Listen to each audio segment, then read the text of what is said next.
The following is a presentation of the St. Louis Chess Club.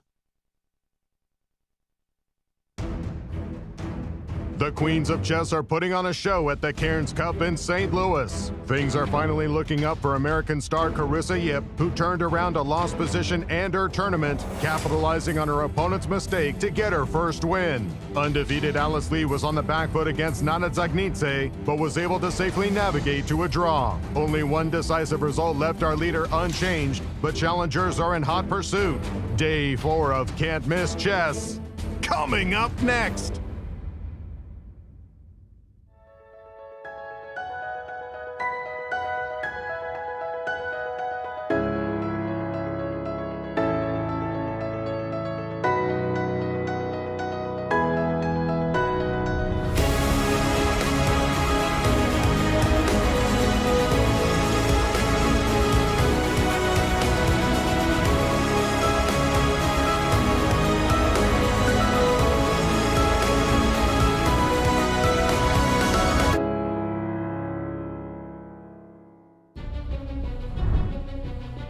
I'm on the landing of the World Chess Hall of Fame, about to enter the tournament hall. And the World Chess Hall of Fame is the World Chess Hall of Fame for a certain reason. We honor the greatest chess players ever. And on this wall of fame, you can see some illustrious names. We are ready for round 4. Let me throw it over to the studio. The Cairns Cup, one of the highest rated tournaments in women's chess, enters round 4. It has one surprise leader, followed closely by a field of great players.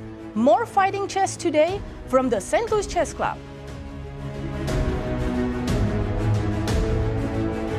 Hello everyone and welcome to the show. I am Women Grandmaster Katerina Nemcova and I'm joined by International Masters Almira Skripchenko and Paikidze. Ladies, great to be here with you. Hello, hello. Are we excited for day 4? Absolutely. We are. What a pleasure to be in your company. Hello everyone. Thank you for joining our show. We hope you are watching us from all the corners of the globe, perhaps even from a corner of a wonderland itself. Alice Lee continues to find magic in her moves and is leading the tournament with 2.5 out of 3.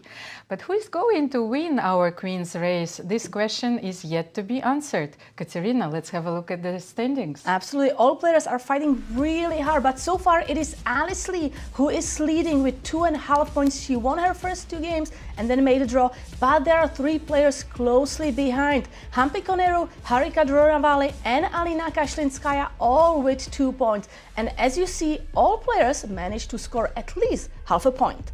Now let's take a look at the format because that helps us understand what's happening. We have a 10-player round robin, which means each player plays everybody else in the field.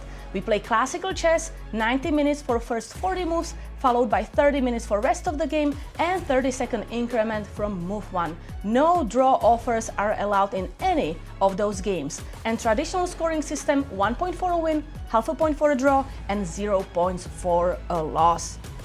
And let's take a look at the schedule. You may be wondering how we play this. It's always 1 round a day. Today, Friday, June 13th, we have round 4, tomorrow round 5, and then on Sunday, June 15th, we have a rest day.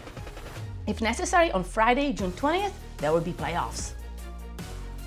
Nazi, what do you have for us? Thank you, Katerina. Well, we've been talking about Alice Lee and we will keep talking about her because she's the youngest player in this event. She's playing the strongest female players in the world and she's in first place. Let's take a look at how she got here. She already played 3 grandmasters. 2 of them were Georgian. Nino Batsiashvili in round 1, she defeated. In second round, she defeated the former world champion Mariya Muzychuk with the black pieces. What an incredible game that was. Yesterday, she was slightly worse against Nana, but she defended very well and made a draw. Fantastic start for her. Now let's see how many decisive games we've had so far in this event. Round 1, the ladies started with fireworks. It was 5 out of 5. What a day that was. It was incredible games. Yes, since then it has slowed down a little bit. In round 2, we had 2 decisive games. Yesterday, only 1, but we expect them to bring more fight today and have more decisive results. Now to hear more brilliant insights, we go over to Hall of Fame. Over to you, Yasser.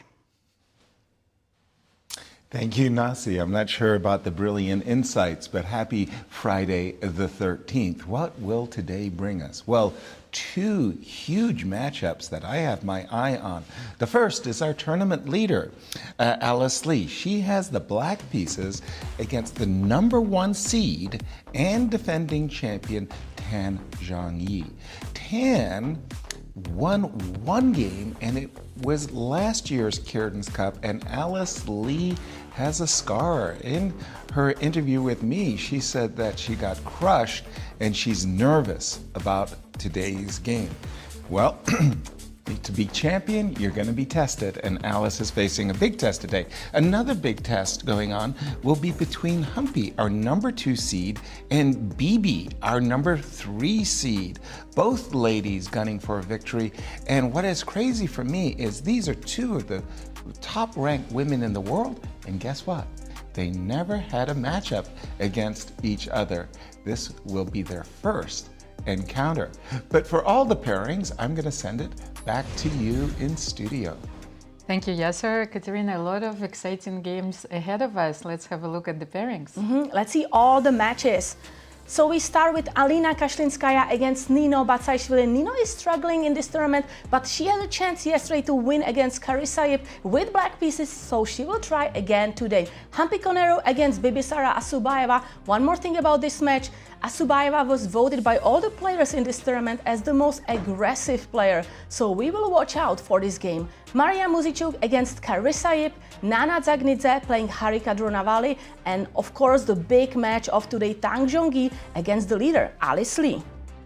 And the players are fighting hard for winning this tournament, but also for an extremely generous prize fund. The total prize fund of $250,000, first place winning $60,000, second place $50,000, third place $40,000, all the way to the 10th place $7,000. And if there is a clear winner, there is a winner's bonus of $5,000. So huge thank you to St. Louis Chess Club for this extremely generous prize fund and for supporting women's chess. This is a very impressive prize fund indeed, and the players are getting ready. Don't forget that before entering the playing hall, you need to be scanned, of course, a lot of fair play measures in order to ensure a secure environment for all the players so they can create symphonies, beautiful games. And we saw Bibisara Assaubayeva just circling around the playing hall. Now we see a lot of players already sitting. Nana Dzagnidze, Koneru, Humpy, and here we see Zhongyi. Katerina, I think that Humpy Koneru, because I was looking at the pairings, and Alina Kashlinskaya, who are playing with the white pieces, are going to try hard today and to capitalize, because having the white pieces in this event is very important, of course. In the first round, we saw that 4 of the 5 decisive games were won with white. And I think white pieces is always an advantage. You get to choose, right, which direction you want to take in the game. Alice Lee is leading for the moment, but they are trying to catch her. So Humpy and Alina are fully focused. Here we can see Carissa. She had a very nice comeback yesterday in the game against Nino Batsiashvili and scored her first point. So she's definitely excited. She's coming back to black pieces, which is for the 3rd time in this tournament because she started with double black, but she's ready to fight. And if I may use some sports terminology, yes, Carissa, she did get her Hail Mary pass yesterday because she was completely lost, and then miracle happened. That King F1 move, beautiful move. And here we see Alice Lee getting wounded, the tournament leader, making sure there is no cheating going on. No electronic equipment. You cannot have even a watch. You cannot have your pants. Nothing. She looks already focused on the game. There's no headphones. And Bronstein was coming, well, before, in the times, as Yasser would say. He was always coming. In 1974. 10 minutes before the game, he was sitting at the board, fully focused and completely forgetting about the world, the physical world. He was immersing himself in the world of ideas. And here we are following Alice Lee. Okay, the playing hall is getting filled. We see also the chief arbiter, Maya Mayers. And a ring bearer, Jennifer Karau, the manager of Q Boutique. She is going to start the round. Katerina, this is a very important person to know. You know, I want to get to this Q Boutique because there are so many beautiful, like chess, like how do you call this? Chess goodies. Yes, absolutely. So the bell ringer, Jennifer Karau. And she will also be our guest on the show today, so you can ask her about all that is to buy in Q Boutique. I'm looking forward to it. And here we go. Round 4 has started. Such a beautiful So ritual. which game are we starting with? Probably Alice Lee and Tang Zhongyi. Yes, of course, but there's so many games, so many openings to watch for. I have D4. a bird's eye view, and in all 5 games, it's first move d4. Wow, that has not D4. happened yet. The thing is, yes, Tang can play e4 and d4. I've looked at Alice's repertoire, of course. She almost always plays d5. She varies between the Slav defense and the Queen's Gambit. So today she opted for the Queen's Gambit, as we can see. And So e6 was played. Oh, and this curious move h6 is on the board. You know, our audience might wonder, what is happening? Because it is a very peculiar move. I'm wondering too. Tell us, Almira. Well, this move simply asks your opponent a question, because if you play knight f6, of course, in some variation, let's say if Alice plays knight f6, then sometimes white can enter this variation and develop the bishop on g5. Very actively, right? Spinning the knight and... Of course, you can play knight f3, bishop g5, bishop 4. There's so many variations. But h6 turns out to be a very useful move in this position. And so it asks white a question, how will you develop in this position? So knight f3 is a very natural move. Knight f6 will follow. We remember that sometimes black starts with knight f6 in some positions. And then... That's what Alice played. Did she? Mm-hmm. Yes, so knight f6.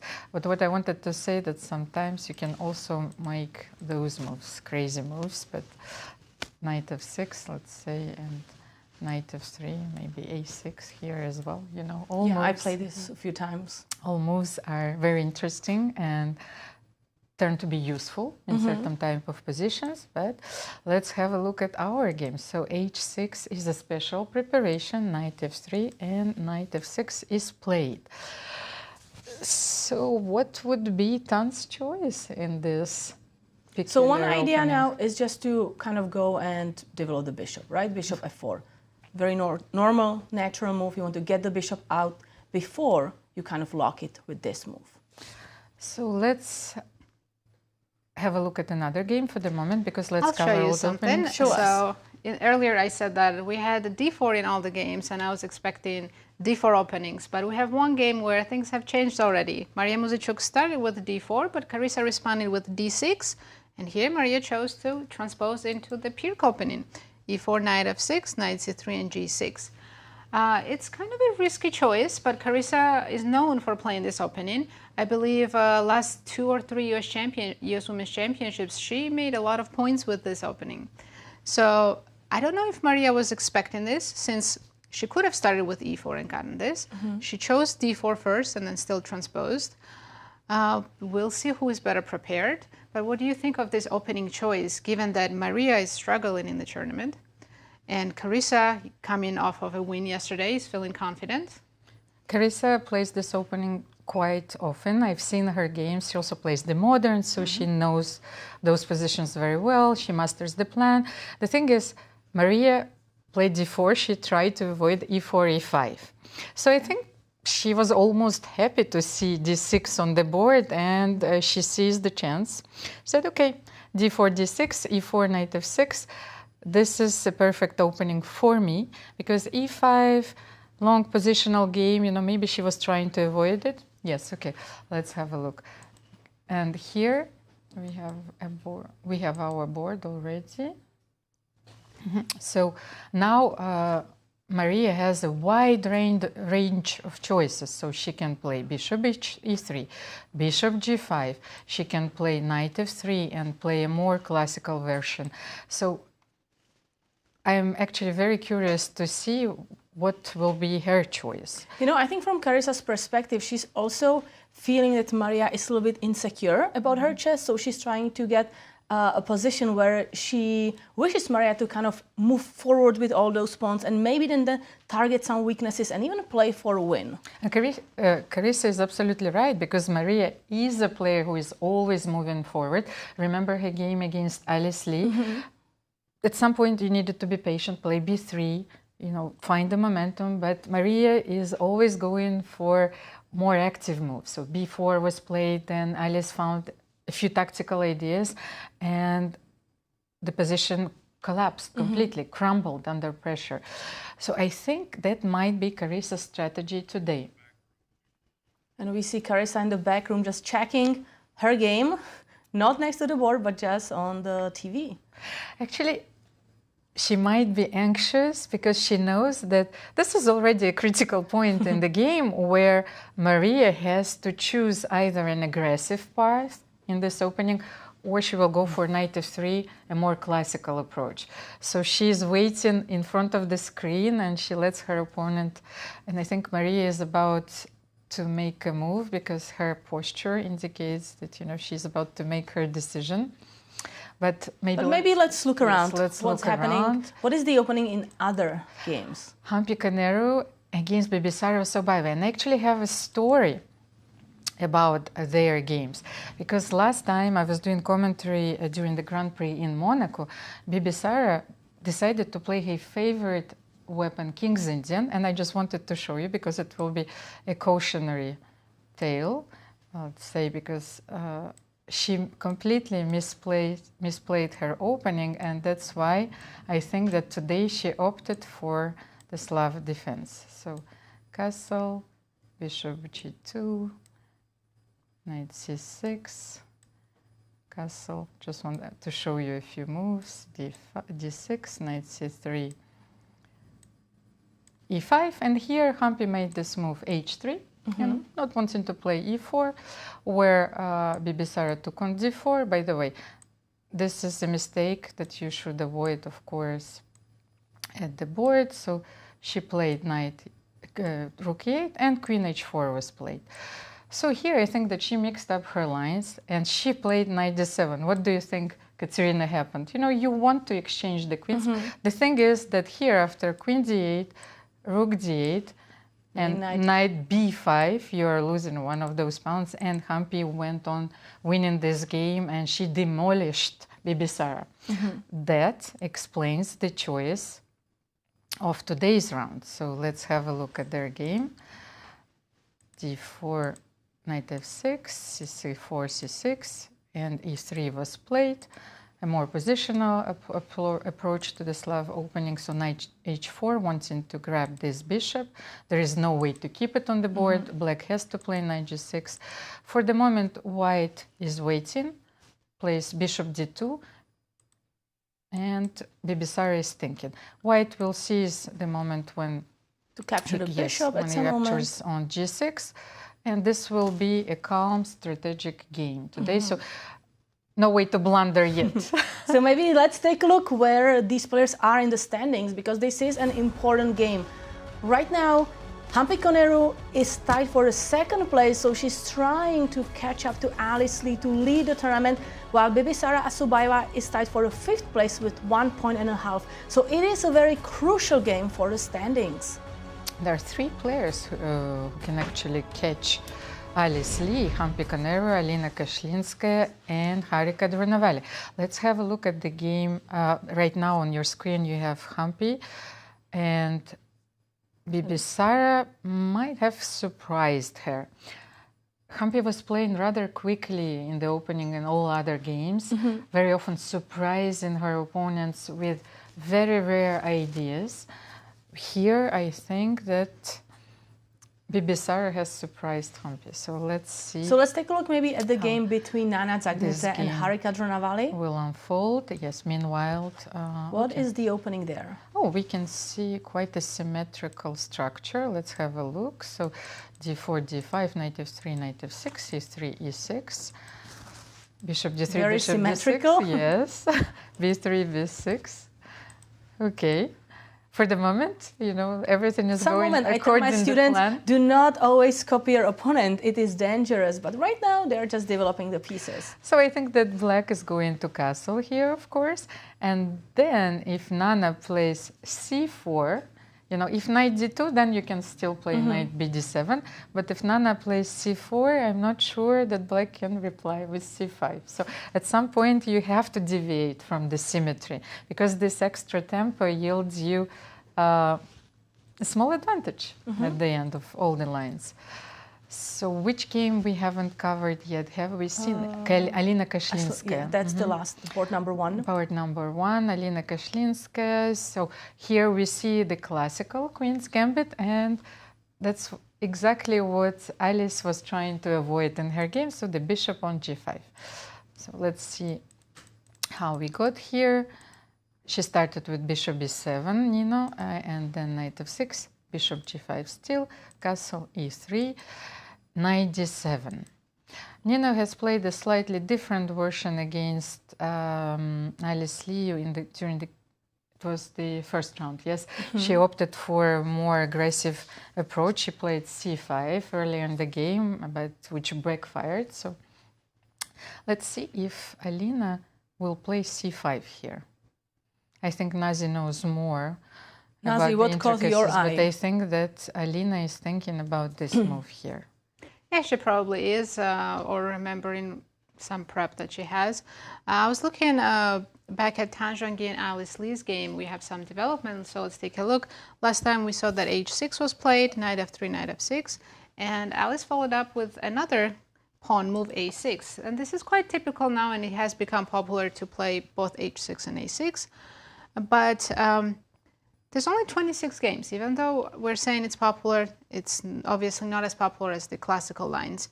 Then 10 played b3, which was the most played move in the database. c5 immediately, bishop b2, and c takes d. I think this is the first time 10 is really taking a think, because she has the option to take with any of these 3 pieces. They're all good, just lead to a very different middle games. I was surprised that you can even take with the queen, because it does allow knight c6 with a tempo, after which you can go with a queen d3 or queen d2. And if you play this, I think you are okay with going in the endgame. You have to trade, and this reminds me of Queen's Gambit accepted, except that we have b3, bishop b2 early, right? But b3, bishop b2 looks natural to me. The problem with this position is you almost never play h6. Yes, I'm a Queen's Gambit accepted player, yes. So who knows, it might be slightly better for white. According to the engineer, black is still fine, even though they have wasted this tempo, and says black is absolutely fine. But Alice has played knight takes d4, sorry, not Alice, 10, and Alice immediately replied with a d takes c4. So after bishop c4, do we think she's going to go b5 or just develop the dark squared bishop? Well, I would develop the dark square bishop, because I know that b5 is also a very responsible Question move. is where? It can go e7, d6, or b4. I think she just made the move. Let's have a look. Bishop Bishop d6. Here is our answer. And I think Alice knows that first you need to finish the development at this position, and only then you have an option, by the way, Nazi. You can play b5 or b6, which is very interesting, because then bishop b7, knight d7, and you still have the square on b4 if white will play a4. So it's a positional battle right from the start. And she's very well prepared. She has gained time on her clock. I'm expecting castle here. Black also castles. And then white needs to decide exactly which plan they're going to go with. Does the queen go e2, c2? Queen. Or rook a1, just finishing development, sure. not really saying what I want to do. And yeah, here black has to decide if she's going to play b6, like Almira mentioned, or go b5 with a tempo. If b5, let's say bishop drops back, bishop b7. Black is slightly behind in development, but it doesn't seem to be enough to call this a disadvantage. Yes, you always have this rook a7 at your disposal. I am feeling a bit insecure when I'm making those moves. And let's take a look where these players are in the standings. Because honestly, she is the leader with 2.5 points. Zhongyi is the defending champion, and she won the Cairns Cup last year. But so far, she's clear 8th. So she definitely wants to win this game. She has white pieces. and she needs it. She needs this win to move forward in the standings. Alice confessed in her interview that she was a bit worried, of course, about this game because they've played last year in the 4th edition of the Cairns Cup, and Alice admitted that she was crushed. Yeah, she used the word crushed, right? So she really is worried. And this is the head-to-head. You see that Zhongyi has 1 win against Alice Lee. It is from last year, which worried Alice before today's round, but she wants to get back and Zhongyi wants to win. So let's see what's going to happen in this game. So far, it looks a little peaceful. Zhongyi is the former world champion. This year, she also played for the title. She challenged Ju Wen-jun this April. Ju Wen-jun emerged victorious from this match. Nevertheless, it's a very important experience in every chess player's life. Sometimes you get only one chance. And you know, speaking of world champions, I was a coach at the World Cadet Championships in 2019 in China, and Alice, she won under 8. So she became world champion there. It was just, I saw her games there, I was like, okay, she's already brilliant, and she is barely 8 years old. And she is not the same person that she was a year ago. Of course. As a chess player, she showed such stability in her results. I'm pretty sure she trained long hours, and she's a 2-time American Cup winner. A very accomplished player for sure. And here we see her with her one of the best friends, with Carissa. So, thinking very hard. This was from yesterday's, and this is today. and I believe that Alice thinks that this is her lucky, sweatshirt. The Cairns Cup sweatshirt. She said it's her favorite. So it's her favorite, but it's also her lucky sweatshirt. So she's wearing the Cairns Cup goodies. I think that I have learned another word. Yes. So let's take a look maybe at the game between Nana Dzagnidze and Harika Dronavalli, because they were playing this symmetrical position, but I don't think it's going to be symmetrical anymore. Yes. It can't be, because Nana chose a very aggressive approach in this position, because she could have played knight bd2 or c4. However, she decided to jump on e5, and I'm wondering if after knight bd7 she will play f4, supports and cementing this knight on e5, and then bringing the knight to b2.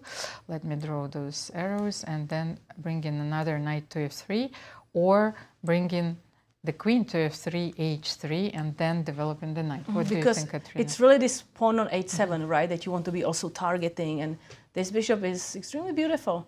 So I have a question. What if after f4, black also goes knight e4? Okay, Let's try. So f4. knight d7, f4, And knight e4. and knight e4. I'm sensing, Nazi, in your voice, there is something, There might be. So the idea is, if I go knight bd2, you want to go f5? I've copied you so far, why not? But actually, I was thinking I can play knight f6 here and stop this sort of symmetrical play. However, f5 is also fine. It's just surprising because we're on move 10. I didn't think black would repeat for this long and still be okay, but and here... But I think since white starts, there is an interesting line here. I can show you. Sorry, I apologize. So after f5, takes, queen g4 is an in-between move. So if you take the bishop, I'm taking queen e6, and the knight on d7 is hanging. So after queen g4, you have to also pick up on e5. I can include this in-between check, king h8. Now my bishop can go to here. What's going on? Wait, this is becoming extremely risky. Black is a piece up. So if I go c6... c6, I take. Bishop takes. And then I take this one, and I'm up a pawn or two. You're a piece down. Oh, 4 piece. That's a good point. But white is better here? According to the computer, these 2 pawns are strong enough. Let's say you can play 5f6, I suppose. I guess so. After queen h3, this is coming, and this bishop's going to be very strong. According to the engine, white has more than enough compensation here. Wow. But let's have a look at a more human continuation, as I'm pretty sure that... f4 has been played, by the way. f4. It's on the board. So knight e4. Here. That looks like a good move, right? Of course, Harika can also play c5, but knight d4 is tempting. Engine says better than knight d2, slightly better is knight c3. What's the difference? If I still go f5, then you transpose. But if you take, for some reason, I guess it wants to keep the queen on d1 and not on d2, so it can quickly jump to h5. And I remember Bela Khotinashvili in some of the games, I suppose that the Georgian team, they work together and they analyzed those positions together. She made a very strange looking move a4 at some point. So can we try this here, or it doesn't make any sense? Yes, it doesn't make any sense, because that was surprised us at the beginning, but then, you know, it made complete sense in a few moves later. a4 is fine. We can include a4, a5. But now do I have my b5 square or not? Or b5 square. Do you want to use it right away? No. I mean, maybe I will play knight c3, forcing you to take. Yes, I want to play. So that was smart to provoke a5 and now get that extra square. So now I think black would accept the straight, and maybe I can do this, since I also included a5. Oh, you neutralize my attacking potential immediately. Right, I'm giving up c6 square for now, but as long as I can trade this bishop, then I'm not afraid on the king side as much. I just have one more question. So if you take on a6, so how are you going to play with this structure? If you're playing c5, so this b5 square is forever mine. Yes. So queen e2 here and knight f6, I suppose. So just rook a8 first, yes, right? Are you going to start the attack on the king side? G4 and all that. Rook f3 maybe? I'm afraid that Katerina, what are your Rook f3 looks like a nice idea. I like the rook play, just trying to get all the pieces to the king side. So it looks like black knight is just coming to e4 for now. So let's say, I don't know, it goes somewhere, knight e4. Bishop b2. Queen h5, but then you play h6, and how... This is kind of interesting. You can leave the bishop hanging. I don't think I can take that. Knight h6 should be a checkmate. Wow, king h7. But what if knight h6? I'm guessing it's knight f6 or g6. Oh my god, g6. You don't have queen h4 because my queen is covered in that. And if you head back after king g7, why is black winning this? But this line is not human at all. I'm pretty sure that if you're trying to anticipate it in your calculations, so you're not entering this line. No, with black you'll think you're getting mated and move on. Yes, you would never play this, but according to the engine, this is just completely winning. I guess after you move the bishop somewhere, there's f5 and your knight's not getting out. And rook h8 and just you go and pick it up. I cannot play g4, g5 to secure the knight. Actually, you can. You absolutely can, but I will take it. And take it again. And queen g5. And now black will be up a pawn and have a good position, better bishop than white's bishop. And by the way, we do have a move, knight e4 was played. So who knows, they might follow our analysis. I'm curious if black is really going to play f5 as well, and we're going to have identical mirrored position. Thank you, Nazi. That was fascinating. You know, it's like knight g4, knight h6, and g6. And losing with that, yes. I'm not sure about it. I think Yasser will know more, but we'll get his insights a bit later. So let's check in with Yasser. Yasser, what are your thoughts? Well, I've always liked those Pillsbury attacks, what you have been looking at, those knight e5 and bishop h7, rook lifts, queen h5 attacking ideas. Those are a lot of fun. Today's players are so sophisticated, they can see those attacks coming from miles away, and people have been playing f5 for years to stop those types of attacks. What's caught my attention and has me fascinated for all kinds of different reasons, wrong reasons, is the game between Mariya and Carissa. Okay, so all my life I've played the Perk defense, and I must say that play it responsibly. When I was playing it with the idea as being provocative as possible. I'll just pause for this moment after the move g7, g6 to remind you of a funny story that happened in a previous broadcast where Christian was on the broadcast, and he was explaining to me the beatitudes of the London system with bishop f4. And I went, oh, that's so stupid. London system doesn't work when I play the Perk defense, because now I've got the Perk defense as occurred in our game today of Carissa, where you've committed your bishop to the f4 square, and it's not very good, is what I said to Christian. And he said, no, Yasser, you're wrong. It's a perfectly legit move. So I've been having a lot of fun going through the openings, and I put the move bishop f4 on my screen, and yes, it's been played hundreds of times, and even they call it the main move. It's like, what? Nobody had ever played bishop f4 against me, and they call it the main move. Right. So we get to the Perk defense vis-a-vis the d4 move order.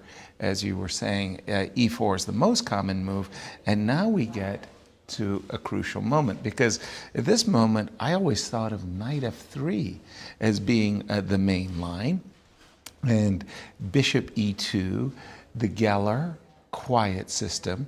People have even played h4 against me, but there was only one move I really feared in the Perk defense, and it was this move, which I called the Austrian attack. According to the openings, it's the three-pawn attack.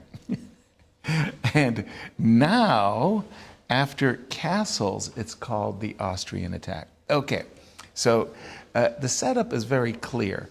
White has the center, and even more so, there's a kind of a hook, if you will. Even though black has a fortress opening, a fortress formation, you would like to play the move h4, h5, because you know that you'll be able to open up the king side when you do this. So one of the things that you like is these pawns in the center, and for me, a main line has always been e5, de, and knight d5, bishop c4. I have had this position in my practice a lot. Bishop e6, queen e2 is a main move. And you can see what I mean by the fact that h4, h5 is a kind of a hook. Right now you have to be careful about knight c3. So queen e2, pardon me, is the main line. And I kid you not, c5, knight, bishop, bishop, queen. At first blush, you're thinking to yourself, black is getting crushed. I mean, look at this overwhelming center. But after the move e6, you start to understand both the strengths and the weaknesses of the Perk defense. You've provoked your opponent to playing in the center and push, push, push, push. And then you start to wonder, well, is that pawn on d6 an asset or a liability? You can quickly see that the knight is ready to come, knight c6 and knight d4. Anyway, the current position is a really key one.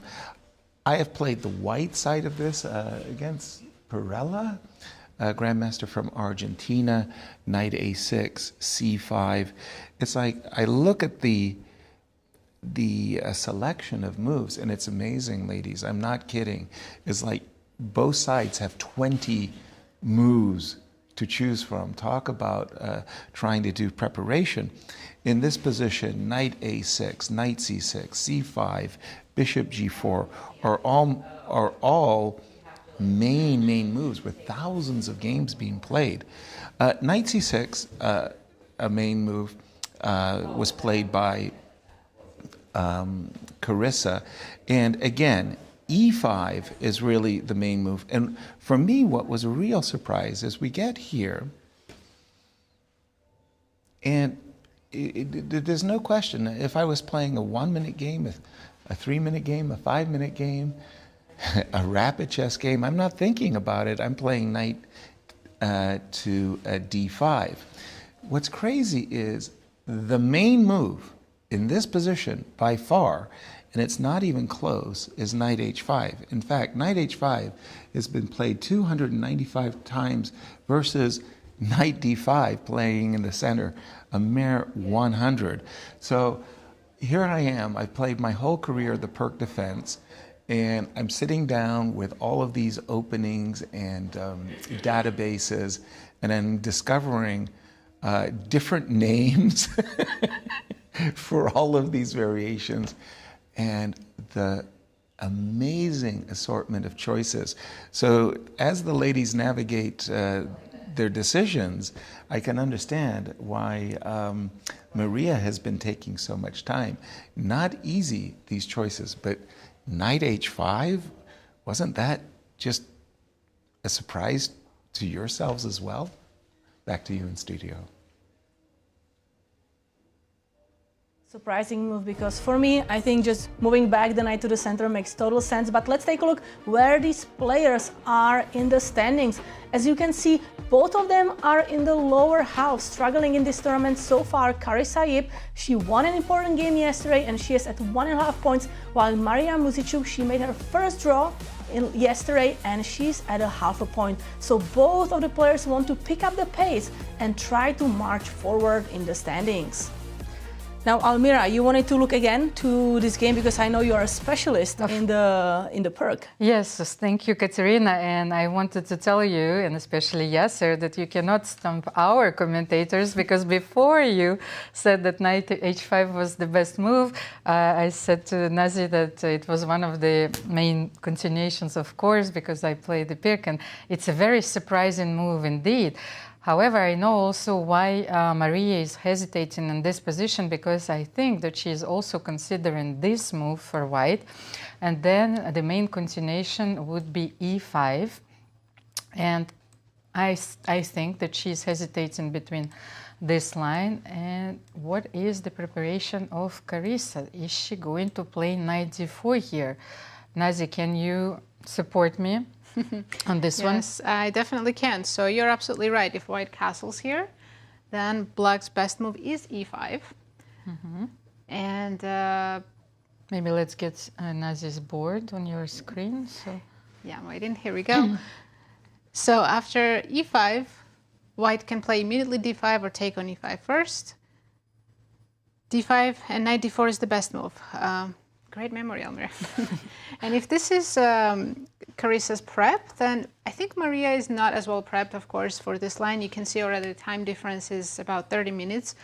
So in this position, I was wondering, why can't white just take on e5? I mean, if you can grab a pawn for free, let's do it. Let's do it. But apparently it's not free.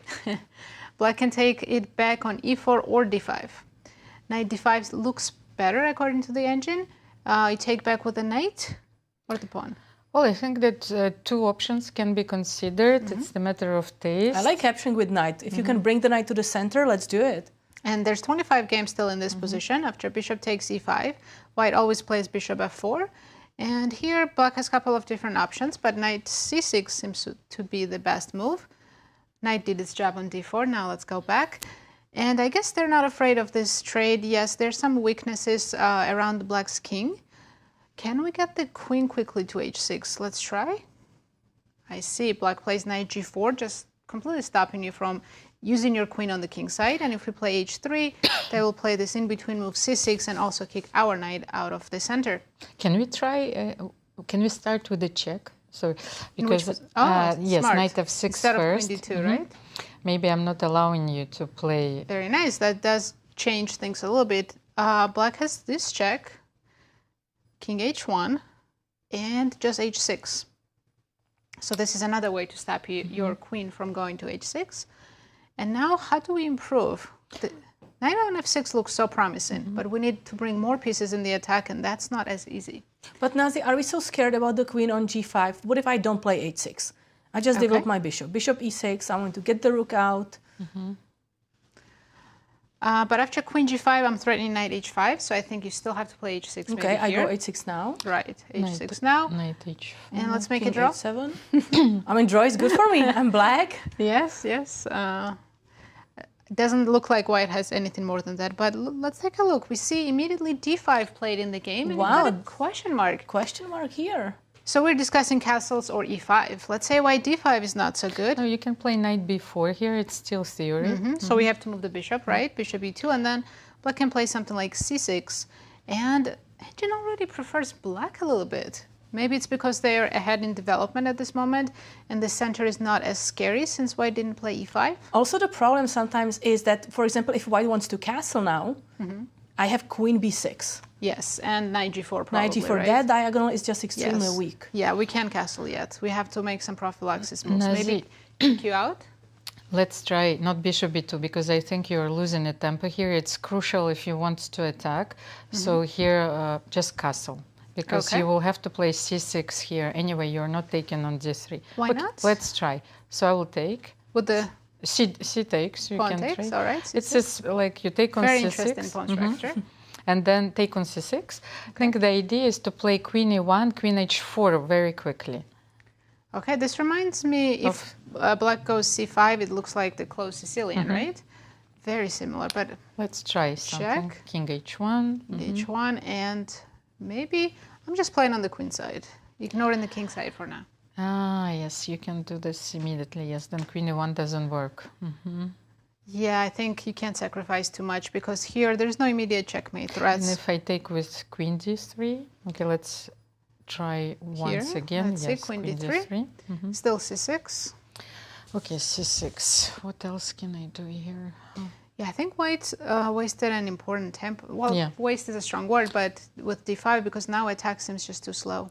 No, I agree with you. C6 is a very important move, and you need to bring your queen to the king's side. Yes, And as fast as possible. So immediately castle or e5 were much better than this d5 move. So now Carissa has a chance to have some advantage with the black pieces.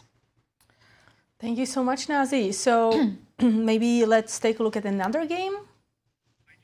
Or let's go with pie do charts. we have the numbers? Yeah, so Ben Underwood, our statistician, he's always supporting us with the pie charts to see the chances to win the tournament. So this pie chart is about the pre-tournament. As you can see, Humpy Koneru with 22.2% leading the tournament, while Alice Lee, you can see the last player with 2.3%. But everything changes.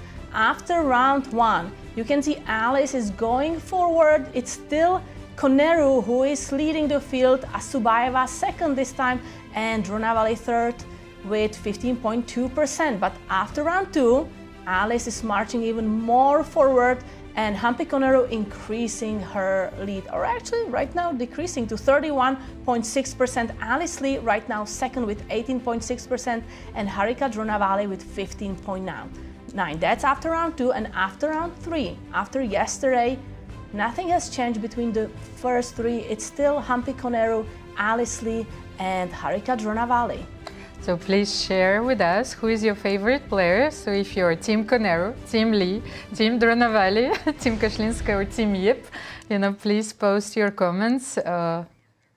Humpy is still our favorite to win this event, and she won this, I think, the second edition of the Cairns Cup. She is the winner of Cairns Cup, and right now she's playing white with Bibisara Assaubayeva, who is one of the most aggressive players, or as the players voted, the most aggressive player in this tournament. Should we have a look at the game between Zhongyi and Alice Lee? Yes, that's the key matchup of today's round. I will bring the board for you on the screen. So a few moves have been played. It's a quiet opening. So bishop d6 was played by Alice. Then Tan played a4, so she avoided this move b5. But do you remember in my previous commentary I said that this is also, even though it's an active move, it has drawbacks, and then you will have this square for yourself. So sometimes you can even play knight c6 and grab the square. So bishop d6, a4. That a4 move is committal. It's stopping something, but it's also giving back something to black. She wants to stabilize her bishop on c4. It is understandable, especially that both of her bishops are on such active positions, so b2 and c4. For the moment, this is somewhat of a hidden threat, but I'm still looking. It's always there, right? You cannot forget that bishop being dangerous on the diagonal. So castle and queen s7. Here I think it's a very natural square for the queen. If the pawn would be on c5, then you could still play queen c7. So queen s7, especially controlling, those black squares. And I think black has two choices here, right, Almira? Sorry, just a second. Yes. If I'm not wrong, I think black can be thinking here about playing just b6, bishop b7, and either knight c6 or knight d7. That's one choice. But also, sometimes you may be wondering about playing e5, kicking this knight away, and then developing the bishop maybe to f5 or g4, and then just knight c6. How do you feel about these options? It's a very interesting idea. However, I've played those positions numerous times, and whenever black plays e5, the drawback of giving this central d5 square is actually very important. Because the thing is, whenever you play e5, you want to follow up with e4 and combine it with some ideas of sacrificing, like bishop h2 or knight g4. And here, let's see. For the moment, we are not developed. Queen e7 was played. White is still thinking, but let's say I will make a natural move, queen e2. Should we play first b6? So that's the question. Are we going for b6 or are we going for e5? So show me why not e5. E5 immediately. Okay. Yes, let's go e5. No time to waste. Yes, no time to waste. So queen e2, e5. Because now I'm not even sure if, like, after bishop, move, yes, if I can go bishop g4 just here. Trying to make a pin with maybe putting more pressure with some e4. Okay, then queen e2 maybe is not, I apologize, is not the most correct setup. So if you want to play e5, can I start with queen c2 here? So if you play e5, then I will have my knight f5.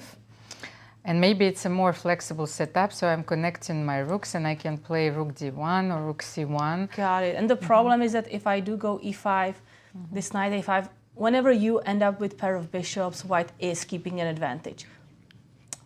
Yasser, you have some thoughts about this position. Tell us. Over to you. Absolutely. The Queen's Gambit accepted was a major part of my career. And I always refer to this position, or these types of position, as the Queen's Gambit accepted endings. The idea is 1, 2, 3, 4 on the king's side, 1, 2 a piece on the queen's side. And these positions are incredibly subtle, and the advantage can easily shift without either player making any perceptible mistakes. I was very surprised because I felt that Alice had equalized, full stop and end of story, that for me, black's position was very easy. Alice wants to play b6, bishop b7, and or knight d7, knight e5, going after this bishop. So I thought that Alice had a very easy position, and the computer completely disagrees and says that white is for choice. And I'm sitting there wondering to myself, why is white for choice? Well, there is this cluster of pieces in the middle of the board, the knight on d4, the knight on c3, but it's not like the knight on d4 and the knight on c3 are the most harmonious. And in fact, the argument might be made, this bishop on b2, its diagonal is being blocked by the knights. So the key to the position is to open up this diagonal and get rid of this knight. So again, if I'm in black shoes, I'm playing knight d7, knight e5, b6, bishop b7, and Alice has a very easy life. You, Katerina, mentioned also be aware of e5 and bishop g4. Again, easy life for black. The computer starts with the move queen f3, which is a very, very reasonable move. The idea is already mentioned, b7, b6 on Alice's agenda, but queen f3, what's the idea, for example, after knight d7? Isn't Alice ready to gleefully play the move knight e5, hitting the bishop, hitting the queen? Yes and yes. But now the key is revealed. Knight e4. Knight takes e4, queen takes e4, knight f6, queen f3. Develop your pieces. Develop your pieces. If you play e5, then you're always slightly suffering the consequences of two bishops in an open position. and white has what I would call the long-term initiative. But it's a very, very subtle moment.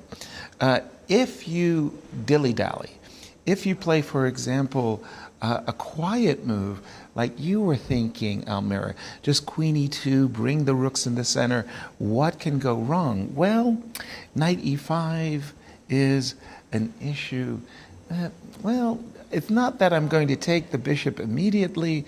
I'm going to play bishop to d7, rook c8, and the fact that you're going to have to give up the two bishops is an indication that something went wrong. And these positions, deep insight, you need like years of experience, but queen f3, knight e5, knight e4, and with very precise play, tan can get the upper hand. One last thing to keep in mind is this bishop on d6, if it ever leaves the diagonal, something like bishop e5, whoops, be careful about bishop a3 skewering a rook. So I'm going to throw it back to yourselves as I'm going to keep a careful eye on this, our key game. Yes, sir, we don't dilly-dally here, but what a move, queen f3. It's such a subtle move. And yet we share another thing, the queen's gambit accepted. But I think that Nazi has some news for us. Yes, I have an update. There has been a move in the game between Mariya Muzychuk and Carissa. We're just discussing that Mariya made a mistake by playing early d5, but followed up with another mistake. Carissa just played e6, and you see on the screen that got a question mark. She was supposed to play c6, and even though it's very early in the game and white hasn't made any serious errors, engine was already saying black is slightly better. Now after e6, I'll show you a variation where white can get an advantage again. We take simply on e6. If you take with the bishop, which seems the most natural, I'll castle. And now if you make just, let's say, a developing move, you already have to calculate f5.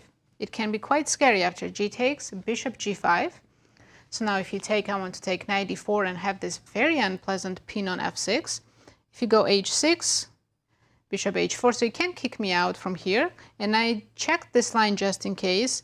Black's not really losing the full knight, but it's just a very uncomfortable position after knight d4. Great pawn sacrifice for white.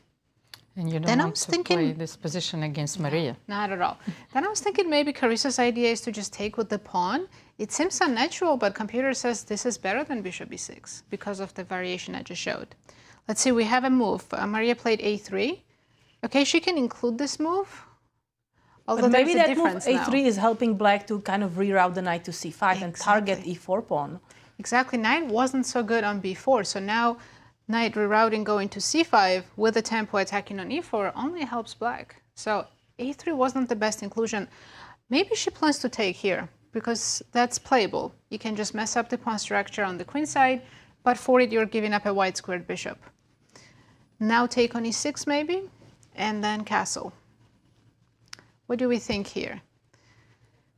Black has think like I'm going to really miss that bishop. I'm enjoying the pair of bishops, especially the bishop on d3 is helping me push f5 forward. Yeah, I think attacking chances are mostly gone here without that bishop on d3. And Nazi, if I just castle, if I don't capture on a6, how is it going to continue? I just castle? Maybe take on d5, or let's just go knight c5. Since we played knight a6 now, let's just bring it back into the game.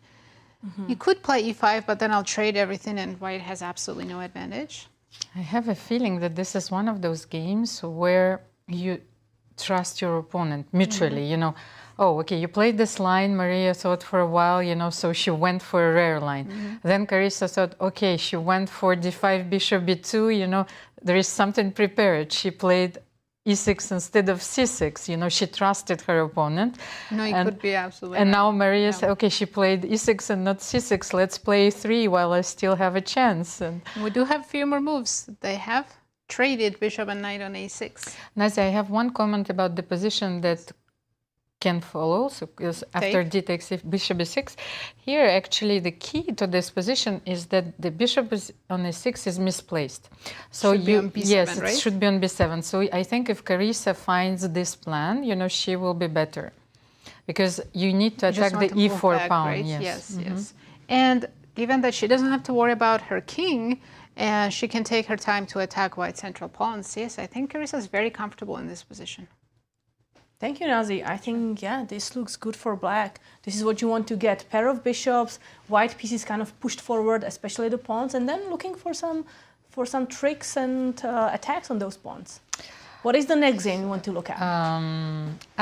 Let's see if Alina Kashlinskaya, she chose the most aggressive approach or the positional approach. She played rook c1 in the position.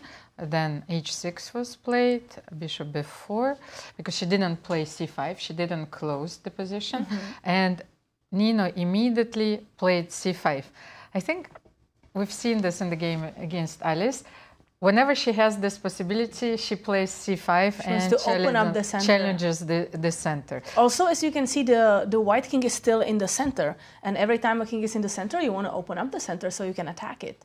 So d takes c5, knight c5, and Alina is still thinking.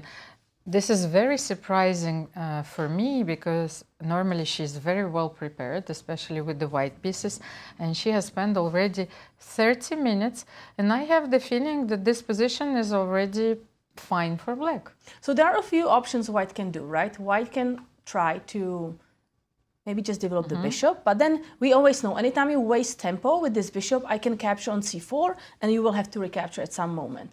You can also think about capturing immediately on d5.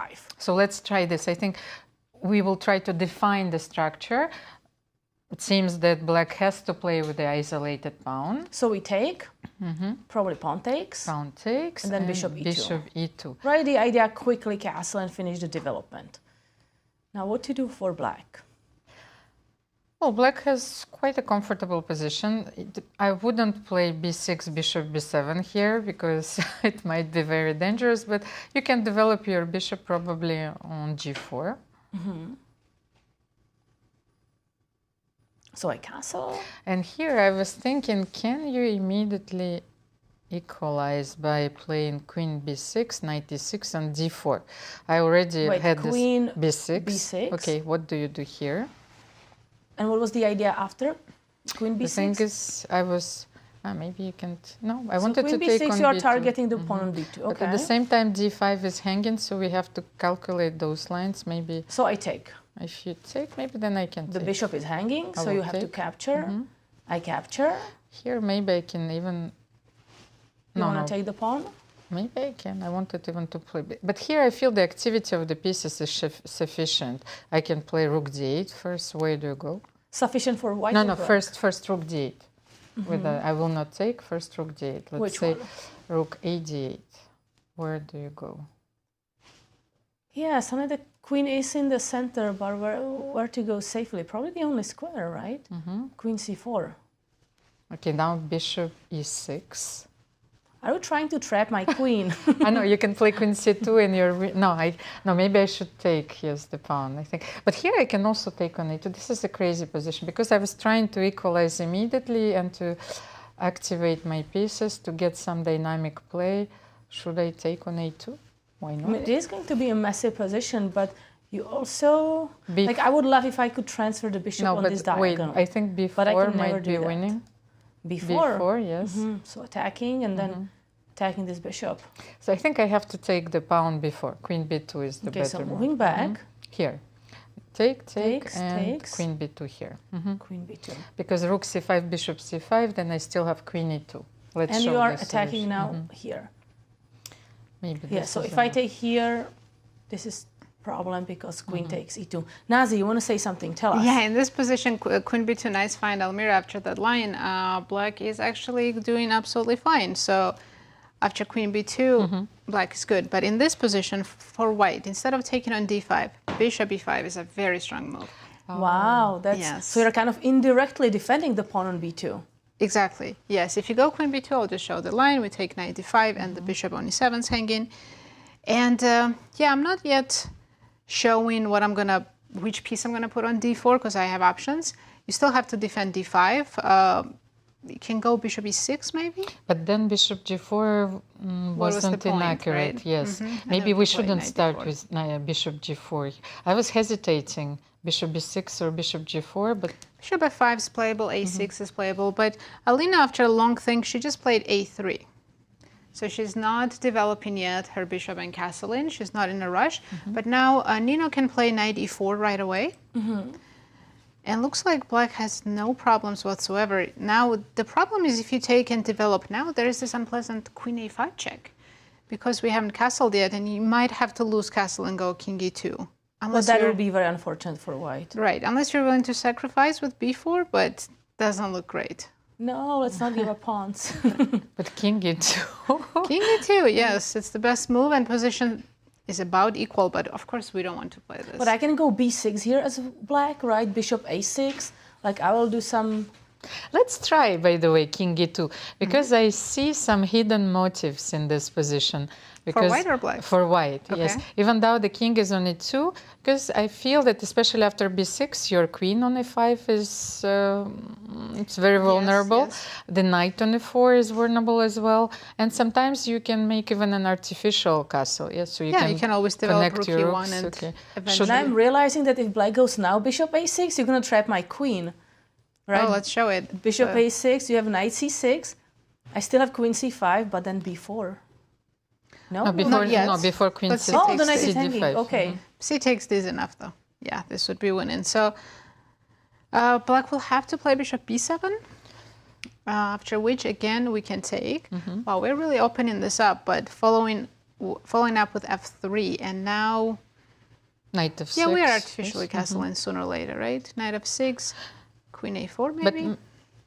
But if I just play bishop c4, then you take on d1, rook d1, like I finished my development, my king is on great in e2, the yes. center. Yep. And f3 is a very important move then. Absolutely. And let's take a look maybe where these players stand, because this is an important game for the tournament.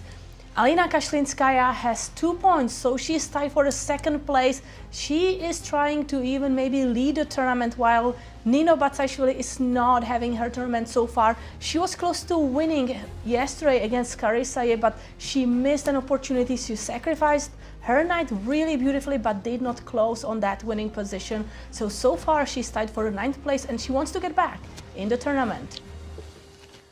And I think it's the time, Almira, that we check in with our friends at Q Boutique. So this time it's elegant silk scarf, features a bold blue and white checkerboard pattern, as well as the Cairns Cup logo. Available at qboutiquestl.com and in person at the St. Louis Chess Club.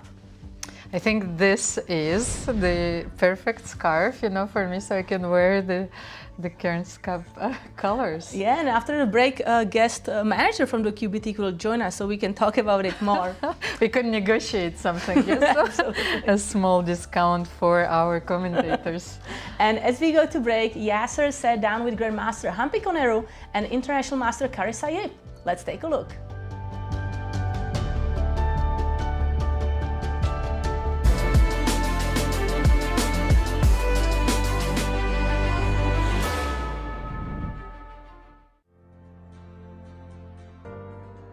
Carissa, welcome to St. Louis. Thank you. Now I want to get into an interview with you, Carissa, and talk about your ambitions, because 2025 is going to be a big year, as will next year. And you've got some great ambitions. You've put some lofty goals for yourself. Tell us about the lofty goals that you're pursuing. Yeah, so I think kind of the first one is to become a GM. Ta-da!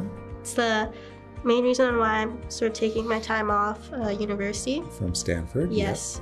To, kind of give my all to the game and see how far I can go. I'm playing this tournament, so I'm hoping it goes well. Right after, I'll be playing the Women's World Cup. Very important for the candidates. Yes. And after that, there's also Grand Swiss in September. Again, a candidate's qualification path. So, yeah, my ultimate goal is definitely, I'd say my ultimate goal is beyond Women's World Champion, but I would say, I am sort of getting to be Women's World Champion. Exactly, but the stages involved just as you've described. Grandmastership, candidates, qualification. winning the candidates, winning the World Championship match. One step at a time, Yasser. Exactly. Big goals, how are you going to accomplish them? I have a great coach, I have a great team. I believe in myself very deeply. And I know kind of like the journey will be, not perfectly linear, let's say. But I think I have a lot of faith in myself to be able to overcome all of these sorts of dips along the way. And hopefully, even if it's a bit of a sort of jagged line going up, it will be going up nevertheless. Carissa, I don't want to put too much pressure on yourself, but you are my choice to win the tournament. Yes. Oh I didn't want to do it. Good luck. Thank you. Okay. Thank you.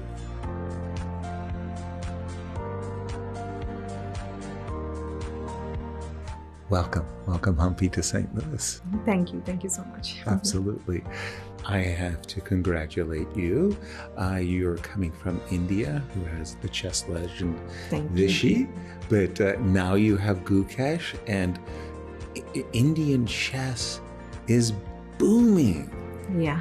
Tell us, reflect on what has happened to India with this chess boom. Especially from the time of pandemic, I think those 2-3 years really helped a lot of the youngsters in India, to learn more due to the help of online chess. And also, like you said, Vishy Anand's influence has a bigger role, especially in the southern part of India, like Tamil Nadu, where it's his native place. And we see most of the grandmasters belong to Tamil Nadu. Right. And also thanks to the support from the government and the federation, which is, giving a tremendous support so that the players gets more opportunities to compete at higher level. Exactly. But then, because your country is doing so well in chess, then the pressure to win the gold medals at the Olympics suddenly, it's like people who are expecting no less than gold. Exactly. Yeah, it's quite tough and challenging, but it's good that chess is getting that kind of a recognition in India, because we all know, you all know that India is more popular for cricket. Yes. But now, of course, it's still the number one sport, but chess is also being acknowledged. Wonderful. Humpy, thank you so much for coming to St. Louis. Thank you. We wish you a great tournament. Thank you so much.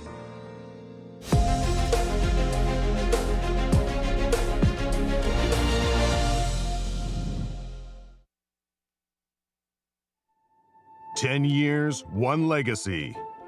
The Grand Chess Tour marks a decade of mastery where only the strongest chess minds carve their names into history. Each piece has its role, like soldiers in a grand army, with commanders to lead them into the tour's 10th year and a prize fund of $1.6 million. The Grand Chess Tour starts in Warsaw with the Superbet Rapid and Blitz Poland, immediately followed by the Superbet Chess Classic Romania in Bucharest, then off to Zagreb for the Super United Rapid and Blitz Croatia, followed by back-to-back events in St. Louis, Missouri with the St. Louis Rapid and Blitz and the Sinkfield Cup. And the culmination of the grand finale in the city of Sao Paulo, Brazil, will determine the 2025 Grand Chess Tour champion.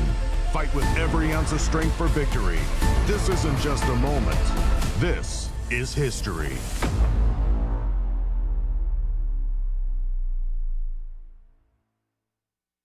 National titles are up for grabs as rising stars and chess legends converge in the chess capital of America, St. Louis, Missouri, for the 2025 U.S. Senior, Junior, and Girls Championships. Beginning July 15th, 30 elite players across 3 fields will compete for a total prize fund of $225,000. 2024 U.S. Senior Champion Vladimir Akopian returns to defend his title, while returning junior players, International Master Justin Wang and Grandmaster Brewington Hardaway and Abhimanyu Mishra will be fighting for first place. In the Junior Girls Championship, top seed Zoe Tang chases her first national title in what promises to be a wide open field. Young stars and seasoned vets are ready to leave it all on the board. Catch all the action on the St. Louis Chess Club YouTube and Twitch channels. Corporate Chess League started in 2018, and we started it because we wanted to get the corporations around St. Louis to get together, casually play chess, and network together. So each corporation has their own team. They bring 4 to 6 people every week, and they play over the board in-person chess. In our team, for all of us to be here, we don't see each other throughout our week. We work in different departments in different areas. So yeah, I think it's a good thing to hang out with your other peers at the club. So what myself and my coworkers get out of playing in the Corporate Chess League is camaraderie, getting to hang out with people from work, from different departments, getting to meet people from other companies, learn what they do, and obviously just enjoy the game of chess that we all love. We have about 10 teams right now. We average 10 to 12 teams every year. So if your corporation is interested, or if you work for a corporation and you're trying to get a team, all you need to do is go to our website, stlouischessclub.org, and all the information is there. You know Q Boutique at the World Chess Hall of Fame has the region's best selection of chess sets. But this store is so much more. Discover our masterfully curated selection of unique jewelry, clever kids games that nurture critical thinking and creativity, quirky greeting cards, books for all ages, and a wide variety of locally made goods. Find just what you're looking for at Q Boutique at the World Chess Hall of Fame. If you love playing chess and want to put your skills to the test, the St. Louis Chess Club welcomes you to our monthly open tournaments. This is your chance to compete in a 5-round Swiss system tournament with 2 sections, Open, which is FIDE rated, and Under 1800. Feel the thrill of competition as you contend for a share of $4,200 in prizes every month. To learn more and to register, please visit stlouischessclub.org. Ladies, are you looking for something fun to do? Do you want to make new friends and broaden your horizons? Ladies' Night is the premier all-female chess event in St. Louis. Every Wednesday night, you can meet and play with new people while learning one of the world's most popular games from a certified woman grandmaster. Plus, St. Louis Chess Club members can attend for free. Whatever your age or skill level, you're welcome at Ladies' Night. Don't miss the 9th annual Strategy Across the Board Gala, Master of the Arts. Enjoy fine dining and world-class musical entertainment, all while helping to support chess education, cultural exhibits, and public programming at the St. Louis Chess Club and World Chess Hall of Fame and Galleries. Strategy Across the Board, Master of the Arts, is Saturday, August 16th at the Chase Park Plaza Hotel. For sponsorship or ticket information, or to make a gift, please visit stlouischessclub.org.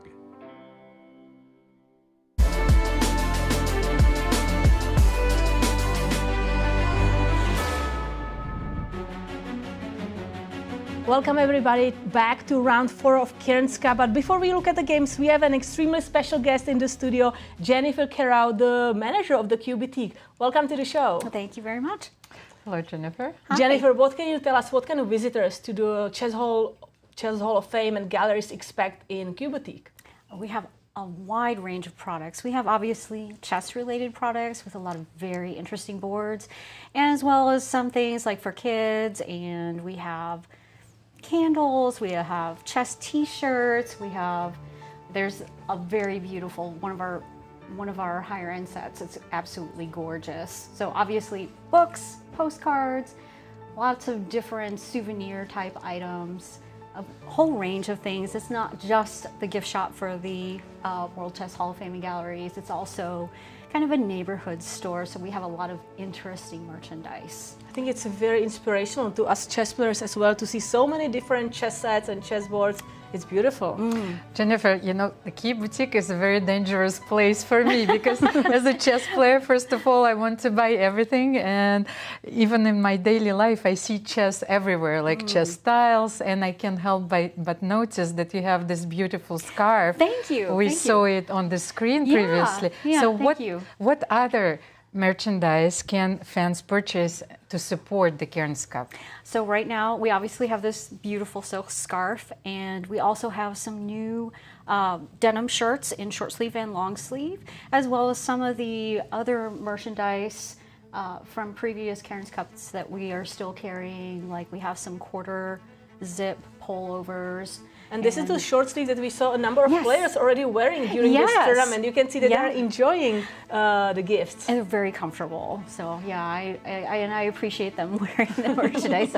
And then we also still have that T-shirt as well, which is very comfortable, very soft. And Almira, this is your favorite. Yes, this is my favorite. I will make sure you get one. Thank you so much. And moving now away from the chess sets and the Cairns Cup things, what are the most popular items that people buy in Q Boutique? Well, our most popular item is always the vinyl boards and the chess pieces and our carrying bags. But right now we have two fairly new sets. They've only been here for a couple of weeks, and they have been incredibly popular. So we have, first of all, we have the Forest chess set, and that one features mushrooms. And is it this one? It is this one, yes. Of course, okay, tell us about it. So that one actually rolls up, and the two ends screw onto it, and it looks like a log. Wait, so can I roll it? Yeah, I don't know if the pieces will hold on. Okay, but I'll be careful. But the mushrooms are adorable, and it also comes with checkers pieces that look like acorn tops. And then we also have the Venture board, which is a portable board. It rolls up, and the pieces are so magnetic that you can shake it around, you can tote it anywhere you want to, and they will not move. I saw some kids when I was teaching chess camps here for the St. Louis Chess Club. They already had this board during their breaks, and they're like moving it around, and the pieces do not move. No, it's very nice, and it fits in a cup holder, so it's very easy just to put it in your car, take it with you. I have one question. Do you have collectors coming in looking for a very unique, chess set or chess merchandise or memorabilia? We actually had a gentleman the other day who was coming in. He was a collector of just very unique chess sets. And he came in and just took pictures of a bunch of things and told us he would be back. So yeah, we are definitely a destination for people who are looking for something really unique. Jennifer, before I leave St. Louis, I always visit the Q Boutique and buy the carrying sets, as you said, because there's the logo of Hall of Fame, and everybody in Europe appreciates having a chess set actually from here.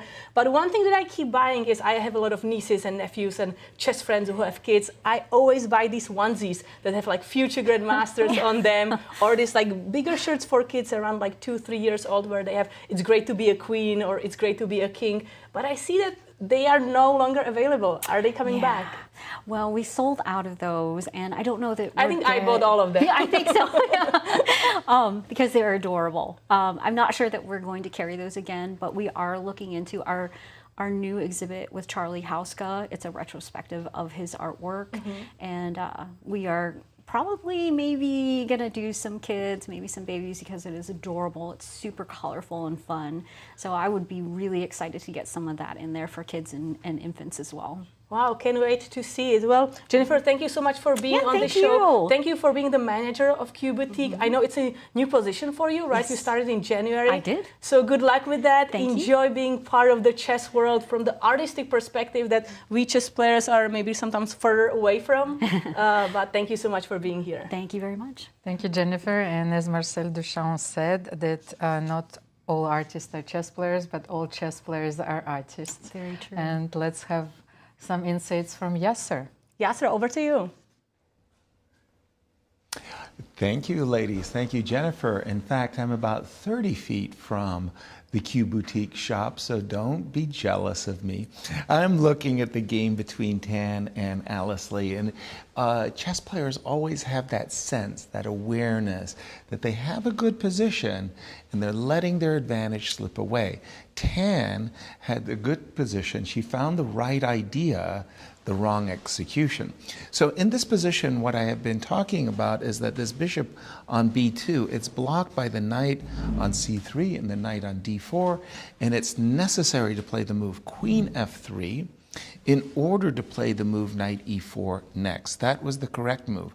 The idea behind queen f3 is not one-dimensional. It's not that I'm going to do this. It's more like, I know you want to play b6 and bishop b7, and I'm stopping you from developing. Right idea to play knight e4, wrong execution. With the move queen c2, Alice found a very accurate response, bishop to d7, both developing her bishop, preparing to play knight c6. And if you notice, if our queen had been on the f3 square, if we had played queen f3, bishop d7 would not have been a good move, because queen takes b7 just wins material. So, right idea by Tan, wrong execution. Bishop d7, knight e4, knight takes e4, queen takes e4, knight c6. And we can see that white got in her idea. Black was able to free herself. Rook d1. Oops, excuse me. Let me make sure I've got this right. Yes, both players have been following my analysis. And I got right here.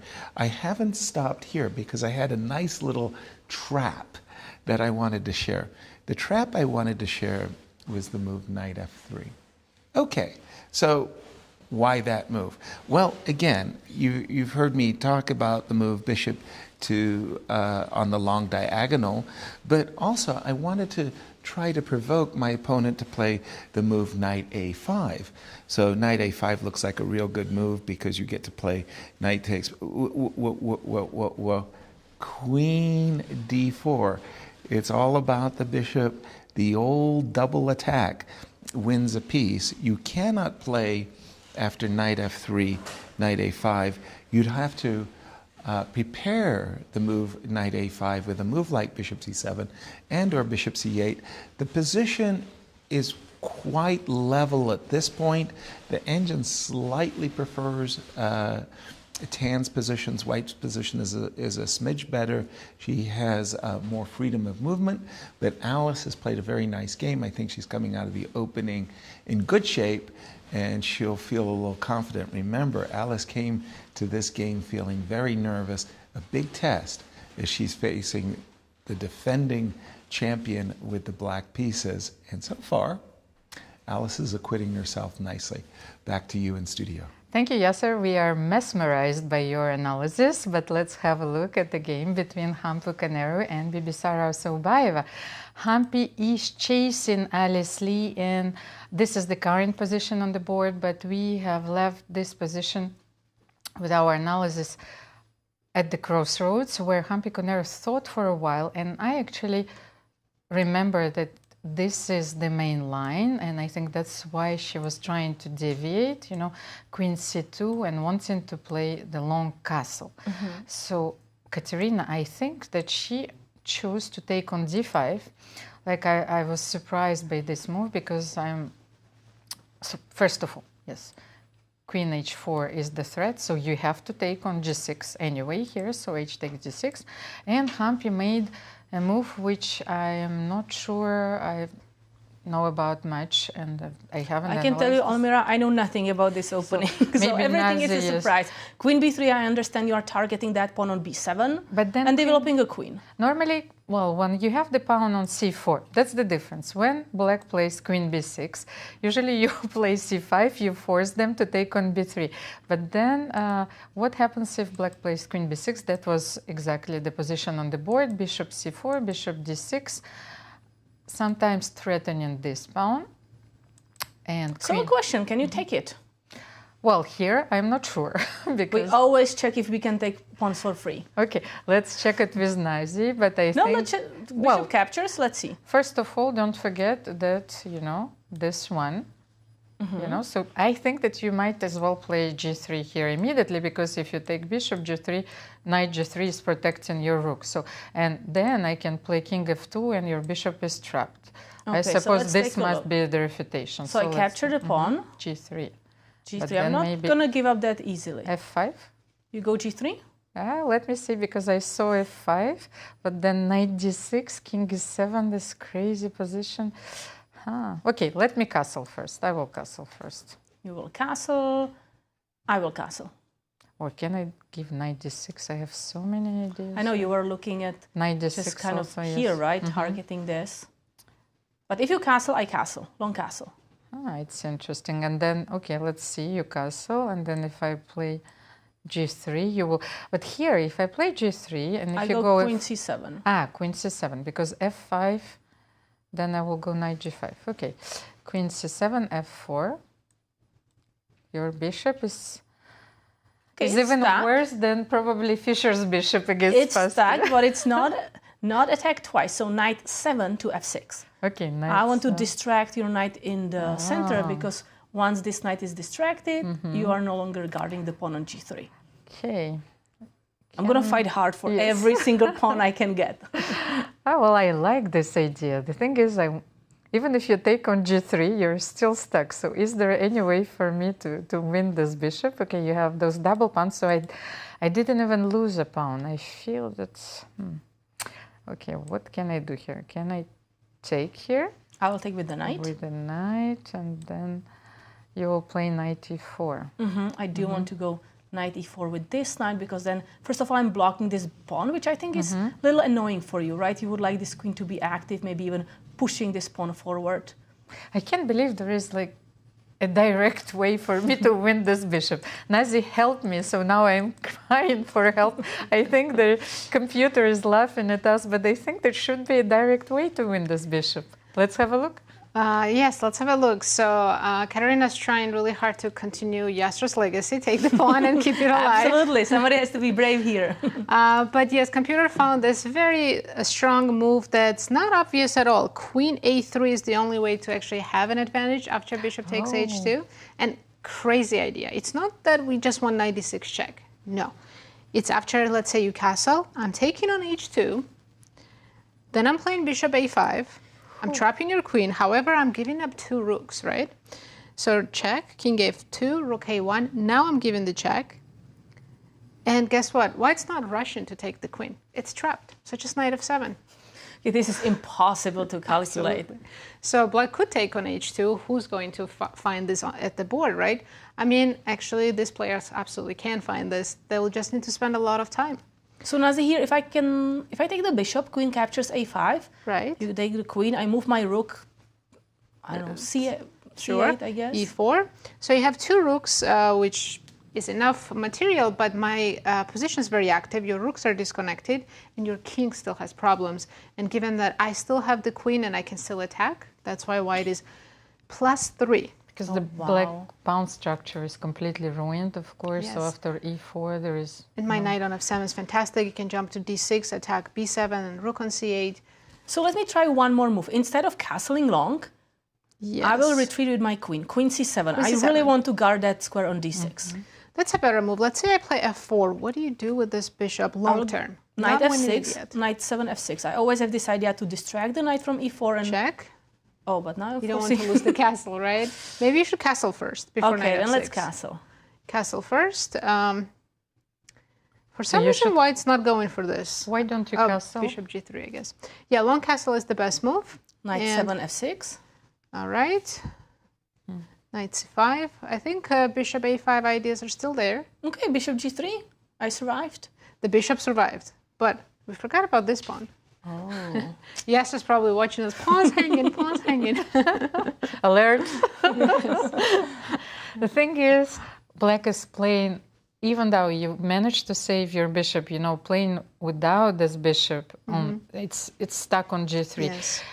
To bring it back to your defense, you need to play bishop h4, knight e4, bishop b7 somehow, you know, and not to lose the rook on h8, you know, It's somewhere a very along the long way. Plan, yes. So I think that computer is analyzing all the dynamic possibilities for white rather than like trying to win this bishop immediately. So bishop e7 makes sense. You are simply retreating and guarding that square. This is the current position in the game. I think c5 might be a little bit premature. I was looking at g5, but okay, after c5, now I'm expecting king b1 from Humpy. It's a very natural move. Oh, but c takes d4? C takes d4, we take back. Yes, we have an isolated pawn, but we have very good minor pieces. So engine says white's just slightly better. Look at the clock, by the way. Bibisara has 30 minutes time advantage. That's huge. And then if knight b6 here, just one more move. This because, knight? yes, I wanted to understand how are you supposed to play the structure for white. So I think bishop's route into g3. Okay. So maybe black king won't be super happy on the queen side. Oh, bishop b1 is a wonderful move. It's a very strong move. So- Actually, black needs to hide on a8. Yeah, let's run away quickly before there's no Exactly, no before it's too route. late, right? Yes, this and maybe even some prophylaxis move like a3. We have the bishop pair and a small advantage because of that. Of course, black's knight is fantastic on d5, and there's no serious issues in black's position. Yes, black's position is rock solid. Very solid, Yeah. So I suspect that Humpy will not take any risks in this game. So she will maneuver for like till the time control, and then we will see.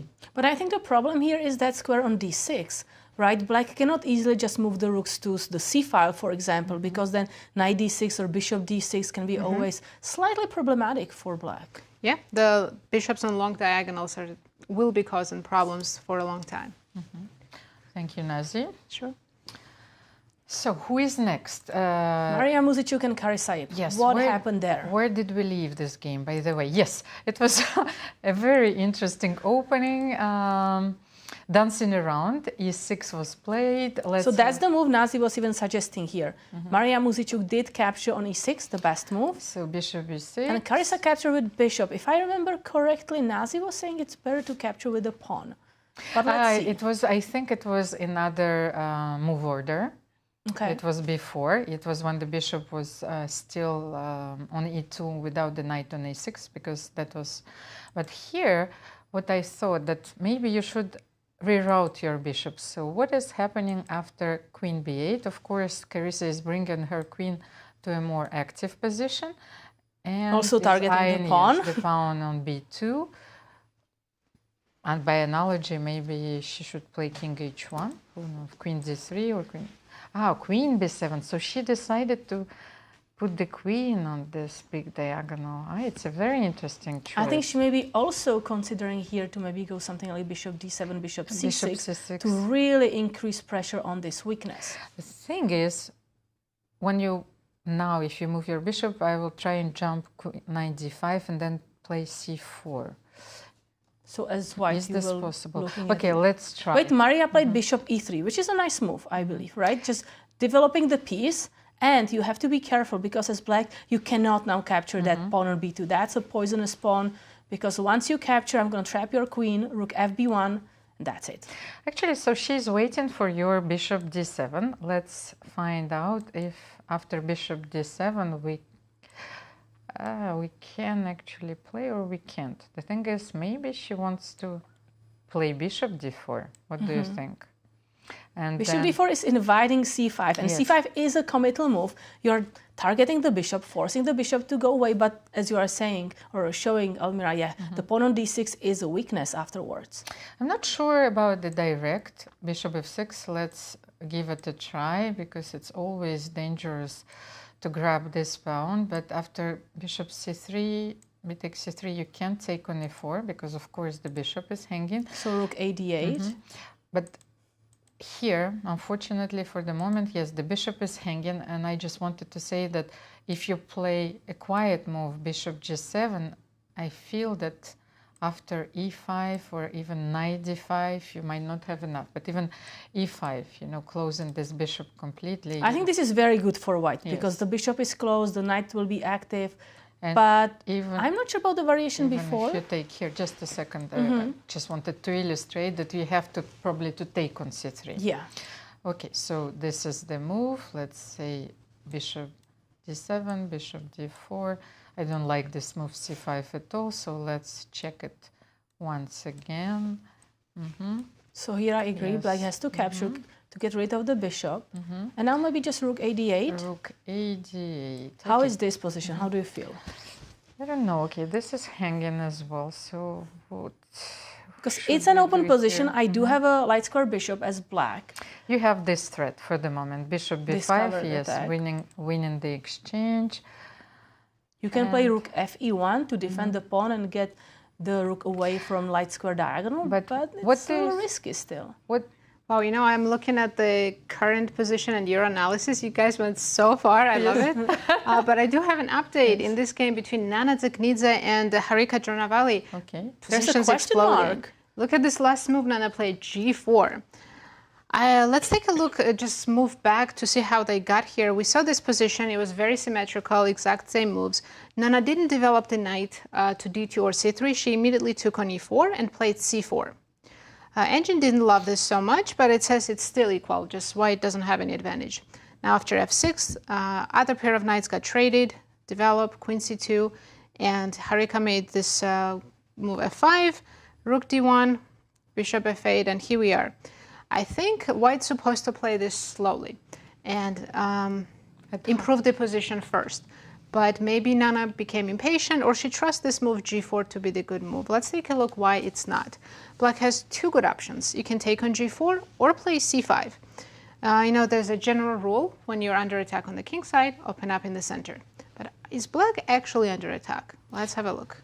Do we think she wants to take on E4? But the thing is, Nana's previous move indicates that she wants to take knight E4 because she played Rook F2 to protect the queen on C2. So because before it was not possible, you will play Queen G6 and lose the knight. So now she can take. Actually, what I'm hearing, Dariush is helping me, is that in this position, Nana had G4 immediately. Yes, this was before better. the queen exactly came to before F7. Queen came to F7 and had exactly what you were saying, Queen G6 option. This was much better. So now that Queen's here and we play G4, after F takes G, you have to calculate some moves like after knight E4. Black can play Queen G6. We have to move the knight, which forces the queen trade.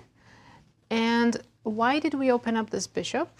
Especially since queens came off, we're not attacking on the king side anymore. And as my engine keeps thinking, it says it's getting closer to -1. But if I manage to play E4 with that pawn on E3, the center is beautiful. It is beautiful with the 4 pawns, but I don't think Black will let that happen. So let's say if you try E4, I think you're immediately losing, right? This is a nice tactic, just to show. Rook takes D4. Did I not make the best move? Okay, I wouldn't consider H5 here, but H5 is the winning move. So after G4, F takes G. If we don't take on E4, she can play knight E2, but I don't think that's why she played G4, right? To play next move knight E2. Maybe Rook G2? But that includes H5. No, I think you play G4, you want to kind of crush the center, you want to capture the pawn and then push your pawns in the center. That's the idea. But here, can she avoid the queen trade? Maybe let's try D5. This is an interesting line. So I'm blocking the bishop and keeping the queens on the board. If you take, maybe there is this F5 move in between. Ooh, that's a bad move because of Queen C6. Now this battery is absolutely dangerous. I think White's just lost. But this is too much. Let's keep having fun. F6. But if you take on E4? And I'm just hoping for a miracle here. Rook F1 is a crazy nice move, move, right? Yes. I'm down a full piece and a pawn, and I have no direct threats. But I want to play maybe Queen E2, Queen G4, and start something.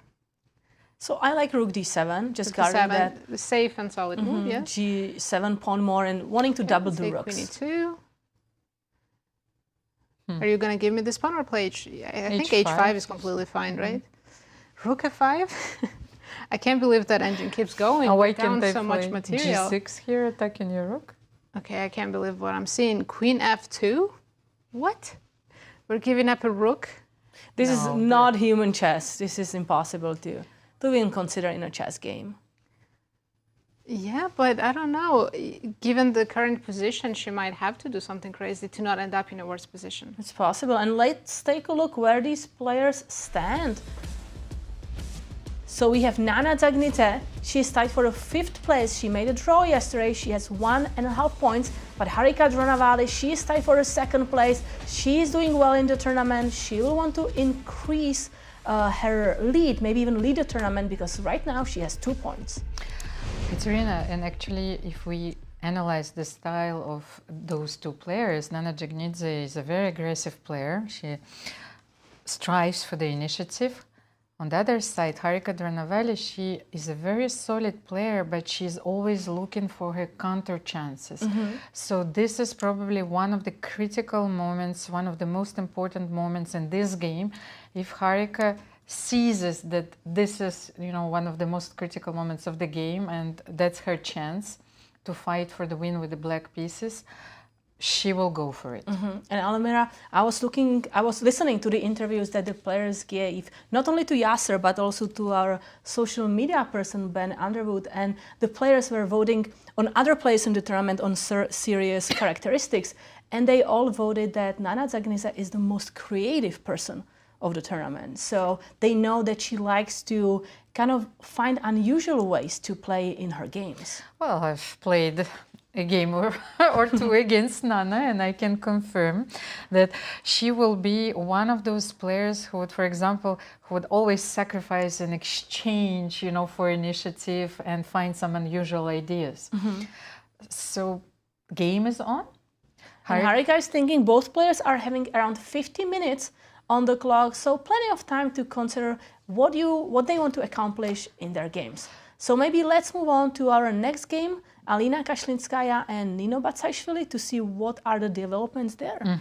Because I'm completely surprised by the structure which we see on the board. A lot of trading. Yes. So where did we left it off? Because we wanted to define the structure immediately. However, Alina played a3 first, but then maybe Nino replied not in a very precise way. Okay, so if we move back, here. Instead of a3, we were looking at pawn captures d5, right? I believe. Yes, exactly. However, a3 Alina was went played. a3. And maybe this was already an inaccuracy to play e6 after knight e4. I think black has comfortable play here.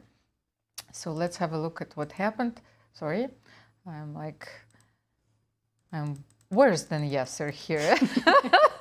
if I may. Sorry, Yasser, I love you.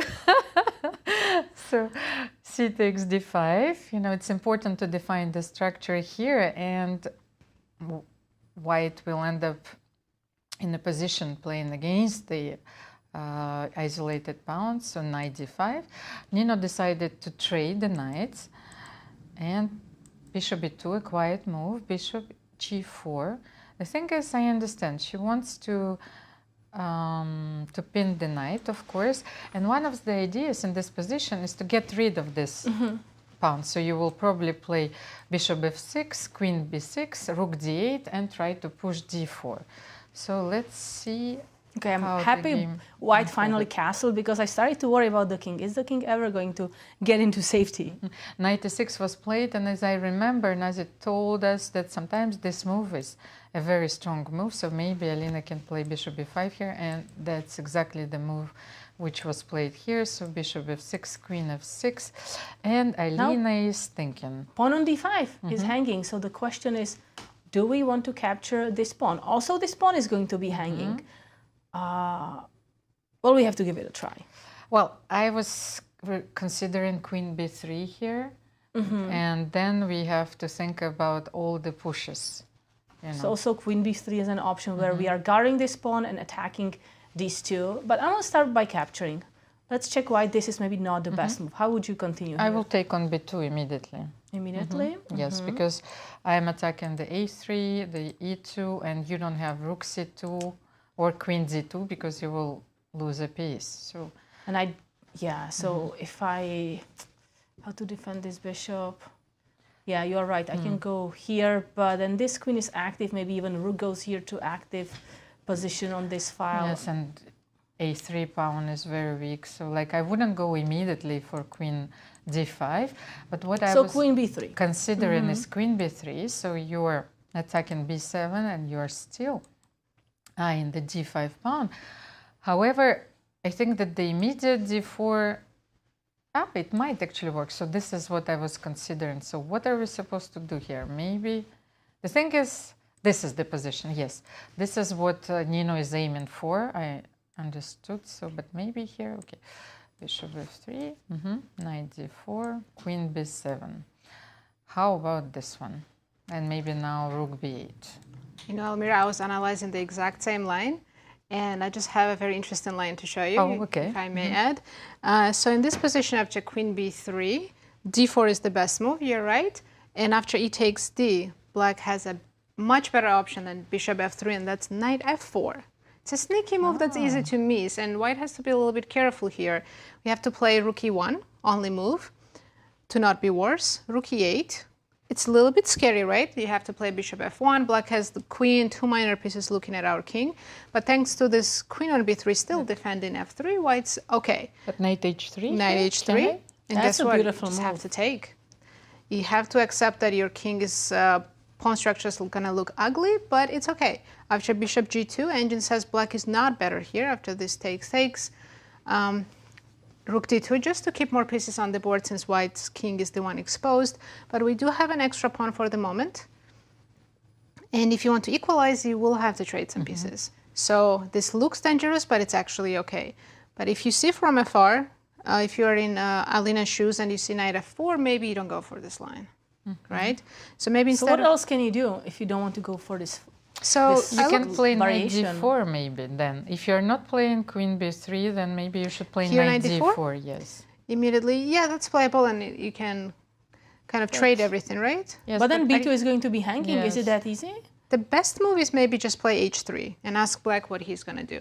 Are they going to take on f3, go on h5? You can even go to f5. Probably take that, right? Take and rook d8 makes most sense. Yes.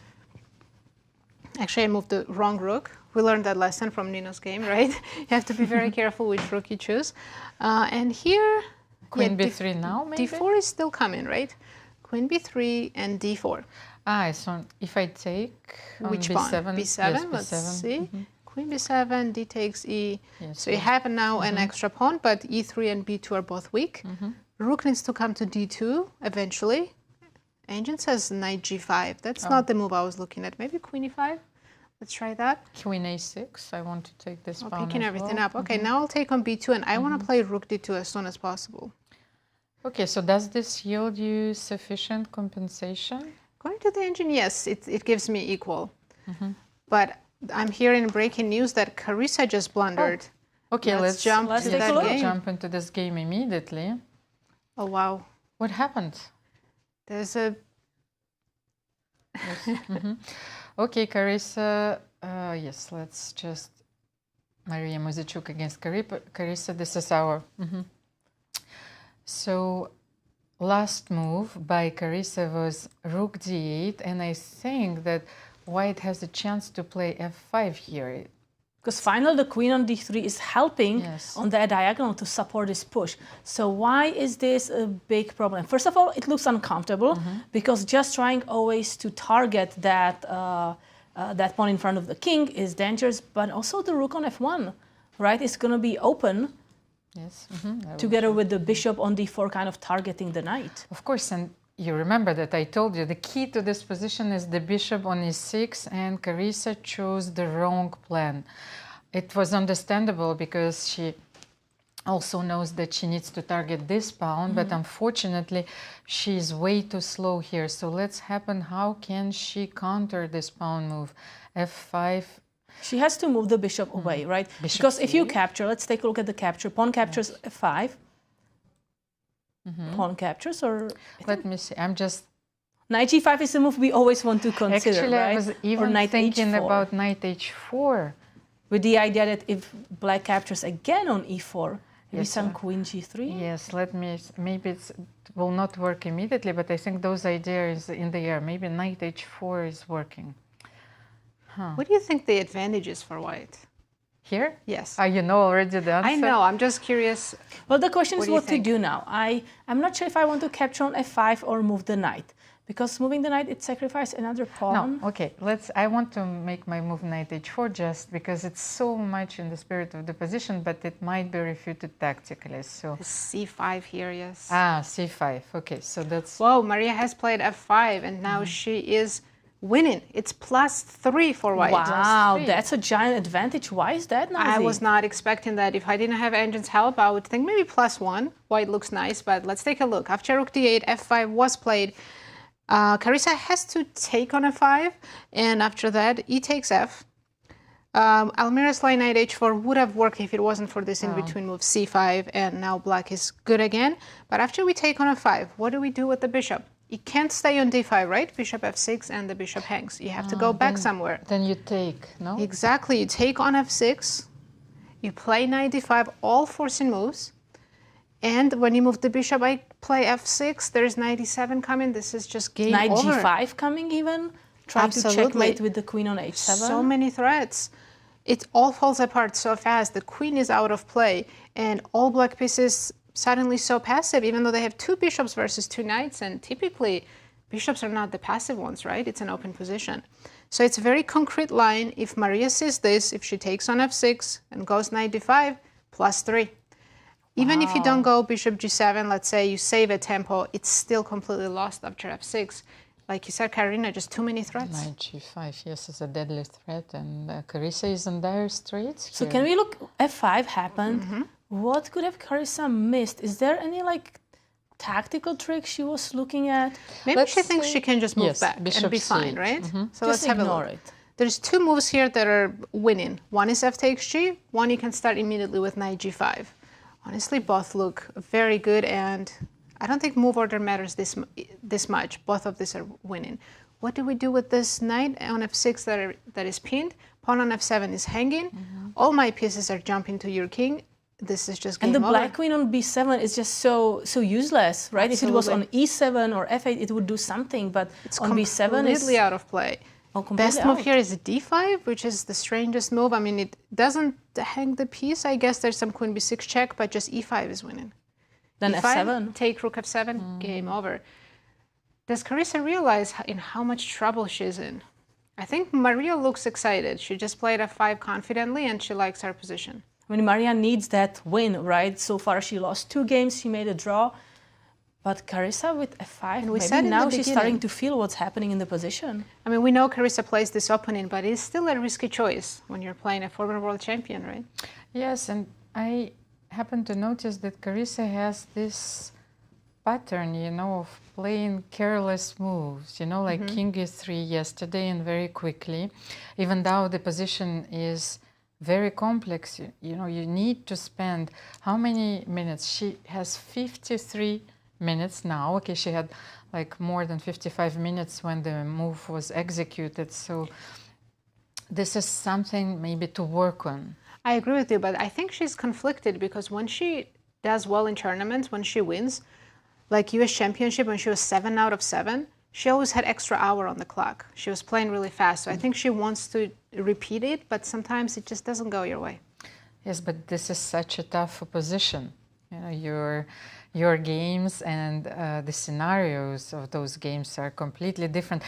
From being a favorite, she's playing a tournament, like being a complete underdog. Absolutely, yes. Here she is.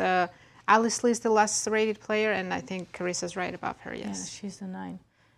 But from probably White's perspective, I mean, this is everything what White wants, right? Active queen, active bishop, rook on this file, knight ready to jump to the center, this knight ready to jump here. Maybe the only piece that's not joining the attack yet is this rook.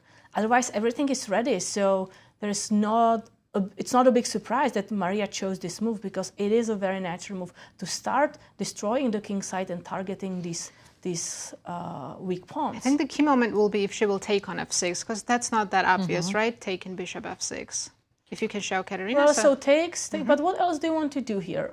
Right. D7, C8, I don't know. Let's maybe D7 a little bit more natural so we can get the bishop to C6. So as Nazi is saying, take, and F6 is the best option. There are But other if ideas. I don't choose it, if I go, let's say, knight G5 with the idea to get the queen here and then capture the knight, you That's have to also play probably interesting. C5, right? So we'll keep an eye on this game because it is a very thrilling game right now after Mariya's strong move F5. But let's go to Yasser. Yasser, over to you. Thank you indeed. Completely winning. F5.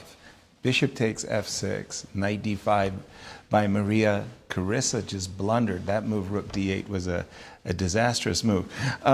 You were talking about the most creative players and Nana, and I thought, okay, I have to offer some creative play myself. I'm looking at the game between Humpy and Bibi and the position after King B1. What happened was a bit of a surprise for me in the game. She has played Knight F6, and I really didn't like that move by Bibi not at all. I'll come back to it and explain why I don't like that move. What I did like for Bibi was, okay, my opponent has the two bishops, and we know long-term the advantage of the two bishops can be very significant. So I need some recompense for those two bishops, and in this particular case, Bibi would have created an isolated queen pawn for her opponent, and then play knight b6. And so the idea behind this position is white just plays the move bishop f4, sometimes looking at rook c1, and I liked this creative idea of rook h5. What's the purpose of rook h5? Well, it's desirable to play bishop d6, but as you know, I have a deep-seated aversion to losing pawns, and the move knight b5 followed by knight takes a7 check is advantage white. So you play the move rook, So you play the move rook h5 so that you could play the move bishop to d6, right? What could be more simple? Okay, white chases the rook away. No. Wait a minute, what? I bring my rook all the way over from h8 to a5. Creative play? Well, you ain't seen nothing yet. White's looking around. I've got the two bishops. This structure, I would love to provoke the move f6 so that my bishop would snap the pawn on e6. Let's play this move, bishop e5. And at first, when I was going through all of this, I kind of stopped myself and said, okay, black has gone too far with her creativity. Well, are you ready for the move, ladies? Whoop! Knight to d3. How do you like them apples? Give me knight f2, forking your rooks. Give me knight takes e5. And in case of rook takes d3, the rook is really patrolling the fifth rank. I just thought that was a deliciously funny and ironical variation. In the game, what happened after knight f6, I thought Bibi was going into I want to say, very passive type of middle game positions that I really don't like as black. D takes c5, bishop takes c5, e4. This seems to be the day of the ending of the Queen's Gambit accepted. Remember what I was saying, 4 versus 4, 2 versus 2, the Tan versus Alice endgame, for example. Well, we've got the same ending of the Queen's Gambit accepted, but this is a very unpleasant position. White just wants to play bishop g5, two bishops. I think I would say the slightly more safer king for white, and I just think that this is a very nice position for Humpy. She did play the move knight e2, not a bad move. King b8, that was, okay. Bibi's in a little bit trouble. Knight e2, I thought Bibi had a chance to play the move knight d3 here. She has played king b8 literally while I was talking, and my engine doesn't like that move, not one single bit. And the engine says e4, and it's just giving a massive +1 advantage to white. For example, c takes d4. A moment ago, I said black's king is slightly more vulnerable. Well, here you can see it most clearly. Again, white has the two bishops, slightly freer position. I like the pawn on e4. I love the bishop on b3. Sacrificial possibilities. Right now, Humpy is doing very well. Should she score in this game, she's only a half a point behind Alice. She could bounce back into the lead. And I'm going to leave it with you as I analyze the new situation after king b8. And Humpy, with the move e4, could gain a serious upper hand. Back to you in studio. Thank you, Yasser. You're like this magician. Every time you come up with brilliant ideas, and thank you for such a thorough analysis, because this position is a very complex one, and this confirms such a wise choice of strategy from Humpy. I mean, that move, knight d3, that's almost invisible. So should we get back to Alice's game? Let's take a look. Because we left it here. And Alice, let's bring the board up on your screens. She played knight a5, you know, targeting this bishop. Town replied by bishop e2. And here, Alice replied with this move. Wow, that's a brave move. Because it clearly indicates her intention that she is not going to suffer. You know, she also wants to have the trajectory of her game, the fate of her game in her hands. Because otherwise you don't make those moves easily. So Tang is still thinking. So what is, do you think, the idea behind f5? Do you want to, the queen has to move? Yes, queen has to move. Probably c2, I feel like d3 is dangerous. I mean, on one hand, we may be putting pressure on the bishop. That's the good thing. The bad thing is, at some moment, maybe a few more tempos on the queen. Also. So, where do you like to have the queen? Queen d3 you would play? I'm afraid to make this move, queen d3. So I would have played queen c2 here. Queen c2 here. Even though it also allows black to regroup the rooks, just in case rook c8, rook. So let's go. Rook d8, but e5 after. You know, I love listening to you and then checking it with my engine and realizing engine has no feelings whatsoever because queen d3 is the best move. Even really?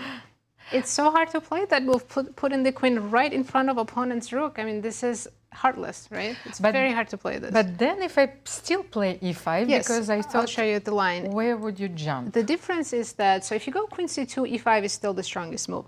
But on d3, it's better. Here we can take on f5. And this is the tactical reason behind it, why queen d3 is so good. The knight on a5 is hanging. So let's say you play bishop e6, I take here. You take on b3 and game continues. White starts to reroute the pieces and start playing on the queen side. So if you don't play queen d3 and play the more logical move, queen c2, after e5, unfortunately, these tactics don't work. You have to head back, after which you are definitely not happy with this passive situation, right? This last two moves by Alice, f5 and then e5, suddenly black's the one with the initiative. Because immediately we can feel like the bishop on e6 is targeting the pawn on b3, the pawns in the center are strong, maybe even the knight on a5, you know, knights at the edge of the board, you don't like them, but maybe this knight is strong suddenly. Guess what? Zhongyi is an engine. She played queen d3. She found the best move. But do you remember her game against Humpy Koneru? Yeah, it's from the Italian where she had the pawn on b7, Humpy had the pawn on f3. It was a complete chaos, definition of the chaos in the universe. She's an amazing calculator. Yes, she calculates very well. Yeah, so that was round 2, I believe, that crazy, really everybody should review that game because it was super exciting. She found the only moves. So now Alice might not play e5 because I'm sure she'll see the tactic. She might start with some other move. Let's say bishop b4 just to take advantage of the queen being on the d file. And then now that e5 is not as a dangerous threat because bishop has moved, white can just drop back. Queen b1. And I continue with e5. What's the difference? Tempo, knight c2. Your bishop's a little bit uncomfortable and I'm going to play b4. So bishop d6? b4. Okay, knight c6. Maybe aren't you helping me to regroup my pieces? So you want to play in a way, b5? Yes, but I'm gaining so much space on the queen side. b5. Then I also have some checks on c4. So let's take his i8 takes. This and line then where does the knight go? I don't have knight a4 anymore because there is a double attack queen a2. So, well, wow, yes, that's true. So you have to go knight b8? That's just very ugly, right? So maybe it's premature to push e5. So I think you can play knight a7. Because after queen a2, bishop e6, can you really take this? Are we sure? Rook a8, queen b6, and bishop c5. Oh, I thought queen was trapped, but white does have another tactic. Rook c7. Wow. I'm just giving up a rook to survive, to keep my queen alive, but I have, what do I have, an exchange? Yes, exchange and maybe a passed pawn that can be dangerous. Yes. So this is somewhat okay. But instead, after knight a7, what white does have is rook takes d6 first. And this is how white is much better than bishop a3. Engine says more than +1 here. Wow, this is so many tactics here after queen d3. But it allows us to understand that b4, b5 is a very important idea for white. So what can we do here if we're not playing? Can I play knight c6 here first? Yes, the problem is always the knight on a5, right? Yes, so let's try to fix that. Can I regroup? But then knight takes a5. Then knight a5, yes, we forget about this move. Another idea behind queen d3, just throwing in knight a5. Yes. So I want to go bishop b8. You know, I'm thinking keeping bishop on this diagonal, maybe I can build a battery, annoy you via h2. Immediately b4 now. Knight c6 back. So you can't take because of bishop a3, and after knight c6, just b5. We keep going. These pawns, they're advancing so quickly.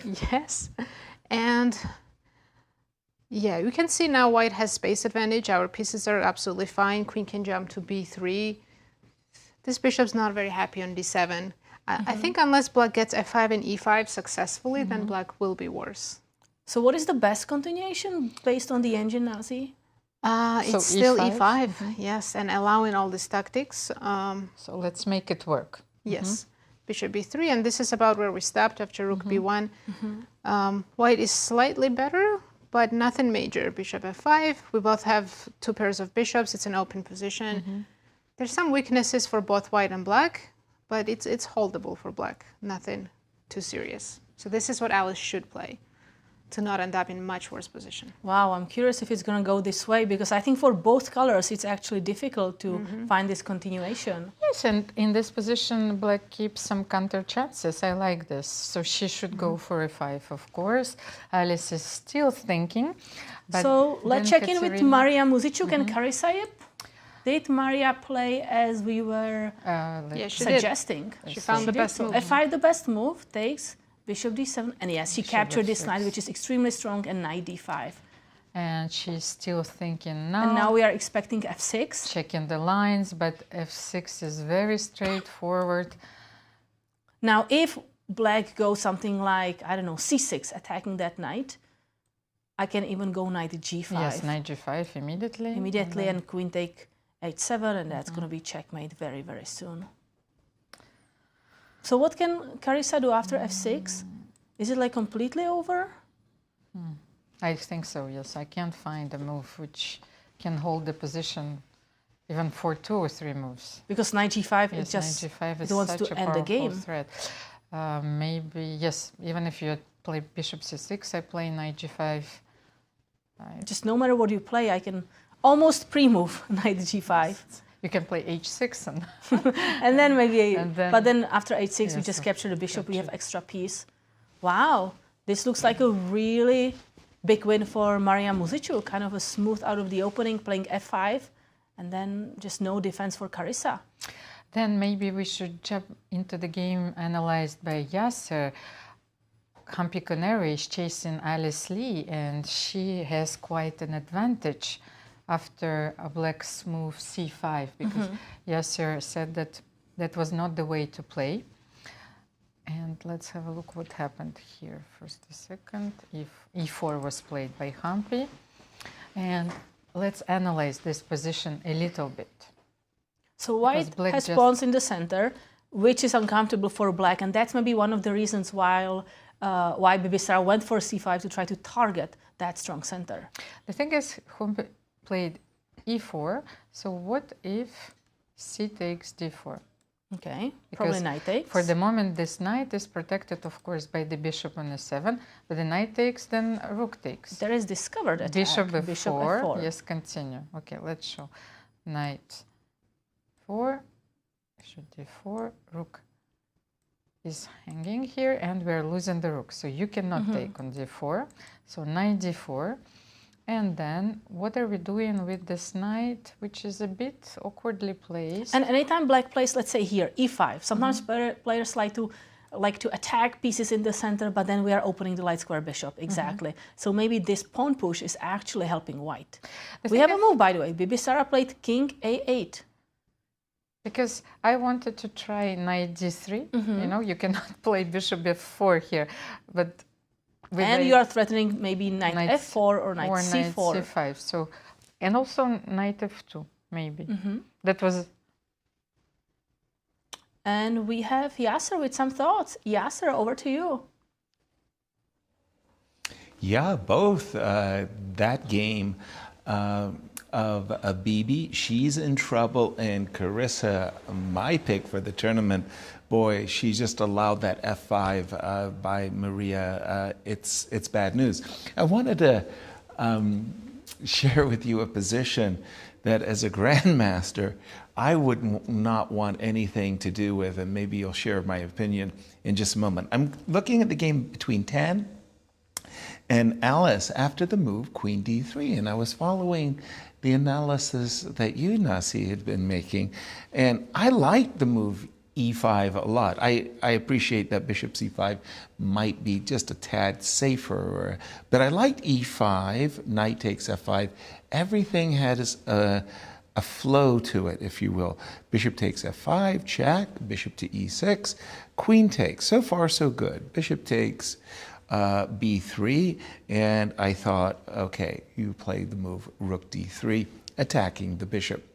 And now this is where we get to a position I would not want to play as white, and that is the move Bishop to B4, give me the Queen. I'm dropping a pawn, Queen takes E5, no I'm not, Queen takes E5, Bishop takes E5, Rook takes D3, Bishop takes D3, Bishop takes A4. Materially speaking, we're equal, but wouldn't you agree with me that this is an incredibly dangerous position for both players? Like, two connected passed pawns on the queen side, okay, 4 versus 2 majority on the king side, and of course the engine is saying zeros. But would any of us like to play this position as white? Over to you, studio. The question is, stump the commentators. Thank you, Yasser. I agree that it is dangerous for both colors. I think I would have preferred to play it for black, because I like the 2 pawns on the queen sides that can just march and try for a queen. I was thinking about Bishop E4. And then I was calculating this crazy race. So you would prefer white? Have no idea. I think we have to ask the computer. But I wanted to show our audience the last move and the variation in the game that we analyzed between Humpy, Koneru, and Bibisara, just to finish this chapter. So here in our analysis board, I noticed that after Knight D3, you have this powerful move, Katerina, Bishop A5, so attacking the rook and the knight. We have always to continue this analysis. I'm not sure, we don't have time, you know, for those forks. So if rook captures knight? So if, oh, okay. I forgot about this one, Katerina. So it's okay. It happens to all of us. No, because I was thinking about Bishop C2, and then but I thought that, okay, now, because Rook D8 is no longer possible, so I don't know, but this completely forgot. Maybe still okay. Knight F2 maybe? Knight F2 now. No, it's not okay. You're still winning. Yes, I completely forgot about Rook D4. So you see this. What are we supposed to do here then? At what moment? After Knight D3. I have no idea. Bishop E3? Starting to get very tired. But after Bishop E3, I wanted just to replace my knight and to play Knight C5. But even here, if I go Bishop C2, I just retreat back, and I have a pair of bishops. You know, there are a lot of dark squares that are weak. I am the one who has pawn in the center. I'm not saying white has a giant advantage, but it's definitely more comfortable for to play for white. Okay, so this one, we can leave it at that. So Nana Dzagnidze, Harika took on G4. And Nana is still thinking. So after Knight D4, Harika didn't play Queen G6, but she played Bishop B7. Do you remember we analyzed this move, Queen G6? If you are joining us right now, after Queen G6, Black has a comfortable advantage because the knight is hanging, so you have to play Knight G3.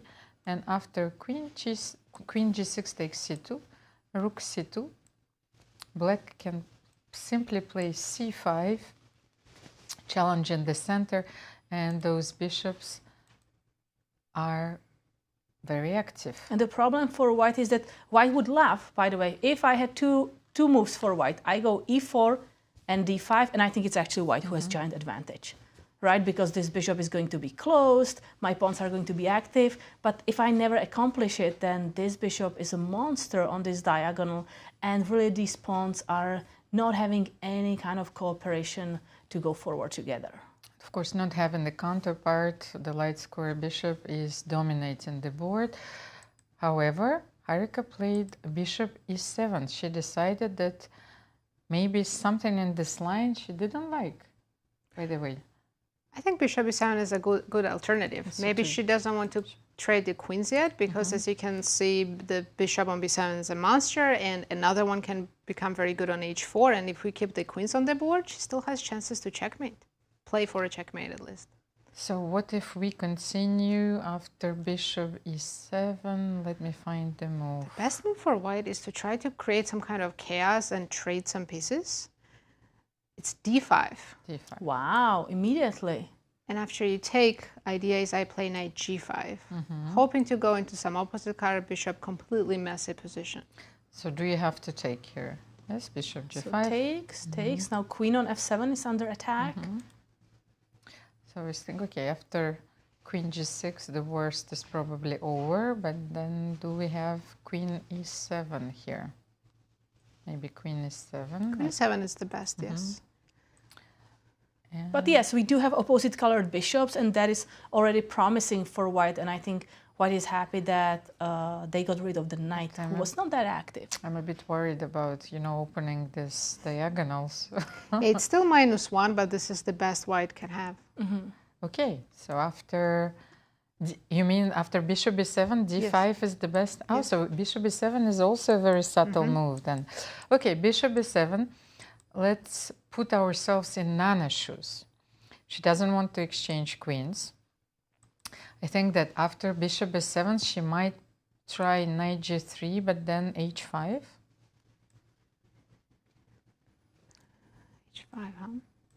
And let's take a look at how these two compare. Head-to-head, lifetime matchup between Grandmaster Nana Dzagnidze and Grandmaster Harika Dronavalli. It is 4 wins, 5 losses, and 14 draws for Nana Dzagnidze. So you see, quite balanced match, a lot of draws. Now in this tournament, Nana Dzagnidze has 1.5 points, but the score for Harika is 2 points. So she may feel quite well and ready maybe to go for another win. Yasser, your thoughts about this game? Yeah, that is a really, I want to say, hard-fought battle. One of the things in that game, whenever the knight on e4 moves, do look at that move, bishop on b7, jumping into the position, bishop on b7 to f3. But the game I've got my eye on is a game between Humpy and Bibi, because again, these are 2 of the top seeds. Humpy's number 2 coming in the tournament, Bibi number 3. Victory here by either player is an important win against a key rival. Knight e2, king a8, and this is like one of those moments that, well, I really think it's a very good teaching moment. Always, I talk to my pieces. I say to you, I ask them how they're doing and what's going on in their lives, or are they happy? Are they sad? Are they working hard? And what are the imbalances? Well, I'm looking at this position of Humpy, and she has the 2 bishops. She has the 2 bishops. This is great. Right? This is fantastic. Give me a round of applause.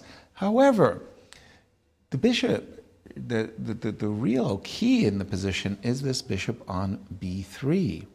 You had mentioned, Katya, if you could ever provoke the pawn on e6 to move, you know, there was some tempo, then the bishop on f7. So what you really want to do as white is blast open that diagonal for the bishop on b3, and then, wow, I mean, it's the promised land. But it's hard. It's hard to do that, and it's tricky. How do you get the bishop on b3 to work? You want that. That's your trump in the position, and you don't want the diagonal to be blocked. So in a sense, you do not want to play a position like this. Then you can say, well, the bishop on b3, it's not the greatest, it's okay, it's not the greatest. So what you want to do, and it's a hidden strategic idea, you go d5. d5. You're blasting open the bishop. Great. Well, you don't, as black, want to play e5 for all kinds of reasons, but no. You don't want to give me a protected passed pawn. You want to take the pawn, of course. Now I take. I just gave you a key. As white, this is not a good move. Maybe it's better to even consider the move knight f4, but how about e5? Well, after e5, knight d7, rook takes d5. Now you're kind of getting the sense of, whoa, there's some momentum going on here in the position, and it's on white side of the table. This diagonal is now blasted open. You do have a majority, and these double pawns on the B file, my computer is giving white a very, very clear advantage. Humpy's choice is not that bad a move. She did play the move bishop f4, but the engine kind of is considering that's the second best move. And why is that? Again, these fights with the two bishops, sometimes they're just really tricky and hard to understand. Knight h5, bishop h2, and what the computer does is says, I want to play the move g5 so that I can shut down the bishop on h2. Still advantage to Humpy, but not the big advantage that she would have had if she had found that really nice and beautiful idea of bishop takes b4 and d5. And I think with that, we're going to go to break. Thank you, Yasser. Not yet, apparently, because we are still getting stumped. Katerina, no? Yes, we have the segment Stop the Commentator. So let's take a look. What's the question? How many 2025 Cairns Cup participants have played in a Women's World Chess Championship final? Wow. If it was just Women's World Championship, then I would say at least 9, I think. But the Women's World Championship final? I think it's 2. We know Mariya Muzychuk. Mariya Muzychuk, maybe. Well, Zhongyi, she won, right?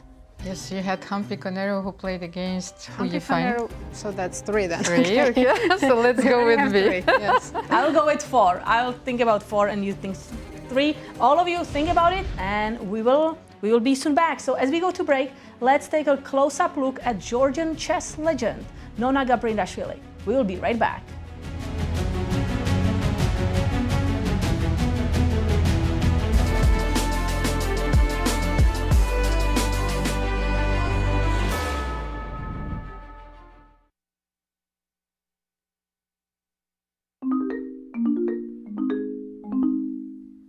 Today we meet the first ever woman to be awarded the title of Grandmaster, Nona Gabrindashvili. She was born in the spring of 1941 in a small town named Zhongyi in Georgia. Chess was an extremely popular game among all Georgians, but unlike many other countries at the time, it was an especially common hobby for women. So it's no surprise that little Nona would be exposed to the game early on.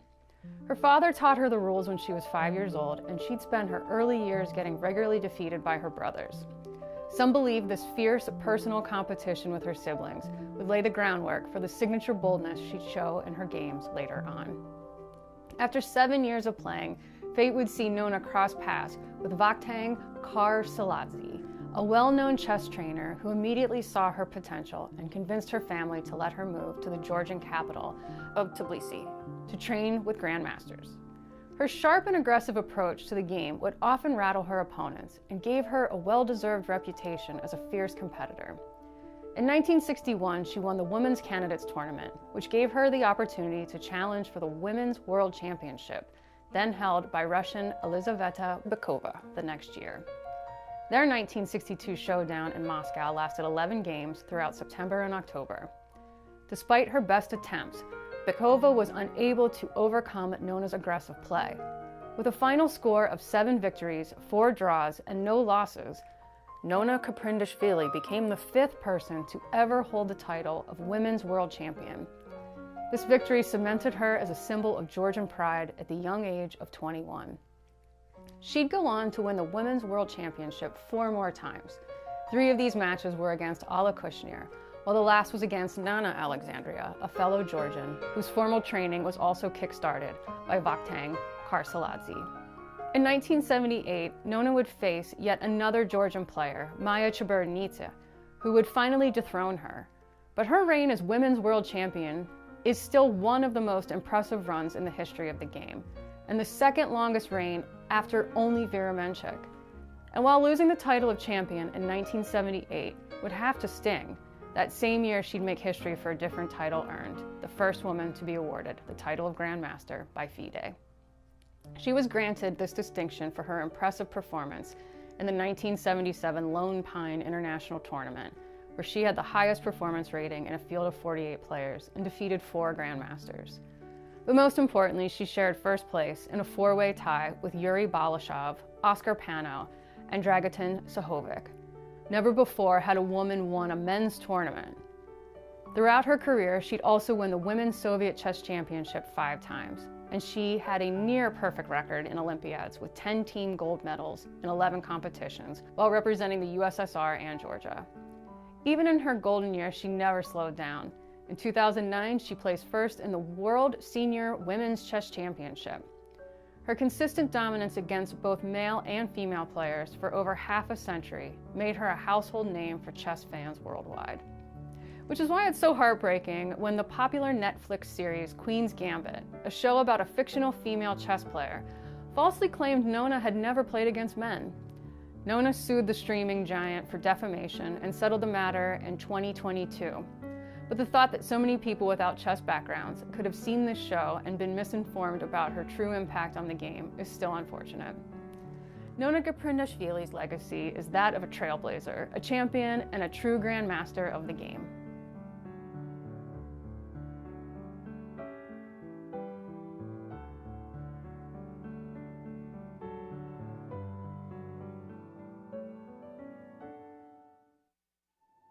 "10 years, 1 legacy."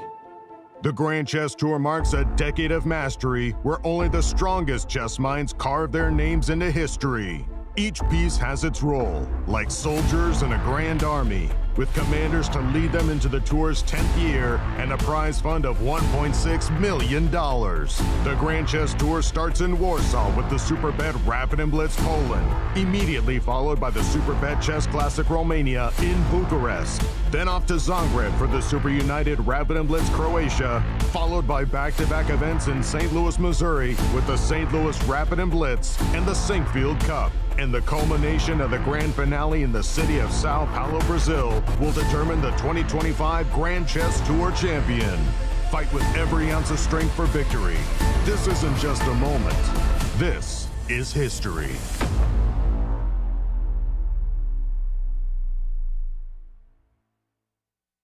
National titles are up for grabs as rising stars and chess legends converge in the chess capital of America, St. Louis, Missouri, for the 2025 U.S. Senior, Junior, and Girls Championships. Beginning July 15th, 30 elite players across 3 fields will compete for a total prize fund of $225,000. 2024 U.S. Senior Champion Vladimir Akopian returns to defend his title, while returning junior players, International Master Justin Wang and Grandmaster Brewington Hardaway and Abhimanyu Mishra will be fighting for first place. In the Junior Girls Championship, top seed Zoe Tang chases her first national title in what promises to be a wide-open field. Young stars and seasoned vets are ready to leave it all on the board. Catch all the action on the St. Louis Chess Club YouTube and Twitch channels. Corporate Chess League started in 2018, and we started it because we wanted to get the corporations around St. Louis to get together, casually play chess, and network together. So each corporation has their own team. They bring 4 to 6 people every week, and they play over the board in-person chess. In our team, for all of us to be here, we don't see each other throughout our week. We work in different departments in different areas. So yeah, I think it's a good thing to hang out with your other peers at the club. So what myself and my coworkers get out of playing in the corporate chess league is camaraderie, getting to hang out with people from work, from different departments, getting to meet people from other companies, learn what they do, and obviously just enjoy the game of chess that we all love. We have about 10 teams right now. We average 10 to 12 teams every year. So if your corporation is interested, or if you work for a corporation and you're trying to get a team, all you need to do is go to our website, stlouischessclub.org, and all the information is there. You know Q Boutique at the World Chess Hall of Fame has the region's best selection of chess sets. But this store is so much more. Discover our masterfully curated selection of unique jewelry, clever kids games that nurture critical thinking and creativity, quirky greeting cards, books for all ages, and a wide variety of locally made goods. Find just what you're looking for at Q Boutique at the World Chess Hall of Fame.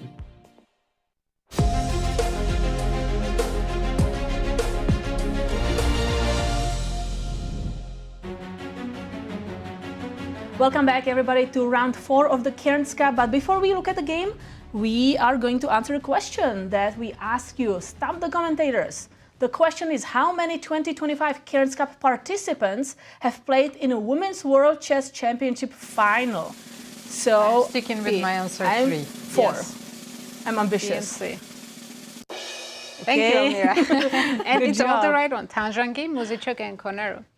And Zhongyi, she won World Women Championship, and the same as Mariya Yes, Muzychuk. Mariya Muzychuk, and Humpy Koneru lost her match against Hu Yifan. And let's take a look at standings after round 3. We have a sole leader, Alice Lee, with 2.5 points. She won her first 2 games, and yesterday she made a draw. So far, a great performance. And then a 3-way tie for the second place. Humpy Koneru, Harika Dronavalli, and Alina Kashlinskaya, all with 2 points. And as you see, everybody scored something. Mariya Muzychuk and Nino Batsiashvili with half a point tied for 9th place. So what's the game we are going to look at? I think Alina's about to finish her game. Alina against Nino. If we show the players, it's a draw queen end game. They're probably looking for a 3-move repetition. That's the position on the board right now. Queen d8 was played, king h7, and I think that Alina is wondering if she can give up the pawn on f2. Let's say, can she simply play queen d7 here? Sorry, queen d7. So black can play queen e1, king h2, queen f2, but then you can also take on b7. And then perpetual, right? Yes, and then the perpetual. Or she can play maybe queen b6 in the beginning. Okay, let's and try. allow the perpetual right away. You mean immediately Here. starting from queen b6 protecting the pawn. So protecting Queen the c1. f2. But now I take a pawn. What if I take a pawn on a3? Take on a3, take on b7. Yes, that's the idea. And now again, I can go queen c1. And still queen f4. Queen h2, queen f4. You don't have g3 after queen f4 because that f2 pawn would be hanging, so you have to move back, and we can have a 3-fold repetition.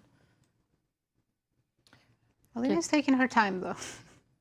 Because she's trying to find a move maybe which will allow her to continue here, but she either has to give this one, of course, and to...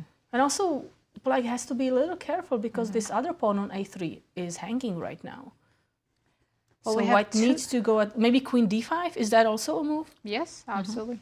It's hard to go wrong here. And we do have 2 games going on where white is close to winning.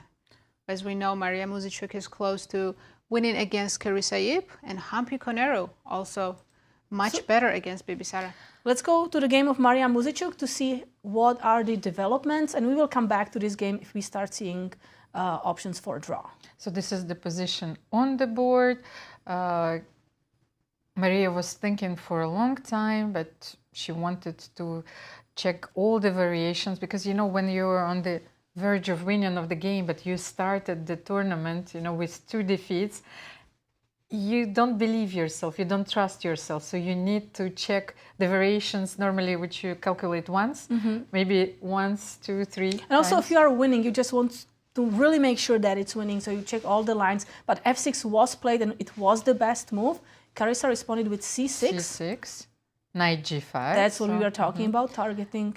No, I don't think c6 happened. I think this is analysis. No, this yes. is, no. Okay, yes, f6 was played, bishop h6 was because played. So Black had to kind of target that g5 square. And just let me bring you up to date in this game. So Mariya started the game with playing d4, maybe going for some queen's gambit, but Carissa responded with d6, allowing transposition to perk.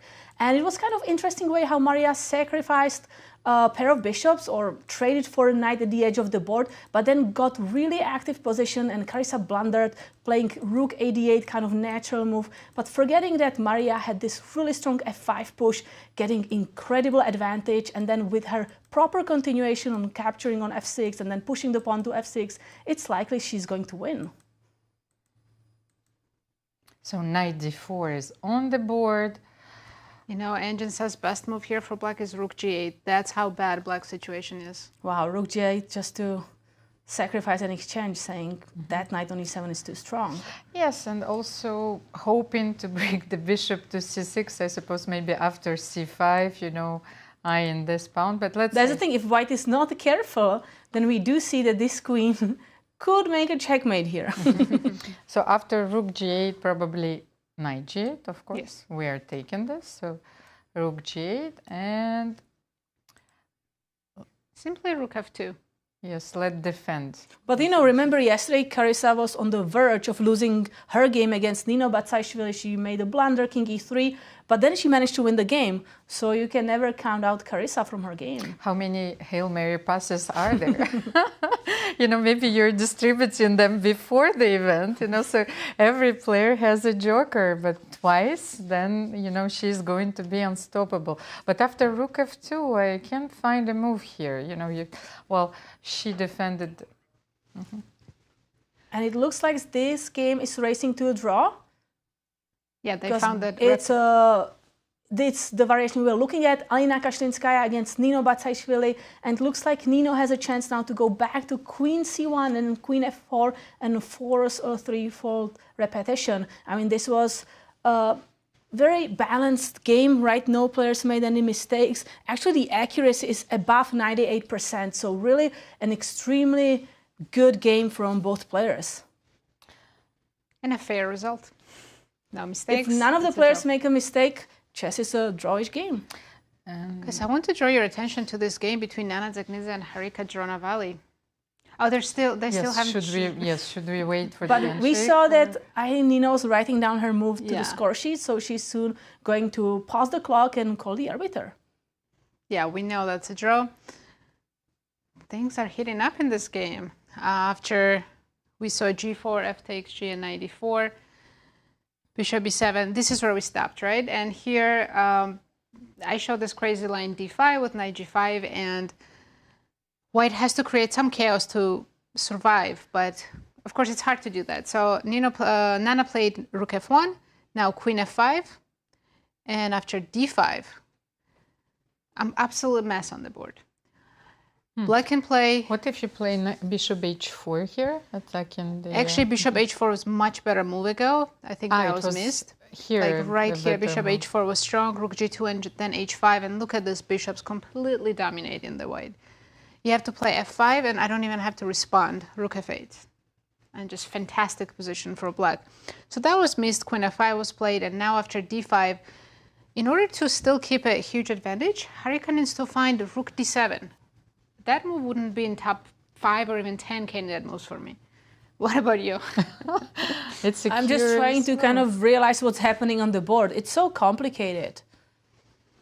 Bishop h4 is the most natural looking move, right? Let's take a look at this. But now I play knight g3, and then advantage completely gone, triple zeros.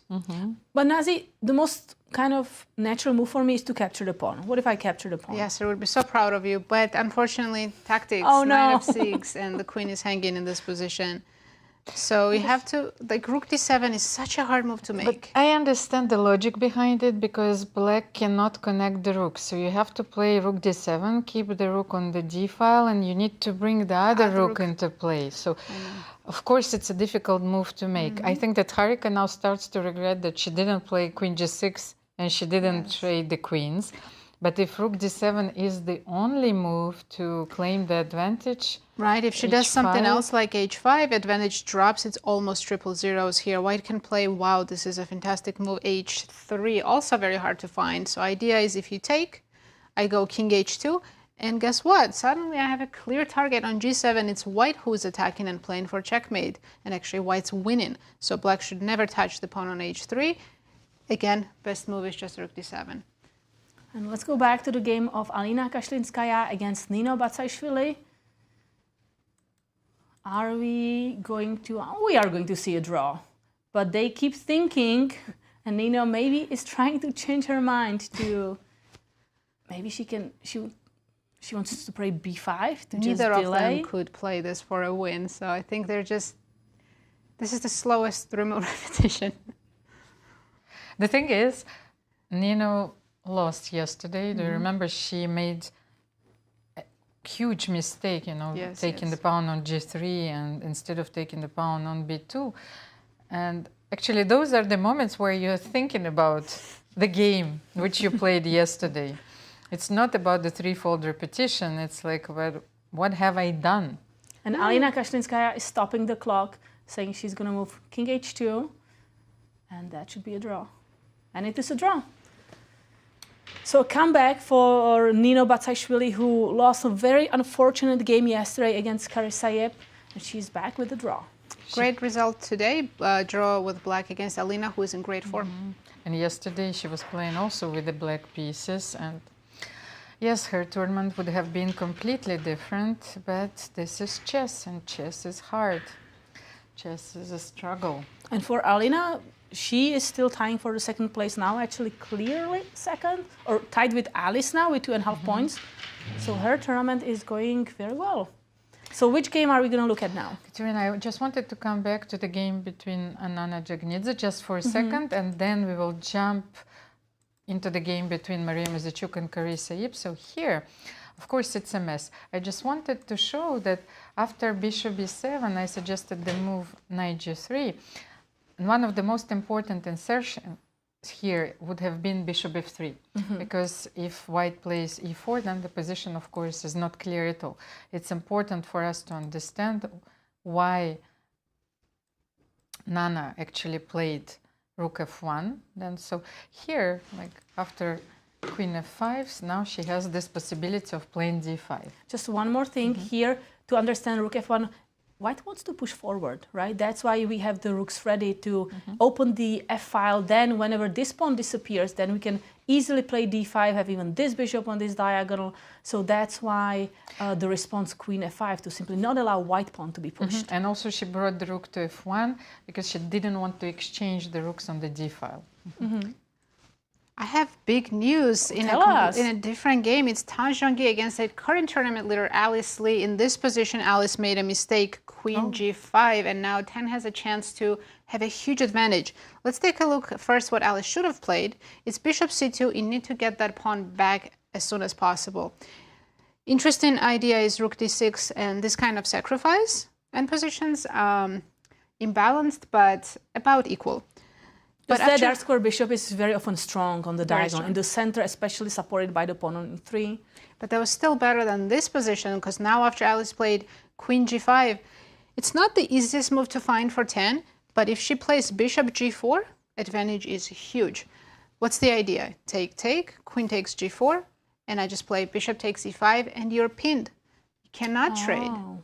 Rook on d8 is hanging, and if you go something like bishop e7, this is going to be a very uncomfortable position. If you take with the rook here, either bishop d4 or just queen b6, and white already has an extra pawn, but I think we're about to pick up one more. h6 is hanging, b7 is hanging. And black has no counterplay. White king is absolutely safe. As I have one move there. When you took on e5, can I play queen h5? Because you cannot play bishop c3. But you have bishop g7. But this is a nice pin everywhere. Yes, but then bishop g7 is winning. Yes. Nice geometry. But yes, bishop g7 is winning here. So okay, one more geometrical move after bishop g4. Takes, takes. Okay. Takes on e5. Queen takes. Taking on g4, right? And bishop c7.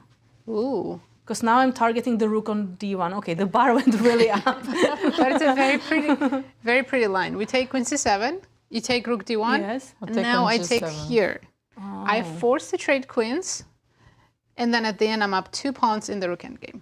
Yeah, that's such a nice line. So a clear win. Yeah, clearly Alice missed bishop g4. On the other hand, it's a natural move in a sense that you want to defend h3. And she just played it, Zhongyi. Earlier she played the queen d3 move, which was the engine's first line. We said it was unnatural, but she found it. And again, bishop g4. And the tournament leader is in trouble. Wow, strong continuation, like finding these critical moves. That's what makes you the world champion. Yeah, she's a very experienced player. And Yasser is with Nino. Yasser, over to you. Thank you. Yes, as we were just waiting for the interview, we were looking and we saw bishop g4 for Tan, and it was very, very nice. How was your game today, Nino? I was black, and after opening, I was thinking maybe I can take some advantage. Yes. Yeah, but somehow I was slow, probably. Okay. Yeah, and she exchanged everything, and after traded, yes. and no advantage suddenly. I cannot find anything interesting. Yeah. Right. How do you like your time here in St. Louis? How's it going? Very, very nice. Yeah. Very Have you visited the park, by the way? Right across yeah, from every the day I'm going to park and walking there. Nice. Any other impressions that you would like to share with our viewers about the tournament? I don't know. I play interesting, but I have no points. Right. Sometimes it happens, right? The results. Very unfortunate yesterday, right? You played very, very nice piece sacrifice. In my brain, I was thinking I'm winning. And exactly. Yes. I had 2 choices there, and I choose variation which is losing. Right. 2 winning choices, and you found the third, as we would say. Today, we're seeing the game of Alice, tournament leader, youngest player in the tournament. As a veteran player, you're thinking, wait a minute, we shouldn't allow this youngster to do so well. Has she surprised you, Alice? No, she's playing quite good. Right. Years already, 2 or 3 years. Yes. And she's a good player, I think so. I do too. Yeah. Thank you for joining us. Good luck in the rest of the tournament. Thanks. Back to you in studio. Thank you, Yasser. Thank you for the interview. And yes, we always know this, that sometimes you play horrible chess, you have good results, and sometimes you play good chess, but something is missing and you don't get the points, right? And sometimes the gods of chess smile at us, so let's hope. Yes. And let's take a look at Humpy Koneru. Yes, this is against the game. Bibisara Assaubayeva. Her position looks very strong. And I see there this bubble, this orange bubble, knight a6. Mistake. That was Bibisara's last move, knight a6. So let's find out. Should we play knight b5 immediately here? Why was this such a mistake? Can we sacrifice something? Yeah, some bishop takes c6, yes. and I'm only looking for this because we know it's a mistake. And sometimes when you have so many pawns advanced, you are able to sacrifice to allow them to push forward. But what if we play knight b5? Yeah, knight b5 is the best, and it's more than +2. Thanks God, you know, Wait, this so time I haven't blundered. What's the idea? I'm still not getting why it's so bad. No, I think it comes also from the analogy of some several openings when you play knight e6 and knight b5 paralyzing the right, pieces. so I'm actually paralyzing the knight, not allowing you to... You went here with idea to transfer the knight to better pastures, but after knight b5, there's always some check, so this knight has to be here defending this square on c7, and if it has to stay here, it's just a horrible knight. Compared to this knight, it's targeting c7, it's also guarding this square on d6. And the worst news is that you have to make a move here. So what is the useful move that black can make here? So let's go with bishop c5. My idea is that maybe I want to transfer this bishop to b6 to guard this square, and then finally get the knight to a better square. Okay. Can we start pushing this one, g5? Where are you going now? h5. I feel like I have to. Yes, I don't like to. I mean, both knights are on the edge of the board, but I feel like I have to be there. Cannot find another move for you after this move. Black really doesn't have many moves left. Okay, f6. So we were right after Yes, this? yes. Okay. Let's go, G5 is f6. very good. Okay, f6. Still not that worried. Okay, this is... I've had worse position in my life. I'm sure. So let me find a precise way to execute you. Maybe to execute me? Okay, I'm sorry. Yes, I forgot already what we are doing, where we are. You know, we are live. You know, people are watching. You know, it's like I'm in the game. So f6. Let's see. Maybe. Bishop let's C7? leave it. Yes, let's leave it here because I don't want to take on bishop c. Ah, yes, bishop c7 is a nice touch because, of course, then you can also take on e6. And now you have to take maybe, yes? So if I take or move the rook, then you get 7th rank. Okay, I take, yes. You take, I go e5, that pawn is hanging, but you get your rook to the 7th rank, right? And yes, now I can even play rook d7, then bishop d5. And then you execute me. I was like, it was a very lovely way, you know, to put it. I have some updates in another game. Chess is a serious business, Katerina. I guess it is. Nazi, what is your update? In the game between Nana and Harika, so we see a mistake on the board. As we left it here, rook d7 was the best move, a very difficult move to find, but Harika played bishop f8 and got a question mark, after which Nana, if she found the right move, which was h3, with the exact same idea as before, g takes h, king h2, white is better, +1. It went from -1 to +1. But Nana quickly responded with rook g2 because she's down on the clock. She has only 12 minutes left for next 20 moves in this complicated position. So that's why she's rushing a little bit. She's still tiny bit better here, but h6 is a very precise move here for black. Don't ask me why, I don't know. But after h6, let's say you play bishop e5. It's hard to find very good moves here. King h8. This moves, it's like this is alien chess. All the moves, they don't make any sense to me. Why are we playing bishop e5 or even rook g2? Unclear. I thought idea of rook g2 was to go after this pawn. But we can't do that. Nazi, for a second, can we go to that move h3 just to stay with that position a little bit? Because I think this is a really nice illustration how sometimes you sacrifice a pawn to allow your opponent's pawn to be in front of your king, because that pawn is actually incredibly well shielding the king. And now once you go rook g1. Exactly, this would be amazing. Let's say you play king h8 or something. Well, I even have immediately knight g5 tactics, and if you don't do that, I will just play rook g1, and it's very one-sided game here. So it's a big missed opportunity for Nana. So we have our questions answered. First, h6, you're not allowing knight g5. Then king h8, you're threatening to take on d5 because you no longer have knight f6. Oh, that's why. Okay. Like two defensive moves, you know, preparing to take on d5. And how is the evaluation now? Slightly better for white. Only after the most h6 is the only move. Yes, without h6 it's +1. So if I go king h8, the idea is I want to capture on d5, but if I captured before, you had that discovered attack, knight f6. Yes, but I still don't understand why this is such a threat. So now it's a 4. Knight f7 is coming and e6 is hanging, and you can't defend both at the same time. So it's just winning material here. Okay, so I have to go h6. Now I get it. h6 is only move, yes. And now white has many different options here. You can play bishop e5, rook c1. What? Yes, I don't know. You want to take with the rook f on c2 and to take on g4. Oh, thank you. That's the explanation. So we want to be able to retake on c2 with this rook and keep this rook for the g. But I mean, that's this a really deep understanding of the position. For me. Deep Almira. So yeah, we'll see. But given that Harika just made a mistake with bishop f8, we know how it happens, right? You make one mistake, then you follow up with second. So she might not find h6 and end up in big trouble. She might play h5, which allows Nana second chance to play h3 again. And now if you take rook g5, just ends the game. Because after queen moves, then there is knight f6 and just checkmate, right? Queen h7 I think it's checkmate. commentator's duty to show the checkmate line. There we go. It's a beautiful mate. So we'll see what happens here. Things are heating up, and the time, 22 minutes against 12, and still 20 moves to go until the time control.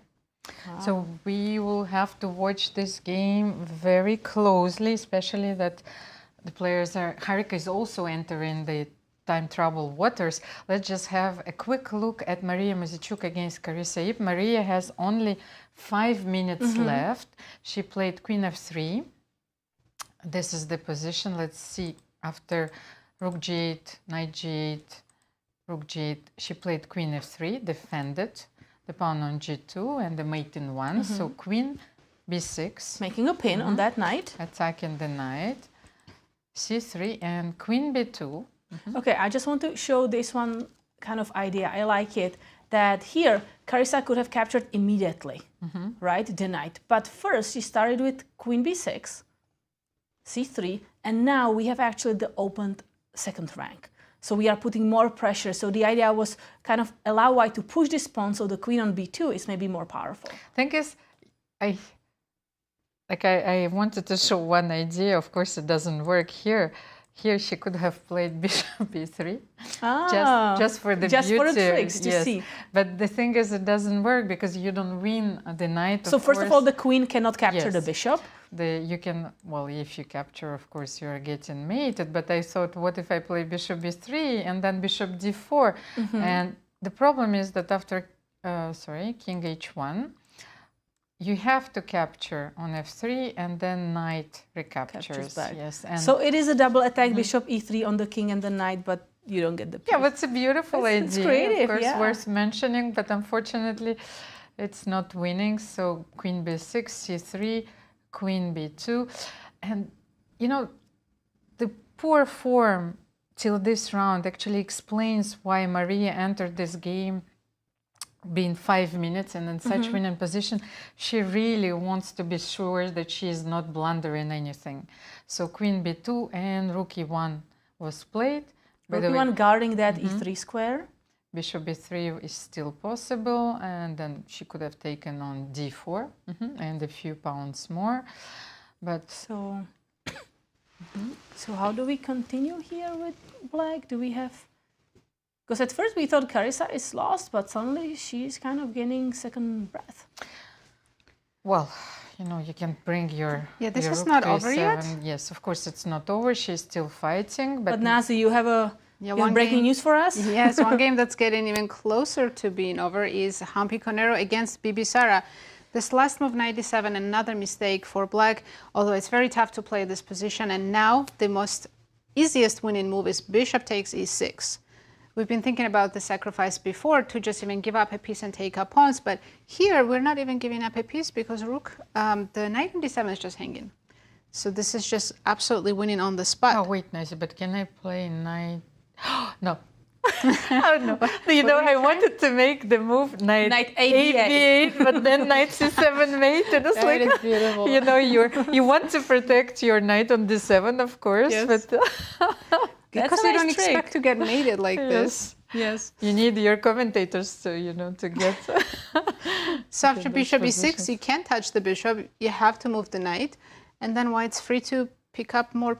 you can take on f7 maybe because of rook f8. Although it says it's still fine, but any move. Just bishop g4, this position. I mean, we have an extra pawn and the compensation. This position is amazing. The knight on a6 is still useless. We play knight b5. This is more than +3. This game is going to be over very soon. As you can see, Bibisara's last couple of moves, out of 4 moves, 3 of them got question marks, but it was a very tough position to play. So rook h5 was a mistake, then knight a6 was a mistake, and now knight d7. And I think Humpy now will make this bishop e6 move and finish the game. Yes, those positions do not offer black a clear plan. You just need to find a small defensive resource, regroup your pieces, improve your pieces, and hope to trade, you know, something. Yeah. So she's just played it. I saw on the screen bishop e6. Takes c6, and wow, 2 exclamation points. And this game is probably going to be over soon. Yeah, +3. I see the computer. That's a giant advantage. And Humpy is going to be on +3 after this game. If she wins this game, she's sharing for the 2nd place right now. But this game is going to be crucial for the standings. If Alice Lee will not defend her leading positions in her game against Zhongyi, then Humpy is going to be the new leader of the Cairns Cup after the 4th round. Alice Lee is in trouble, as we know. So let's maybe So Bibisara captured on c6. on this game for a moment. Humpy recapture with knight. Can we pull up that game? Yes, Yes, because we just have a second. Muzychuk's game. There we go. That's the current position, of course. Now again, don't play knight a to b8 to force a smother mate, but honestly, what do you want to do It's lost here? anyways, so. Bibisara is a very aggressive and active player, but in this game, it was just not her style, right? Not her day as well, I feel. But you understand now, when I told you the story about their last game and everything which went wrong with her preparation, she blundered immediately in the opening and she lost to Humpy, let's say in style. So it's influenced her opening choice today, and we saw now what happened. So knight e6, the rook has to move. What would be the only square? Let's say rook c8. I mean, I Let's honestly just don't know try what to... something. So rook c8, rook d7, to play attacking, here. yes, of course, the bishop, but all the pieces are passive. White has everything active, minor pieces active, rook, advanced pawns, control of the center. Even better, king. Like literally everything is better for white. We're just adding salt to the wounds. By the way, Harika didn't find the correct moves and now she's in big trouble. So maybe let's go to that game, Nazi. So we saw here after bishop f8 and rook g2, she had to find the only move h6 to not be much worse, but she played rook d7, which got another question mark. And here Nana did find the strong move h3 finally on the board. And now after h5, takes. This is the current position. Nana has a couple of different options here. She can play just rook g3, lift the rook, or rook f2. You just want to double the rooks and take on g4, and it's a one-sided game. Can I go king f2 with the idea to go rook h1? That's also very nice. Yes, king f2, absolutely. What? Why the bar always goes down when I suggest a move? I just saw this move. the computer knows it's you. Just I think the computer's with messing with me. It's suggesting bishop a3. What? Okay, take it. E takes d. Oh, because now the king blocked the rook from guarding the See. queen, so I cannot move the knight away. So knight's actually pinned. Okay, that's what? Bishop a3. Okay, I'm speechless. Someone is taking over the computer, I think. Yes. Someone's messing with me for sure. Yes. But yeah, any move like rook f2 or rook g3, and it's more than plus 1.2, so it looks very good. You still don't have e takes d because of knight f6. Maybe she wants to play rook f7 to defend the queen, but problem is always knight g5 with a tempo, also losing the e6 pawn. Very difficult to find correct moves here for black. And we have a move. Oh wow, another mistake. I see bishop d4 got a question mark. But Nana has only 8 minutes left, and Harika somehow managed to keep her time to 20 minutes. Nice. It's not really a blunder, it's just like more of a missed opportunity after bishop d4. So, because it doesn't create any threats or ideas, you still have to double up the rooks. So it gives black an extra tempo. Now black can play rook e8 or d8. Which one looks more natural? I guess I'm trying to understand Nana's idea. Why bishop d4? That's the thing, like, what do you want to do with bishop d4? Because you cannot really play like queen b2 to make a battery. The knight is hanging on e4. What is I think coming it's like next? a filler move. She Let's didn't say know exactly I will what play to do. rook e8. Rook e8, right? Do we think no, there's no... I don't know what bishop d4 was. Maybe she... It's just a filler move. She's in time trouble. She wants to get to move 40. So she still needs to play rook f2, but now there is this interesting idea, bishop c5, just to trade some pieces. Yes, black's down a pawn, but opposite color bishops, there's always hope to survive here. And take on d5. Absolutely. And I think one extra pawn here will not be enough to actually win this game. So Harika still has some chances now after bishop d4. This game keeps going back and forth. Very difficult position. Thank you, Nazi. One last glance at the game between Mariya Muzychuk and Carissa Yip. How many minutes? 3 minutes for Mariya, 26 minutes for Carissa. Carissa is waiting for, tables to turn. We were saying you cannot count out Carissa ever because she has time, so she's going to play till the end, and you have to be very accurate. So what to do now with black? I'm hearing bishop f5. Wait, what? Here? Yes. Bishop f5. There's... Okay, mate is threatened. Oh, so you cannot capture... Now I understand it. You cannot Mm-hmm. capture the bishop in any of those three ways because queen takes g2 checkmate. Mm-hmm. But what was, let's say, bishop g4 was played, just to understand, queen d3, and if we try... bishop f5, so if queen g4, queen f3, bishop g4. But we don't want... No... Oh, it's... So she's trying to protect the pawn on c3. Yeah, but as white, we don't want to be repeating, right? We have an exchange up, so... Of course. But before we look further, let's check in with Yasser. Yasser, over to you. Like yourselves, I'm completely befuddled by the game between Mariya and Carissa because I'm with you 100%. I thought Carissa was dead, busted. We were all but... singing a eulogy for her. Bishop g4, queen d3, bishop f5, queen back to f3. Yes, you want to keep the pawn on c3. I've been looking at bishop g4, rook c2, pardon me, rook f2, queen takes a3 as the main line, queen to d3.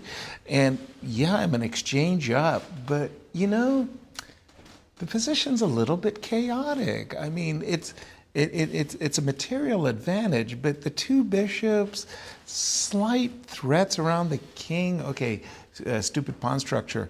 In chaotic positions, as we all know, crazy things can happen. Time trouble's an issue. You're carrying the baggage of the previous games that you've played. So for Mariya, I don't think she's really comfortable. When she played that whole f5 and bishop takes f6, I'm sure she felt like it was all a snowball down the hill. Here, I don't know. It's a little bit chaos. And yeah, white is better. White is better. But crazier things have happened. And we saw an amazing comeback by Carissa yesterday. Can history repeat itself? Well, back to you in studio. We'll find out pretty shortly. Thank you, Yasser. And what can be hotter than the rook on the open file? Well, I'm looking at these positions, and bishop f5 was actually played. So, of course, Mariya Muzychuk cannot repeat moves in this position. But Mariya has 3 minutes on the clock, so now she needs to answer this question. Do you want to just move back and settle for a draw? Or do you want to try something more creative with 3 minutes on the clock and knowing that Carissa, Carissa is no longer worried about getting checkmated? So what is happening here? If I play queen e2, then... And it just happened. Mariya just made the move. It is a mistake. So let's see. How Carissa, should I continue? Yes, I'll show you the line because queen e2 got this double question marks because of this line. You can start with queen e2, and when you take... there's just bishop d3. No, but knight e2. Yeah. Well, when you take with the knight, problem is the check. Bishop e3 check, king h1, and still bishop d3. And how do you get out of this situation? Oh. You are completely pinned with two bishops. Sooner or later, you just have to move the knight and give the exchange back. So let's watch it on the real board. So not bishop e3 here, but queen a2. So it's sort of a positional compensation. It's very interesting. So the pair of bishops are extremely strong together with that hot rook on g8. And once again, Carissa moved instantly. You see, you start to love my jokes. Just like at the end of this tournament, you will be asking for more. But sleepless nights. Well, she gets another miracle, but at the end of that line, it's still not completely fine. White still has an advantage after, let's say, knight f4. We give the material back. Engine still says +1, but compared to where she was, where it was like +3, +4, of course, she got another chance. So I'm curious, if I capture now with the rook, you said, Nazi, you're going to play bishop d3. Yes. I'm going to go to e7, because, yes, I'm going to give you that exchange. But I will hope that... Yeah, you still have an advantage. You want to be careful about getting checkmating on the back rank, and my knight can be active. f6 pawn, rook g6. Are you? Check. Then rook g8 back. And then I don't have a better move. Draw? No, no. But let me check this line. Okay, 92, I think that's okay. Just wanted to be sure about it. So 92, bishop e3, king h1, and bishop d3. Okay. So this is the threat, or if I'm evaluating things correctly. So rook f3, yes. I have both bishop d4 or bishop d2. Bishop e4 or bishop d2, but maybe bishop e4 not that strong. Okay. She has less than 1 minute now, Mariya. Okay, so this, you know, this... Wow, big decision for Mariya. Does she capture with the rook or with the knight? Are we going to assist? Rook captures e2. Another miracle. That was a better decision than knight e2. And that position that we're analyzing with Katerina, rook e7 and rook g6, is the best line for black. For white. So bishop d3 on the board. Carissa is quickly pinning these two rooks. She is exchanged down, so she wants to get the rook back.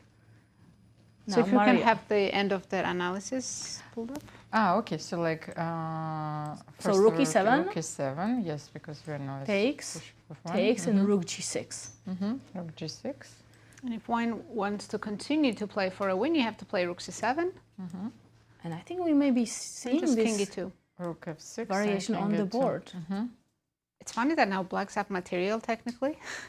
But look at After all this. Look at this beautiful knight. We're gonna see endgame rooks and minor pieces, and now which minor piece is better? It is an open position, and in open positions, bishops are better. But here, bishop f4. It's difficult to find targets, so you are looking for that h2 pawn. Okay, I attack you, g3. Although maybe, g3 is good. I wanted to play bishop e5, you know, and hope for an endgame. Take on a7, so, so you are ruthless. You are taking on a7, and you're saying, so if I transpose to this endgame, okay.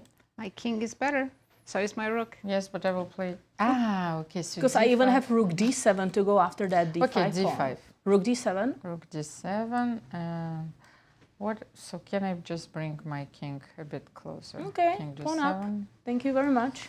Rook d5. And I'm happy. I love playing rook endgames with extra pawn. Okay, if I don't manage, it's a draw, but you're going to suffer for like 2 more hours. Activating my rook. But surprisingly to me, engine says it's +2 here. Here it's +2 already.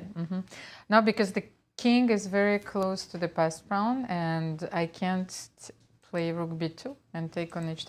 Okay, I can try this. Let's say this. You can. It's a race. Let's say. Yeah, but I would prefer to have the king on f3, to be honest, not to do other pawns. Okay, I'm just. But I thought that no, this line you're showing, it's a draw. White should not trade the a pawn for h pawn. But how do you do here? So after rook b6, rook we go back here. Just rook e5. Rook e5. To cut black's king off, so we can start pushing the d pawn. Rook e5 here. You give rook b2 check. I move king d3. You can take on h2 and d5. Yeah, and now this pawn is really marching forward to the promotion, and then this king is never going to get closer because of this rook that is keeping a great card. Rook e5 is such an important inclusion, Katerina, yes? But again, I don't think you want to go into rook endgame with a pawn down, especially in this situation where this king is so active, so close to the center, and even the white rook is ready to be active. But what can you do here? Let's say your rook is... So let's move back. Mariya's rook is so active.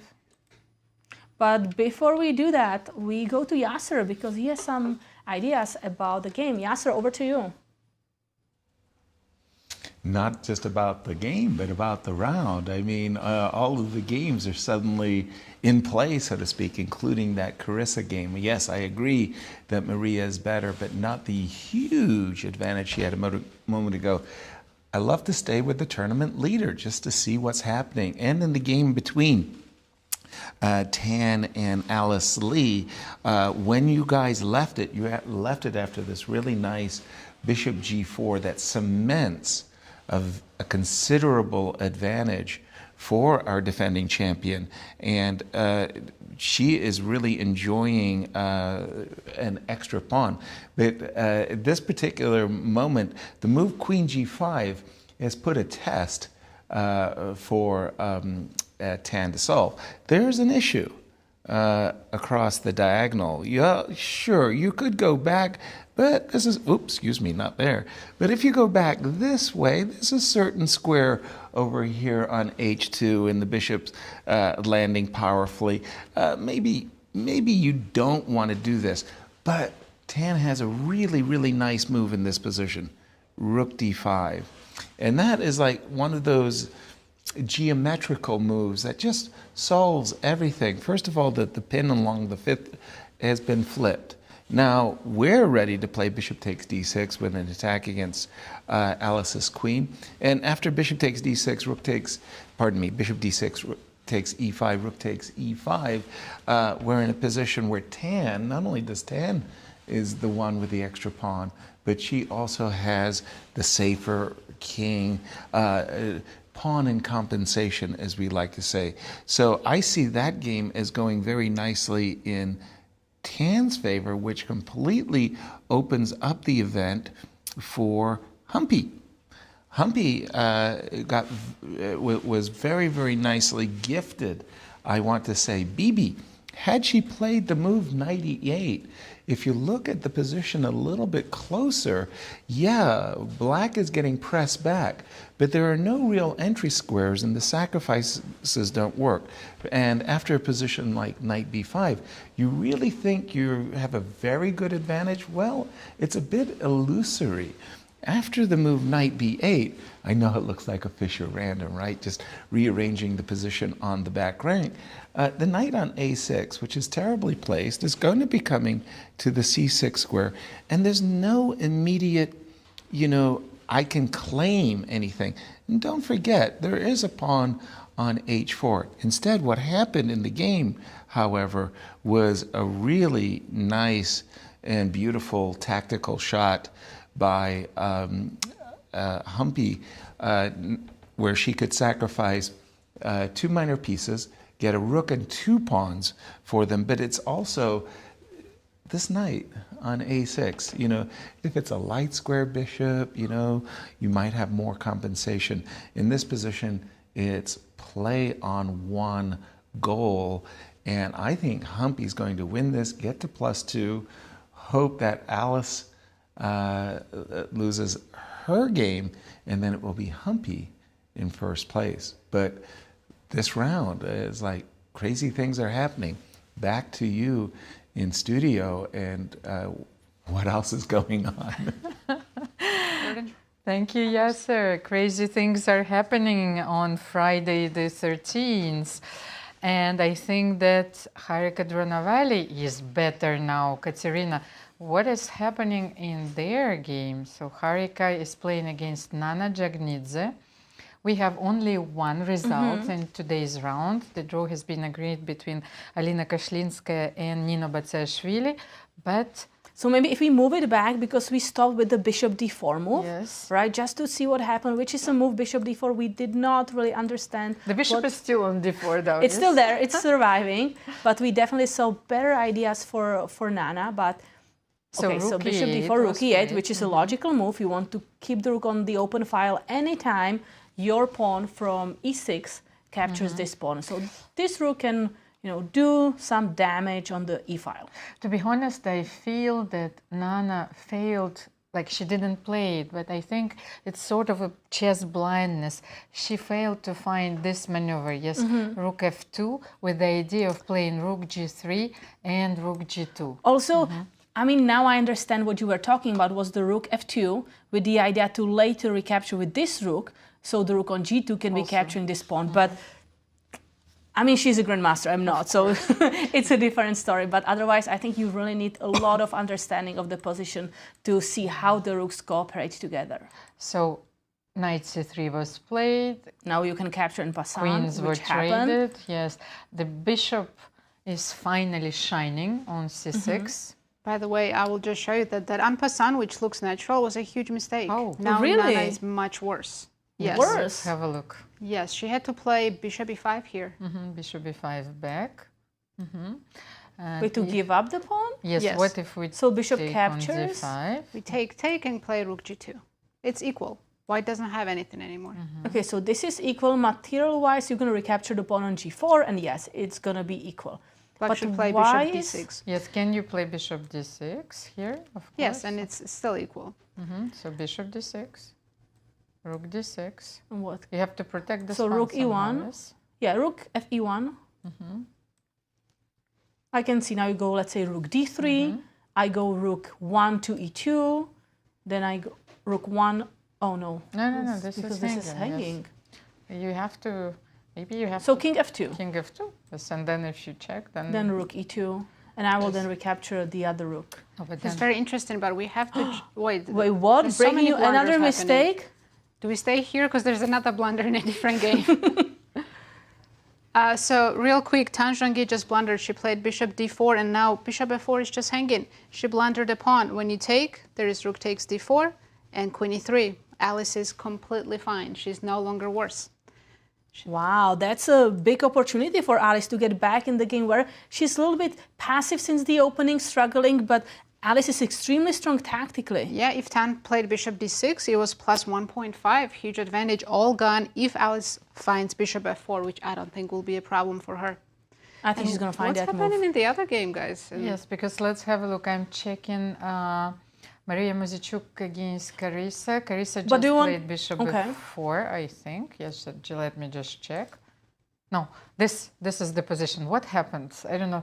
Things are changing so fast. So Carissa decided to... So let's go back to where we finished. Here. Carissa decided to play bishop g5. Which, according to Nazi, the best move was rook g6 instead of bishop g5. But she gave up the pawn on f7, rook g6, but rook f8, then she forgot that... Okay, she forgot that you can take and give up the pawn, and she entered this endgame. How to evaluate this endgame? So probably rook captures, let's say rook captures But on the, f6. the difference is that I took on f7 and I took on c7, you know, so you lost the tempo here. So king e2 once again, and Mariya... And Yasser has some news about Harika's Dronavalli game. Yasser, over to you. Thank you. And it's sort of like an echo. I heard myself a long time ago.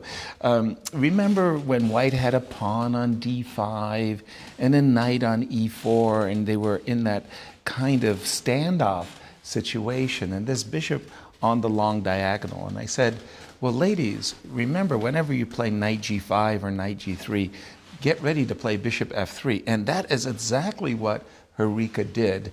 And with this move, by the way, bishop f3, things have really turned around dramatically. And now it's Harika who's saying, wait a minute, I'm about to play. I have ideas of a g7, a g5. Just to put, I don't know, some... What's a decent move here? Not sure what a decent move is. Okay, knight b1 in order to play knight d2. I was going to play g5. And the idea that I had was to suddenly switch the rook over to the h file. And you can imagine, like, I can make a kind of a checkmating pattern. Knight e2, this is the move I want to play, g5, and in case of f takes g5, rook h7.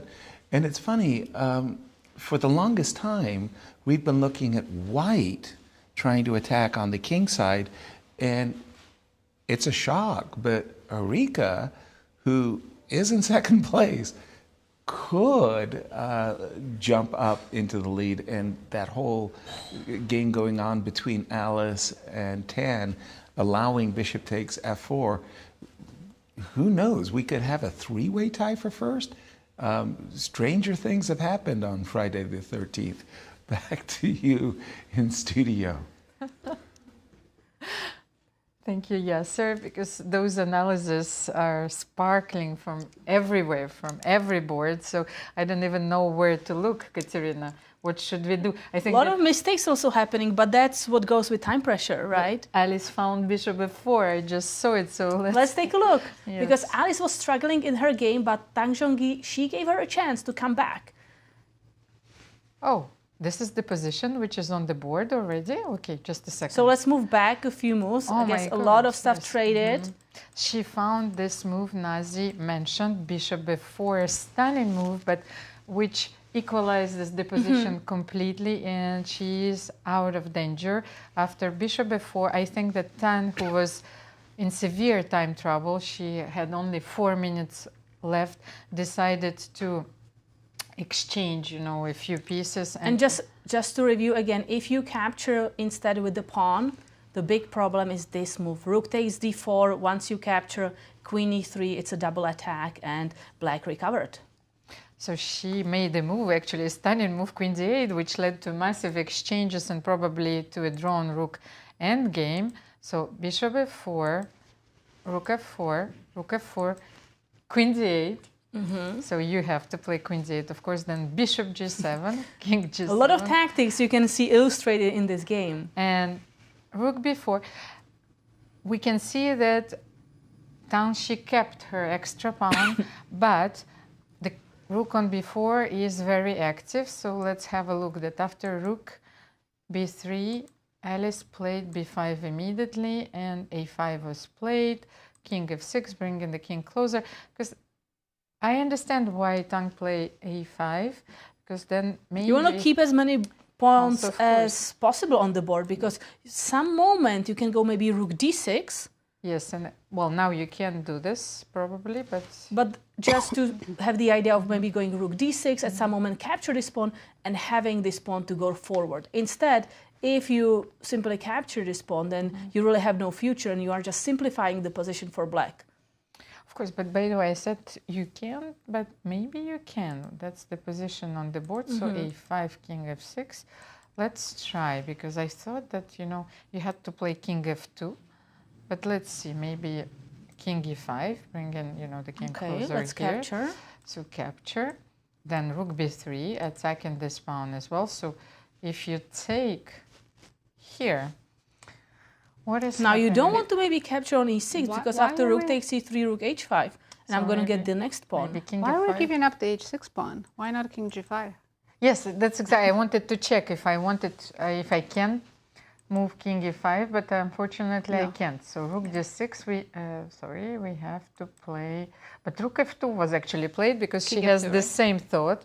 So what is happening after rook d6? Then king g5, guarding that pawn on h6. Then rook a6, rook b3, attacking this one. I have this beautiful line to show you. Zhongyi still has a good chance to win in this endgame, even though we think that it's close to equality.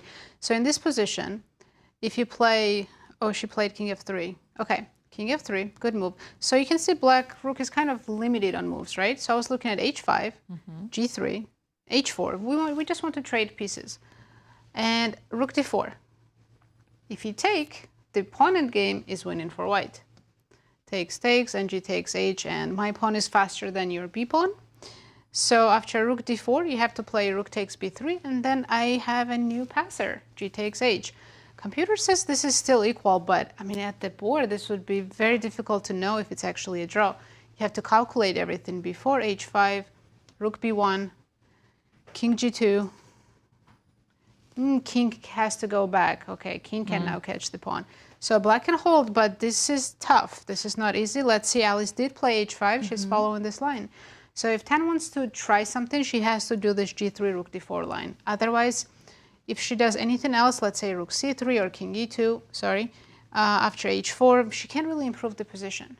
Nazi, I have another question. So let's say I play g3. I'm going with the line you suggested, h4. Yes. Rook d4. Rook d4. Okay. Takes on b3. Yeah. Yes, and now what if I go rook a3? I understand it's a little dangerous because I'm Yeah, it turns out h5 and quickly rook h4, and black is in trouble here. It's actually so lost. I go king f6? King f6, h6. King g6? You're now rook d6, and I'll take a6 as well. Oh, you take that pawn. With a check, yep. So yeah, like you see, it looks like black should be equalizing in any line, but no, she has to find very precise moves. But Tan didn't play that, she just played rook c3. Then it should be a much easier draw for Alice. She just needs to push h4, and then just move pieces back and forth, don't take any risks. So if Rook c6? Yes. No, not rook c6, rook d3. Okay. Just to claim that you're in Zugzwang, but you probably can play king king e4. f5. Oh, rook e4. I also have rook e4, yes. My rook is not totally trapped. Let's take a look at the live board to see how players are thinking hard. On this game, we see Alice Lee having 8 minutes, 30 seconds, and Tang Zhongyi 4 minutes. So the closer you get to the 0, you are becoming more stressed out and how many more careful. Moves do we have? And let's check in with Yasser. Yasser, what are your thoughts? Which game are you the most interested in? Well, first, actually, I think all the games are really interesting, truthfully. That Alice Lee, Alice is saving it, but I don't know why she played b5. She could have brought her king to the center and always played the move b5. She could have also brought her king to the center, played a5, and only then playing b5. b5, a5 allowed Tan some chances, as you can say, a couple of moves, but I am expecting h5, h4 by Alice and a draw in that game. But one game that the finishing touches are being applied is in the game between Humpy and Bibi. Things have been going fantastically for Humpy ever since she sacrificed her bishop. Bishop takes e6. We're now in a position of a rook versus two minor pieces. In this case, the two knights, they don't cooperate very well. But what really is the overriding point is Humpy has 3-to-1 majority, which is about to be a 2-0 majority. She just played the move f6, and after g takes f6, rook takes f6, rook g8, many ways to finish the game. h5 is really a nice way. You can't take the pawn on g5. There's a back rank checkmate. As a commentator, you must always show the back rank checkmates.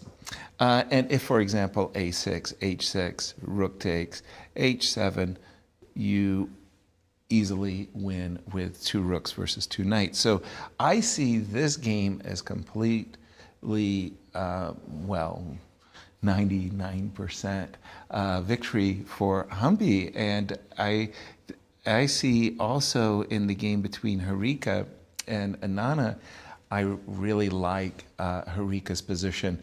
I think she's a favorite at this exact moment. Time trouble is always an issue. It makes fools of all of us. But if Harika plays well, I think she could be winning as well. And Humpy is in first with this victory. It will be up to Alice to see if she can join Humpy. Back to you in studio. Thank you, Yasser. An important win for Humpy. Koneru +3, and she is leading the tournament for the moment, and it's up to Alice Lee to claim that she can join the leader and to save this game with the black pieces. Katerina. Yeah, very nice game by Humpy. And also these 3 pawns, sometimes you prefer minor pieces against rook, right? But here, just these rooks on open files, supporting 3 pawns, this was a clear win. When I'm listening to Yasser analysis, I'm thinking that chessboard is like it's a canvas, and he's painting those beautiful paintings. Sunflowers are everywhere, so it brings smile on my face, and I'm enjoying it very much. Thank you, Yasser. I think, Nazi, you have another move for us. Yes, I was watching the game between Mariya Muzychuk and Carissa Ib. So in this position, Mariya missed a great opportunity to play rook c6 and have a winning endgame.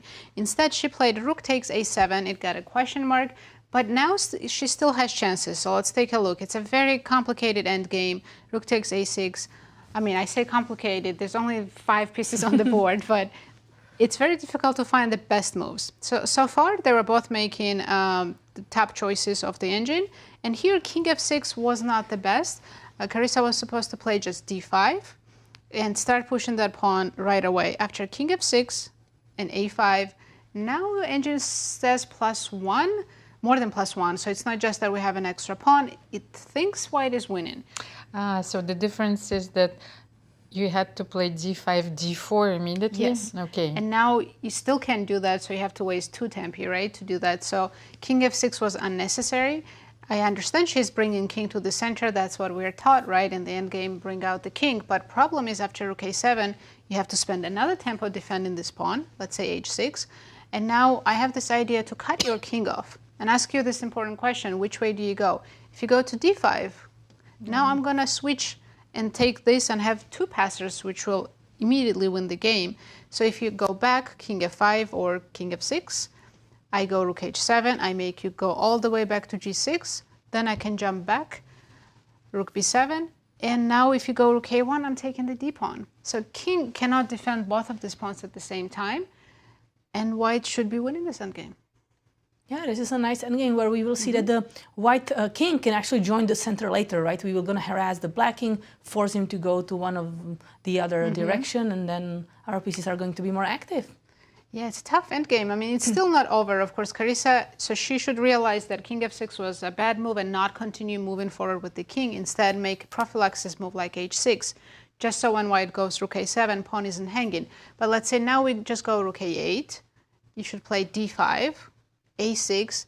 Every tempo matters so much in this game. Rook a1, king d4, rook a5. This looks lost, right? Now we have a passive rook defending the pawn. We have a very active king on d4. And we start creating another passer. Yes. But let's go. We go g4, h4, and then we're going to play a7. First, you need to refrain from playing a7. Yeah, we're not rushing with a7 yes, yet. we are preparing. We are preparing. But black's also going to be in Zugzwang, right? So, yes, but now let's say king g7. No, but... Rook a7, and this is winning for white. And then you're bringing the king to the pawn. Okay, king c3, king b4. Okay, thank you, Nazi. But we haven't checked the game between Nana Dzagnidze and Harika Dronavalli. I think that the players are still in the severe time trouble. Katerina, how many moves do we have left? Wait, there's a... Do I have the right position? Okay. The Evalbar was saying white was winning. So take a look. Let's take a look. So after la prise en passant, somehow under severe stress, I'm starting speaking French. Pardon my French. So bishop f3 was played, knight e2, bishop e4, attacking the rook, so rook c3, bishop b4, harassing the rook, bishop a7, but I think that players were under so much pressure, so they were just making fillers, how Nazi would call it, and Nana actually managed to double the rooks on the c file, but here comes bishop h4 check. Now the knight is pinned. Bishop f3, so now these pieces cannot move. By the way, one funny thing I'm going to show you here. If you are not careful and let's say played move like rook c3, I can actually go about capturing this bishop, you capture, and then I have rook e2, because this knight is going to be hanging. So these two bishops together, one pinning the knight, second being super active, close to the king, with the rook next to it, you do have to be careful. And maybe that is the reason why Nana played actually rook c8. She was like, okay, you know, this rook is annoying, let's make sure there's no danger, let's trade the rook. So after rook c8, do we have to take? I think we want to take. Oh, I'm hearing Dariush suggesting option? Bishop d8. Bishop d8? Actually, keep the rook on the e file. Wow, but that is a difficult move to make. But I understand you are also not allowing any of the pieces to go to c7, right? Because that bishop is guarding it too. But as I see from our live board, yes, I think that Harika took on c8, which is it's a natural move. Of course. You take. Rook c8. You can expecting recapturing. And king h7. Now Nana has 1 minute and she still needs to make 4 more moves. The thing is, as you can see, you know, this knight, the king is not, they're not moving. However, the bishop on d4 assures white some stability. So how can we bring the rook into play? So I'm also thinking, you know, if I am black in this position, what if I start bringing my king to the play? 15 seconds. Wow. For Nana Dzagnidze needs 10 seconds on the clock. She needs to make a move. Another filler move, a4. Yes, you have to do something. 5 seconds. And she brings the rook back with 3 seconds defense. on the clock. So now it's going to be even more challenging for her. 3 more moves to make. Luckily, she's getting those 30 seconds per each move she makes, but still, it is a complicated position where you have no time to think now.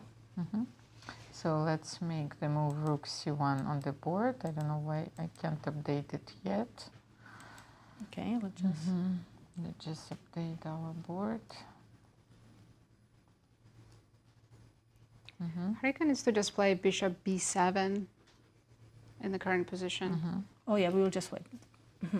So rook c1 on the board. Yeah, bishop b7, and I think she just needs to reach the move 40. Okay. Before she finds the right plan, because it's not easy. She has an advantage, more space, better bishops and everything, but winning idea is not obvious at all. Nazi, you don't like king g6? King g6 and f7 is also good, yes. Just getting the king, I don't like the king here. Also, because rook h1 could be a problem. I think Oh, she's well, touching not the really. bishop, Not about really. to move it back. Perfect, bishop b7, good move.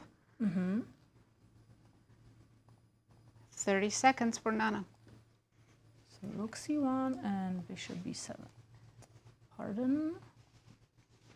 And she doesn't want to concede the c file. Nazi, the thing is, you have to make a move. You have to make a useful move, but you don't want to play something like rook d1, because after rook c7... But you have to make a move 10 seconds on the clock. 7, 6. Rook c2. She seems so calm, actually C3. panicking.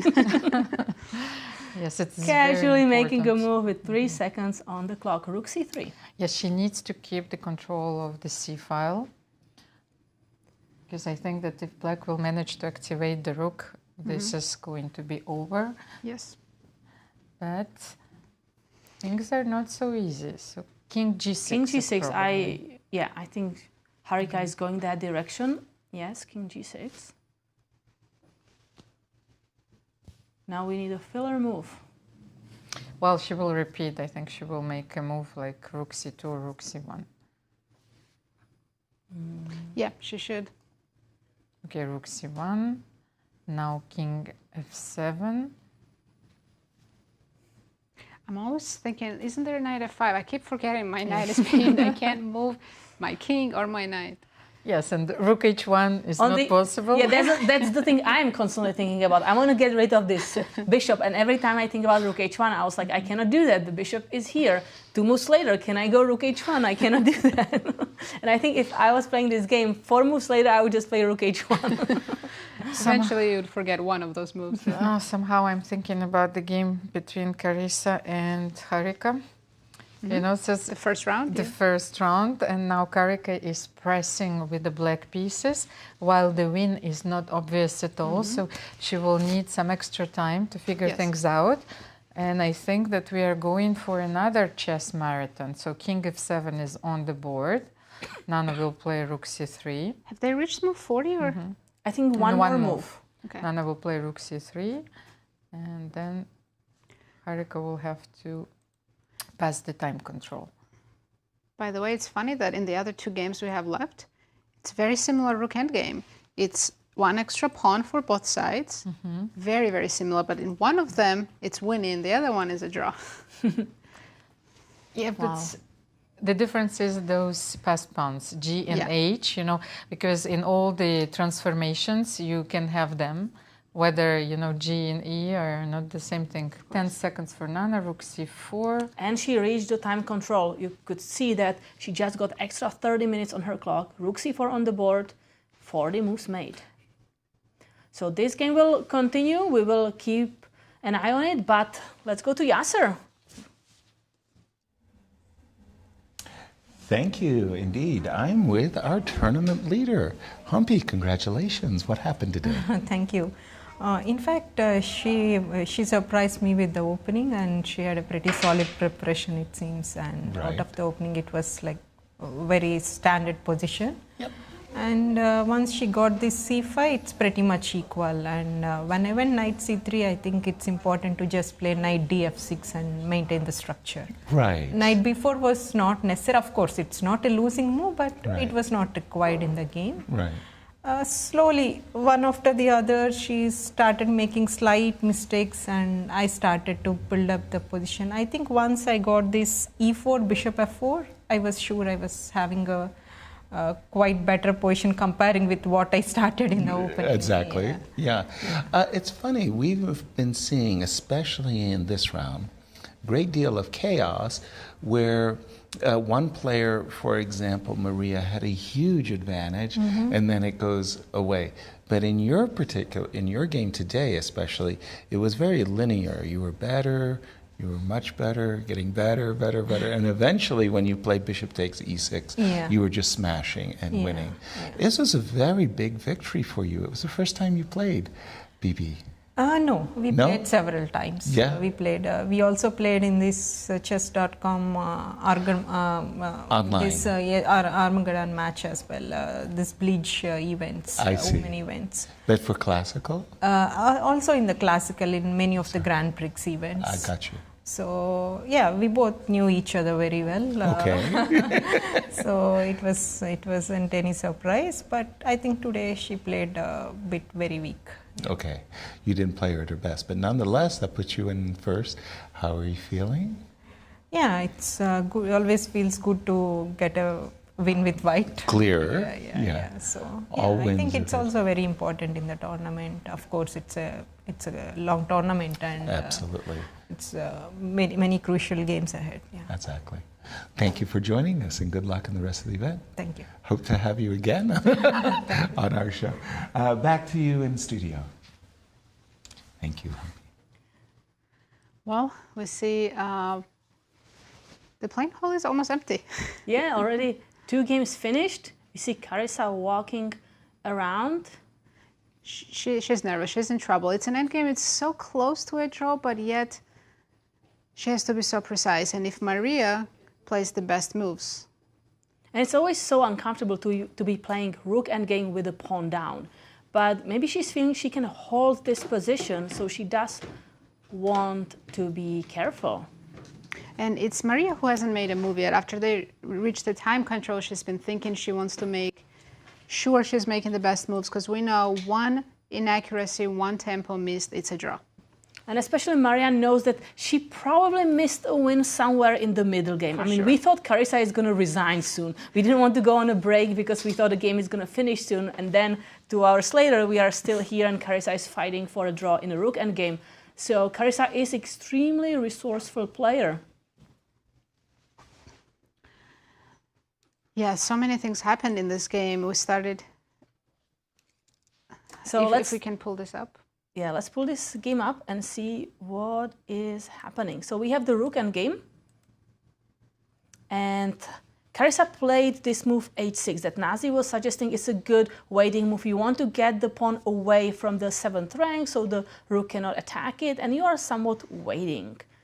Now, I think the best continuation is rook a5, right? We do want to make some space maybe for this pawn to march forward, and then maybe for this king to go closer as well, start pushing the pawns. White will kind of slowly start improving all the pieces.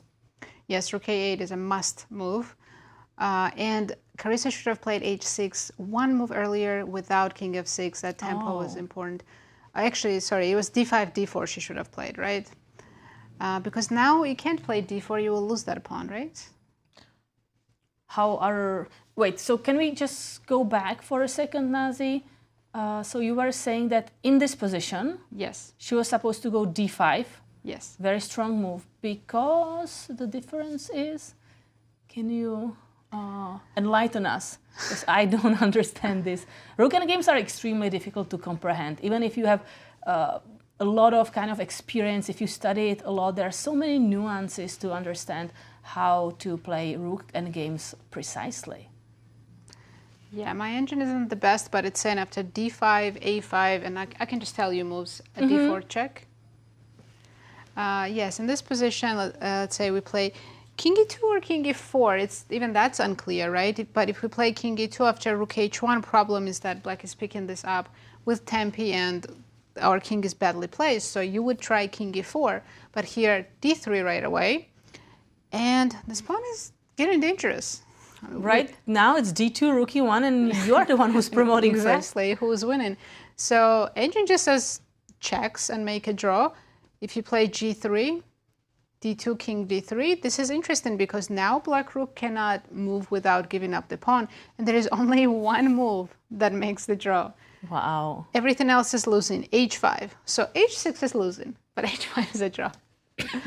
Let's check h6 first. Yeah, why is this losing, right? So king c2, you move somewhere, I take on d2, rook h2, king c3, and I'm guessing somewhere towards the end, when rook sacrifices itself for the pawn and king is here, you're going to be missing that one tempo. Exactly. Easy to see, right? That's so obvious. So yeah, d5 was absolutely necessary because after now king f6, in the current position we have, by the way, Mariya made a move. She played rook a8, the best move. And yes, she is getting closer and closer to that win. Again, d5 only move, otherwise Carissa is much worse. And here, the best thing is when you're winning and you don't have to find the only moves, right? Mm-hmm. Mariya can play h4, g3, h3, honestly, any move, and it says +2. This endgame is winning. She cannot play h6. It's such a6, what does it change? It's still good. No, it's still winning. a6 is also good, yes. Wow, what a game. I'm curious how this endgame is going to go because I honestly feel like it's just so easier to play for white where black has to be extremely accurate. And I mean, I would understand the difference between h6, h5. Carissa has 36 minutes, so she has a lot of time to calculate, but still I think it's a very difficult endgame to hold. Katerina, but think about the position after knight d5. Oh yeah, I mean, I would take this position anytime compared to the position after like move 20 when Mariya played knight d5, f6, where, I mean, it's incredible that Carissa survived until this time. She showed such resilience that I will not be surprised if the game, is going to be drawn, but she still needs to find a lot of defensive resources and to exhaust her opponent. And before we go to break, we want to mention that the St. Louis area, including the St. Louis Chess Club, was struck by a devastating tornado, or nearby actually the chess club. The chess club was fine, but damaged a lot of properties, including people who are utilizing chess club, the community around chess. So if you want to take part in helping the St. Louis Chess Club and the World Chess Hall of Fame and galleries, along with the Grand Chess Tour, have launched a $150,000 matching donation campaign to support the St. Louis Community Foundation's City of St. Louis tornado response in disaster relief efforts following this tornado. So it is matching your support dollar for dollar up to $150, potentially doubling the impact to help families and communities recover. So don't forget to type chess in the special instructions if you are supporting this campaign to have your donation matched. And for more information, visit stlouischessclub.org. And as we go to break, let's take a chance to meet the players. We will be right back.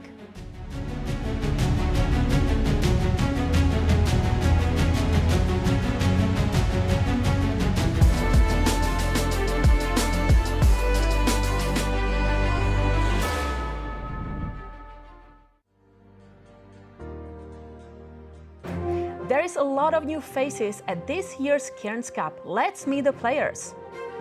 Humpy Koneru is a 38-year-old Indian grandmaster and one of the most dangerous players in women's chess.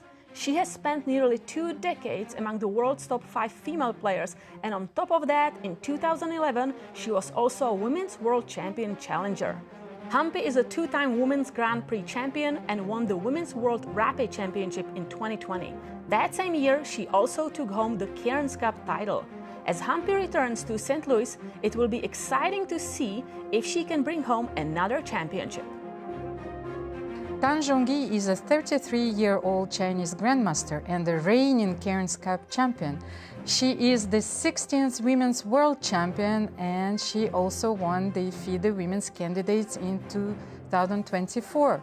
She has also represented China in multiple Olympiads and team events, bringing home several gold medals along the way.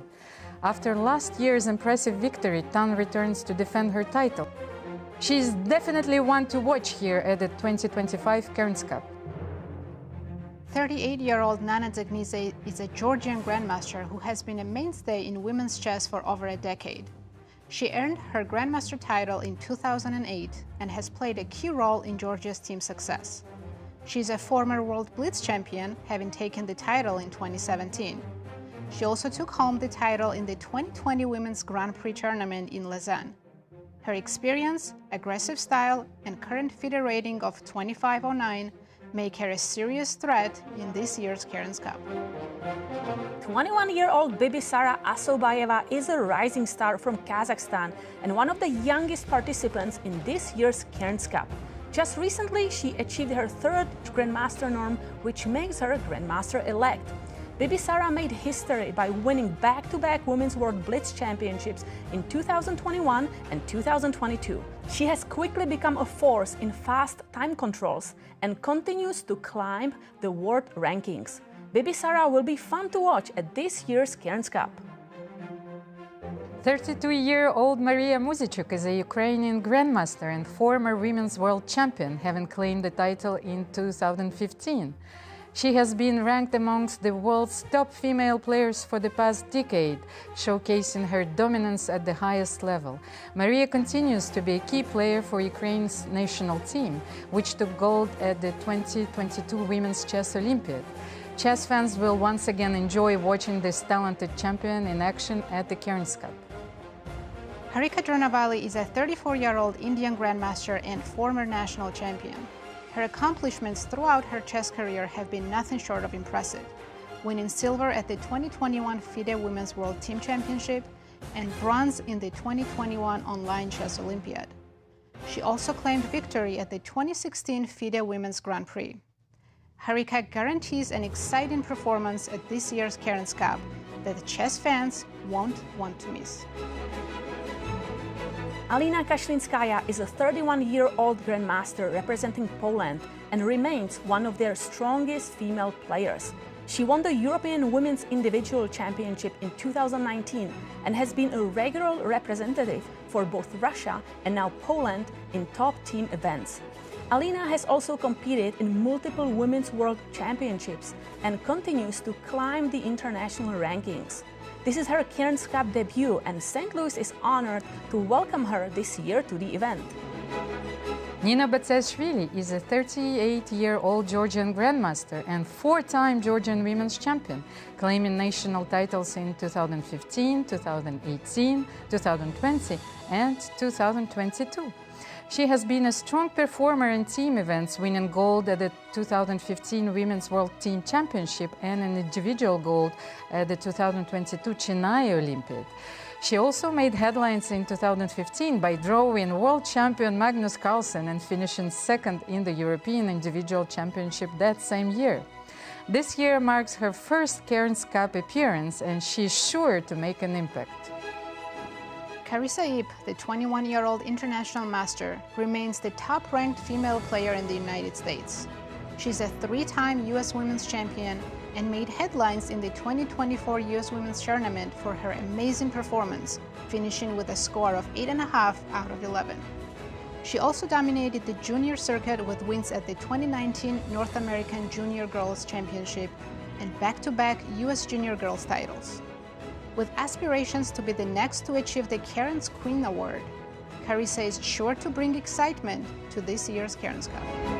15-year-old international master Alice Lee is one of the most exciting young talents in American chess. She earned the international master title in 2023, becoming the youngest American female ever to do so. She is a three-time gold medalist at the World Youth Championships and has back-to-back wins in the 2023 and 2024 U.S. Girls Junior Championship.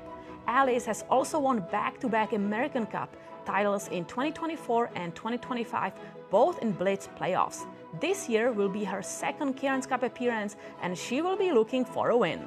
So, with all these women stars, this year's Cairns Cup is one of the strongest women's chess tournaments in the world.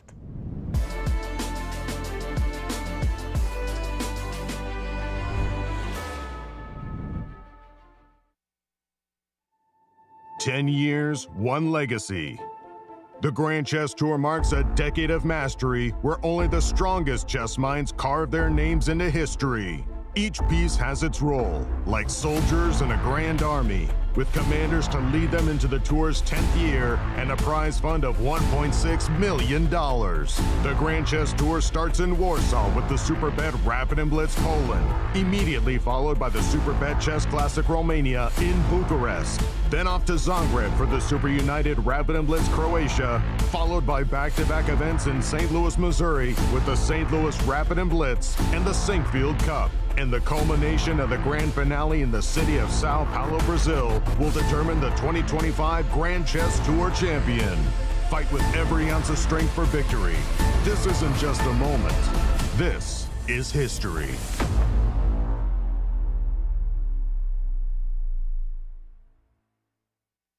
National titles are up for grabs as rising stars and chess legends converge in the chess capital of America, St. Louis, Missouri, for the 2025 U.S. Senior, Junior, and Girls Championships. Beginning July 15th, 30 elite players across 3 fields will compete for a total prize fund of $225,000. 2024 U.S. Senior Champion Vladimir Akopian returns to defend his title, while returning junior players, International Master Justin Wang and Grandmaster Brewington Hardaway and Abhimanyu Mishra will be fighting for first place. In the Junior Girls Championship, top seed Zoe Tang chases her first national title in what promises to be a wide-open field. Young stars and seasoned vets are ready to leave it all on the board. Catch all the action on the St. Louis Chess Club YouTube and Twitch channels. Corporate Chess League started in 2018, and we started it because we wanted to get the corporations around St. Louis to get together, casually play chess, and network together. So each corporation has their own team. They bring 4 to 6 people every week, and they play over the board in-person chess. In our team, for all of us to be here, we don't see each other throughout our week. We work in different departments in different areas. So yeah, I think it's a good thing to hang out with your other peers at the club. So what myself and my coworkers get out of playing in the Corporate Chess League is camaraderie, getting to hang out with people from work, from different departments, getting to meet people from other companies, learn what they do, and obviously just enjoy the game of chess that we all love. We have about 10 teams right now. We average 10 to 12 teams every year. So if your corporation is interested, or if you work for a corporation and you're trying to get a team, all you need to do is go to our website, stlouischessclub.org, and all the information is there.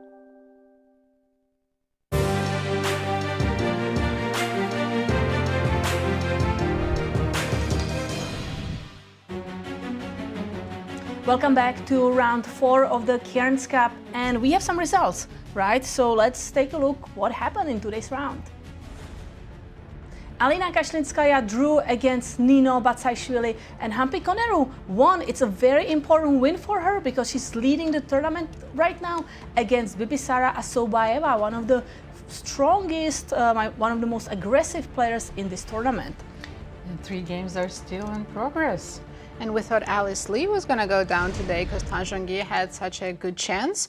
But Alice found a tactic, and now it looks like a draw. So Humpy and Alice will be sharing first, correct? Yes, we are looking for a joint lead after the 4th round. But they still haven't played each other. Yes, they haven't. That's going to be an exciting round to watch. But 2 other players are seeking victories in their games. So for the moment, you have Alice Lee and Zhongyi on your screens, but Harika Dronavalli might also join the leaders if she wins her game. And she's close to winning. We can check that game. So let's take a look at the game. Maybe Almira on your board? I will bring the board. So after the 40th move, Harika had to find the winning plan. We knew that she had a very, very nice advantage. But as you remember, I mentioned that the winning plan is consisting in activating the black's rook. So Harika just played, I think, rook h7. Let's have a look. Oh yes, that was the last move, rook h7. And I'm thinking, so what do we need to do? Maybe the threat is, let's say I will make a move, I will make a pass, like rook c3. So is the threat to take on g3, king g3, protect the pawn. King f5, I think that's the key move, super strong move. And then rook h3, something like this. I'm not sure that it's directly winning, but somehow I can see that you can only play king f2, but then g3 is coming. Let's say I will make another pass move, so rook h3, you can only play king to f2. Can I win directly with g3?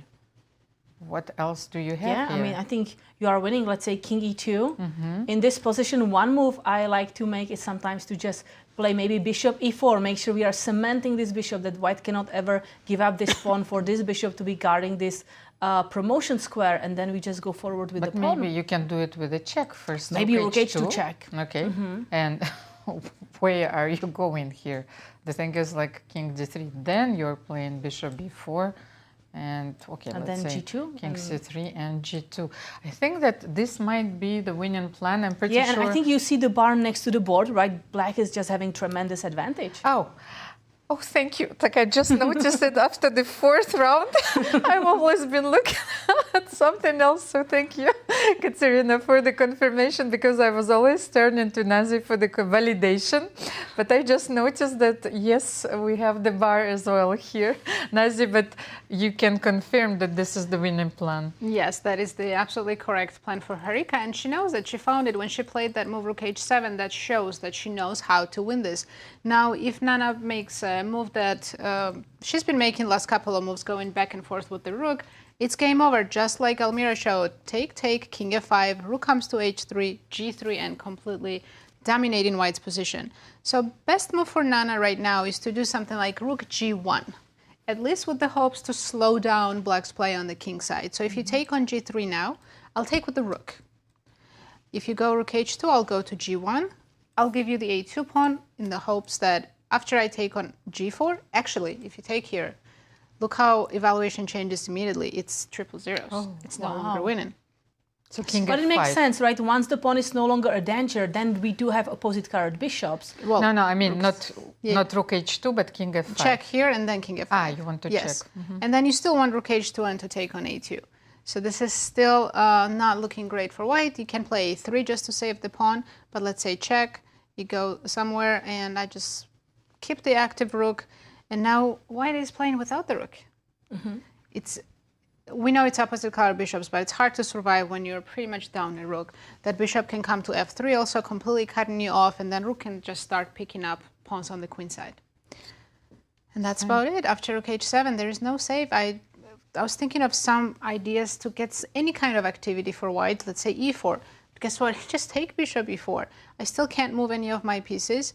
And you're not even in a rush to trade this, right? You can keep two bishops on the board. This spin is amazing for black. White is the one who is struggling because white just cannot move with any of those pieces to do anything substantial. Nothing at all, yes. That's why we saw, look at this, starting from move 37, rook c1, rook c3, and all the way to move 42. For 6 moves, Nana has been just moving the rook c3, c1, c4. She doesn't have any moves.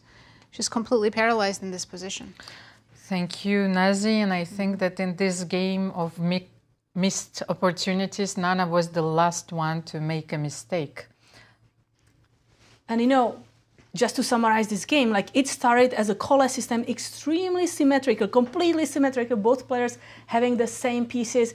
But then it was Nana who tried to be a little more creative, and she managed to have actually some advantage with really strong move h3, which guarantees some attack on the king side. But what happened later is she probably mismanaged her position, especially with kind of a filler move, bishop d4, which looked good, kind of putting the bishop into the center, but doing nothing for her position. And then it was time for Harika to turn the board around and go for advantage. And she did so beautifully with a pair of bishop, making the position so difficult for white until white's pieces really couldn't move around. And we are expecting her to close on this win and just win the game. That was such a beautiful, summary. Like, I'm absolutely amazed. You know, every time I'm like pinned like this, I feel this is like the biggest struggle you can have in chess. When you are pinned, the other bishop is here, and you are forever gonna suffer. And you don't want to resign this game because it's not to resign right now, but you know that it's just pretty much game over positionally because you just have no targets. You wouldn't even like to go with the rook, I don't know, maybe here, there, but it's... And it's strange, right? Because materially it's even, and black even has doubled pawns, and yet it's -3. But this plan of capturing, then getting closer with the king, guarding this pawn, moving the rook here, forcing the king to go back, and then just go for promotion, it's just so simple. But I agree with Nazi. Rook g1 is a more stubborn defense, of course, but it will only underline how helpless white are in this position after bishop g3, rook g3. So rook I was h2 check. I was not even thinking, okay, maybe rook h2, yes, is a nice check because I could have played king f5 immediately, but maybe king f5 here, yes, and you know, I really liked how Nazi was then even sharing maybe completely dominated. Yeah, yes. putting the bishop here, then improving the king, going somewhere with the rook, and just like what is white going to be doing with these two pieces completely blocked on the king side? I just have a question, but here, why don't we play bishop f3? Does it allow e4? That's a good question. I think this is a push you want to do because you would love for black to capture it and then, oh wow, this rook is finally breathing and we have opposite colored bishops and we are trying to play for a win. Of course, so maybe king f5 is also very precise, you know. And e4, then Nana just e4. made a move. I think she played rook c2. Yes, rook c2 on the board. Okay, so now we know that bishop g3 is completely winning. Oh, I see her idea. Take king f5 and rook h2 is what she wants to do. Ah, wait. No, but how did we play there? How We're putting rook on c3. Ah, yes, we were putting, okay, so that is not the exact So just to maybe show the viewers that if we go now for the same idea here, king f5, and now with this rook h3, the problem is that white has this sneaky move rook h2, guarding this h3 square. But we don't have to take immediately. The thing is, so I can even play... Maybe rook c7? No, bishop f3. So first I will bring my bishop. Ooh, and there is a beautiful win here. I'm sorry to interrupt. Yes. But we can show it on your board. Bishop e4. Ah, so bishop e4 first. And if you go rook d2, take on g3, and rook h3 check. You can take on g4. This is pretty. And rook bishop f5 mate. Yes. Yep, let's show it. Rook h5 mate, king g5, one more g5. And bishop. What a great cooperation with rook, pawn, and a bishop. And that's it. After bishop e4, it's -5. -5 after bishop e4, so not even bishop f3, going for the kill immediately. So bishop b4, white doesn't have a better move. So rook c1, we're taking... And now king f5. This is rook always... h3 still wins. No, now rook h3. Yes, you remember. But probably both, right? And then g3. And then g3, and this is it with rook h1. First maybe check. Anytime we get this pawn on g just closer to the promotion. By the way, here you know the beauty lies in the eyes of the beholder. Yes, well, sorry, I wanted just to underline how helpless is this bishop on d4.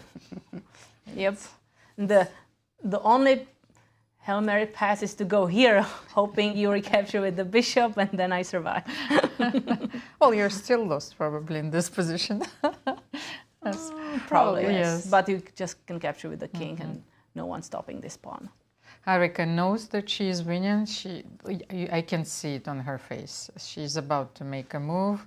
She just wants to be sure, but this is it.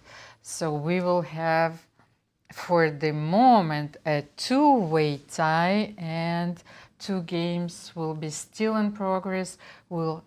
We have 2 rook end games, but the fate of those games is going to be completely different. Alice Lee needs to make a draw to stay in the lead. So maybe let's check in on her game, because we are expecting her to make a draw in the rook end game, but is it that easy? That's the position right now. So Tang Zhongyi white against Alice Lee.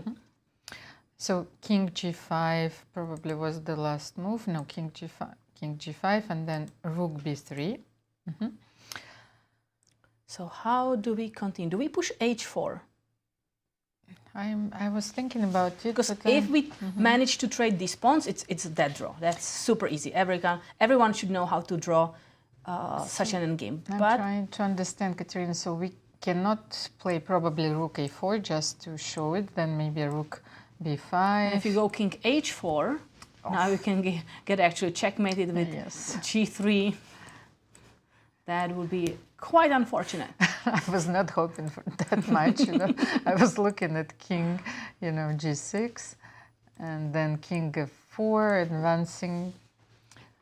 And white is starting to push black. I don't want to allow that. So you want to keep your rook on the fifth rank, and I want to play h4 and see how you want to make a progress.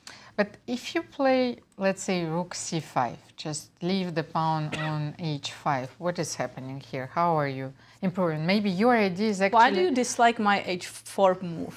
Because I want to play rook d3 anyway. And that's why, because I thought that then I will have king g4. It will be easier for you to lose this pawn. So let me try h4, because then I wanted to play rook d3. What are you playing Okay, here? so now you are threatening to go here, and that would be a winning pawn in game. You can move the rook anywhere, Katerina. Just don't leave it Thank on the you, fifth Nazi, rank. for your support. I appreciate So it. even after h4? Almira is still trying to execute you. Bring me the gloves, you know? So if I really anywhere? Yeah, A1, A2, A6, literally anywhere on the A file. Okay, A8. so rook d5. So king f6? King anywhere. Even H6. I understand f6 with the idea that now if white goes here, I can go rook g8, and I want to go after this. No, but I want to play rook h5. What is happening here? Well, then I continue with I'm having a missing check something. here. Rook A3 check, yes. So king f4, and you will go Rook g3. Rook g3. Ah, Yep. okay. Yes, this is it. And we are getting closer to the Philidor position. I hope you know how to defend it. Absolutely defended it many times, but you can show, maybe we will get there to show viewers, because everyone should know the Philidor position, how to defend We the can rook and show game it with... even now. Let's say the king should always stay very close to the promotion square. So you will take on h4, we will take on g2. Maybe we could have played, I don't know, what can we play? Because I thought that we could have played a check one more, but we can't do this. So the key to this position, the Philidor position, is that you have to know that you need to put your rook on the 6th rank. So first of all, cutting the king, you know, from the 6th rank. So, and it doesn't matter, of course, if your king is getting closer to the end, to the brink of the board. So the thing is that you are just staying with your rook. Just let's say I will do this on the 6th rank, because white has to progress. And we still keep the rook on the 6th rank. And our kind of signal to not have the rook on the 6th rank is once the pawn is pushed. And then you are going down. This but is metaphorically. You are still holding, but going down with the rook. And the idea is that now this king doesn't have kind of this hiding square. So this rook will be giving checks forever, and it's a draw. So wherever you go, I go here, check. But now I'm going to show you the difference. Sometimes players make a blunder here, and the difference is that they go immediately after. So let's say I move the rook, and they go immediately. Then you go king f6. King f6. So now if you go if you go back, first of all, then I will play e6, and this position is of course winning. And then if you go rook f1 here, thinking that this is a draw, but the king finds the shelter on e6, and now it's becoming a theoretically winning endgame for white. Absolutely. So you should absolutely know these drawing mechanisms, but also winning mechanisms, of course. So whenever the pawn is pushed, otherwise you are keeping the rook here, never allowing the king to proceed. Once the pawn is pushed, so the king is threatening to go here and threaten checkmate, then you make the rook here and just keep checking. And I think we have some moves. Yes, so in what the happened? position, what was played rook a1, rook b5. No, I think it's no. It's Yeah, over? that's. And while this endgame is a draw, we have this is the another position. endgame going on where Mariya is very close to winning. Show us, Nazi. In a way, it's very similar endgame, but with a completely different result, right? White has an extra pawn, but it's an A pawn, not E pawn like Zhongyi has. And here, this was the critical moment here. After rook g2, Mariya found the right plan, so you play rook d8, rook a2, and now your rook is from the side with the extra pawn. And black king is very passive, it can't come forward. So what are the moves? You play, let's say, rook a3. I can even give you the h pawn. So let's say king c5, you take the pawn, I'll go a7, you have to come back rook a3, king b6. And the problem is you will have to lose your rook, you'll have to sacrifice this, but because your king is cut off, I'll just demonstrate very quickly. So if you take, and play h5, I'm gonna wait and move, and as soon as black's pawn is separated by more than 2 squares from the king, I play rook d4, h3, and rook h4. This is also a famous theoretical endgame that everyone should know, how rook wins against the pawn. Nazi, would you be so kind as to show the position, I think, which is very important, is why Mariya shouldn't play a7? Somewhere back here, right? Yes, somewhere this was because an I important think moment. this is such an important moment because I think it's +4 before. Yes. And after a7, it's a draw. Absolutely. And if you don't know theoretical endgames, it makes no sense. You just push that pass pawn. But that square, in many lines, you need it for your king to hide from checks. So once you play a7, this is how black draws. Actually, there's so many different moves. Even d5 is a draw. Just give up the pawn. Just so give up the the rook. pawn, put the rook on a6. Your rook is never coming out without losing a pawn, and your king can never get close enough, because when you do, I drop down and I just give you a million checks, and your king has nowhere to hide. However, if the pawn was on a6, your king just hides on a7 beautifully. And then you flip the rook around, and it's winning for white. So it's a master class in rook endgame. Yeah, that's today's theme. We are learning rook endgames. But I think this idea is so beautiful. You keep your pawn on a6, and you can have those endgames even with the pawns reversed, the pawn on the h file, and so. But I think that this image will stuck, yes, in your head. Yes, absolutely. And it's kind of counterintuitive, right, to not push the pawn. I remember learning that I was maybe 6 years old. And that was hard to memorize because intuitively you want to push the pawn, you're trying to promote it. So that was a hard concept to grasp when I was 6. But after pushing a7 and not winning a winning endgame, then I remembered. Then I learned. Yes. It's always you learn through your games much better than when you are practicing it at home. Yeah, I have to make mistakes and then I'll remember it. Katerina, how is it for you? Well, I also prefer to kind of, learn through playing. So that's why now when I'm practicing endgames, I'm not now training too much because I'm no longer a professional player. But when I would be even practicing those positions out with a sparring partner or against computer, because just solving the position without moving pieces on the board, it wasn't as exciting. Whereas where you play against the computer, they're just going to prove you why it's winning or why it's not winning. So that's the way I practiced kind of openings or even endgames or any kind of typical positions that you want to learn. And Mariya Muzychuk is on your screen. Well, players have a lot of time, so... Almira, one game I want to go back is to the Nana Dzagnidze against Harika Dronavalli, because Harika did play the way Nazi suggested with this bishop e4 strong move. And we may be seeing, whenever Nana now moves the rook, this bishop takes g3 and kind of this winning move sequence. So Harika is getting closer to victory, and I think Nana played the 5. I can't see very well. Let's update the board because the moves are coming slowly. Can you see it? Like I'm completely blind. I don't see. Let's have a look. I think maybe if we can have the full board, the players. To see what happened. F5. You think she just gave up the pawn? Yep, you're right. Okay. F5 happened. And G takes F5 probably. So the idea is that we need to get rid of this pawn, so... But then, first of all, you don't have bishop F5 and mate.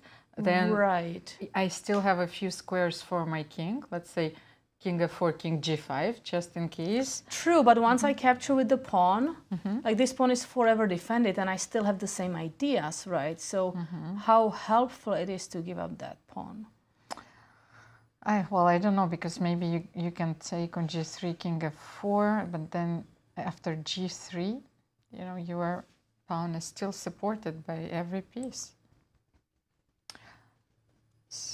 So we may be, I mean, we are for sure expecting this to be a decisive game for Harika. And you know, one thing about this tournament is we see so many decisive games. Let's take a look. It round one, 5 out of 5 decisive games. That was crazy game. But then the ladies slow down. Round 2, only 2 decisive games out of 5. Round 3, only 1 decisive game. But today we may see, what, 3 decisive games. So they're picking up the pace, which we are extremely happy about. So we can see some active moves. And we have a general view of the playing hall. By the way, Katerina, I still haven't been in the playing hall. Really? Yes, I'm actually anxious, like, to touch the pieces myself. We should go and just play a game there. Play a few blitz games. Nazi, are you in during our free day? To play chess, to relax by playing chess? I'm thinking about it. I know what that means. So rook c1 on the board. So now let's give it a try. If we continue the same way, which we don't have to rush, okay? But you can. Let's say if we do. What do you do here with your? You have a because if you go king f4, because that's the square you freed. So I cannot go here and try for checkmate because this bishop is guarding it. So let's go and march forward with the pawn. Still want to go with this idea. Because g3, rook g1, g2. So how can white be stopping it? There is absolutely no way to stop it. So if I go here, trying to... You want to stop it from the g8, but I still No, play I don't g2. see a way of stopping it. I'm just trying to be somewhat active. And Carissa... So let's take a look at the game of Mariya, Muzychuk and Carissa yet, because stubbornly, but it looks like Mariya will be converting her advantage. Because Mariya got this king to, as Nazi was saying, to this important b6 square, ready to support the pawn. And then, you know, we can always block checks with the rook. She can always execute the bridge, yes. So king b7, rook b6, or a7, king so in 2 moves, Carissa has to sacrifice the rook, or you will have the bridge, right? King b7, yes. a7. Yes, and if you just, I mean, you can attack my rook. Rook h6. I can go maybe even now here, right? Okay, rook. I'm attacking the pawn and I'm building the bridge. It would be Maria's first win, but what a win. And she's back. I felt like she won this game 2 times in the opening. Exactly. Not quite, but really getting giant advantage. And then maybe missing out on some opportunities, but then again converting it in this rook endgame. And Carissa almost resurrected like a phoenix, you know, from... But yes, she used her joker yesterday. Now this is gonna happen and once turn you go the tables, yes, but this endgame is Here. completely lost. Here, block it, and resignation. Because again, this rook is also doing a wonderful job by completely cutting off the king. This king can never come closer and try some attacking chances, hoping for promotion, just no chances in this position. Yeah, this is definitely more lost than the position she had yesterday that she survived. Because there, Nino still had to find the right sequence of moves to win that position. Here, unless Mariya doesn't know theoretical endgames at all, she can mess this up. Which would be almost impossible from somebody who is a world women's champion. I mean, you know, when you've been playing for 5 hours and you get tired, honestly, anything can happen. We know that from experience. Well, I know Anna and Mariya very well, and we've discussed like a lot of things about our childhood, and their parents are coaches, so they studied endgames, I think, since birth. Since the very beginning, you know, yes. So maybe now I'm gonna go in rook b6, immediately hiding, and then going for this push. Because again, you cannot take. So I give you check, rook c2. go here. Are you King trying D7. for- I'm trying to do something, but it doesn't work. Let's go. Rook C7 check, and you can show that you have King A6, and on Rook C8, Rook B8. But then after King D7, no, just yes, you don't have another chance. Yes. On the Rook Maybe C7. some like here, here. Yeah, you cannot even go Yes. back because then I can promote anyway. Yeah, you get the queen. Good job, but extra rook. Yeah, I think we will see resignation shortly if Mariya plays Rook B6. Mariya's sister Anna has participated in the Cairns Cup, And we have a result here. Congratulations to Harika Dronavalli, who scored another important win against Nana Dzagnidze. And she's now tied for first. with the black pieces against Nana Dzagnidze. Impressive. It's a very impressive result. So for the moment we have a two-way tie for the first place. By the way, speaking of Anna Muzychuk, sister of Mariya, she's actually my age, and we played so often at World Youth Championships or European Youth Championships, and Mariya is the age of my younger sister. So when we were at the World Youth Championship, I played once Anna, and my sister played Mariya. So we lost 2-0, but what to do? At those end games, you know. So this is our first rook end game, and we have another rook end game where Alice Lee is defending against the former world champion Tan Zhongyi. So that's the position. And on this the end game board. looks better for the second American, despite Alice being also a pawn down as Carissa. But now rook f4 was played, I suppose. Let me before. So rook f4 and attacking the pawn on e4, rook e8. Now the thing is, the king, you know, can barely move. So you will have to play g3 eventually. I like this move, king f7. What can you do? And now I will. Oh no! Wait! Yes, it was important not to play king f6. Right. This Rook is kind f5, of right? Yes. Rook f5. There was one last. Here you trick. do have to be careful because this is an extremely strong move, forcing a rook trade despite losing a pawn. This is a winning endgame, king g6, and then the only King move, g4. getting the key squares here or there, and that's a winning position. So that's why Alice, extremely precise move, king g6, making sure there's no trade of the rooks. By the way, Mariya played rook b6, Katerina, your move, and now Carissa knows she doesn't have any more chances, any more tricks in the position left. So Carissa just jumping back to the game of Carissa very quickly. Rook b6 on the board. Yeah, and we can see by Carissa's demeanor, she's just... Okay. Rook a2. She's a fighter. She doesn't give up until the very end. King b7 or king b8.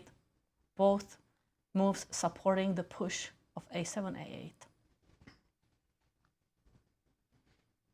And there's nothing else to play A lot of instructive rook end games today, of course, but overall, I think this round was very, very interesting. And we see a handshake. Congratulations to Mariya Muzychuk, her first win in this tournament.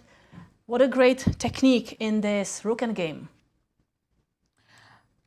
She's back. She's starting a new tournament now.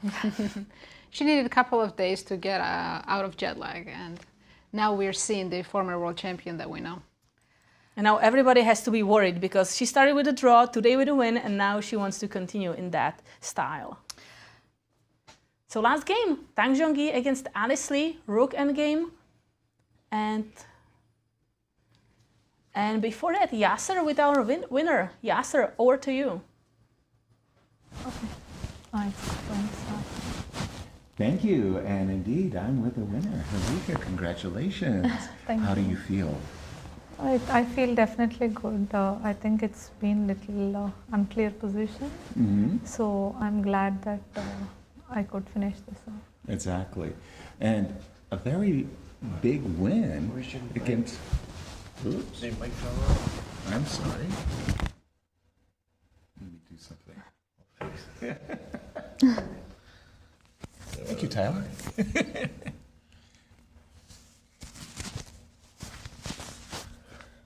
Tyler's making a debut here. Okay, I'm back. Sorry about that, the technical difficult.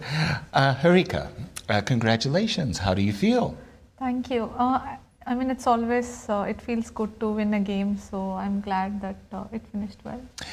And against a very big rival, Nana. She's one of the most dangerous players in the field, I want to say, and she had white. Yeah, definitely. I think she tried g4 to get chances. Right. But I feel with double bishop, if you open, it has to be wrong somehow. So Right. I was just like believing in the basic system that there must be something for sure. And it felt like maybe she missed bishop e7 when she took knight e4. But even without bishop e7, the point is h6, knight c3, c5. Then white gets this d5. And I can't take this rook is pinned, so maybe it would have become unclear. Right. So I like my move bishop e7. Now if knight c3, I have c5. And yeah, I think with double bishop, it's always tricky. Very nice. I always think in chess, you know, we're told that there's the relative pin. I move my bishop, I pin your knight to the queen, a relative pin. And then you have an absolute pin. I move my bishop to b5, you have a king on e8, a knight on c8, and it's an absolute. But then you have the eternal pin. Yeah. This is this worst pin where you had today.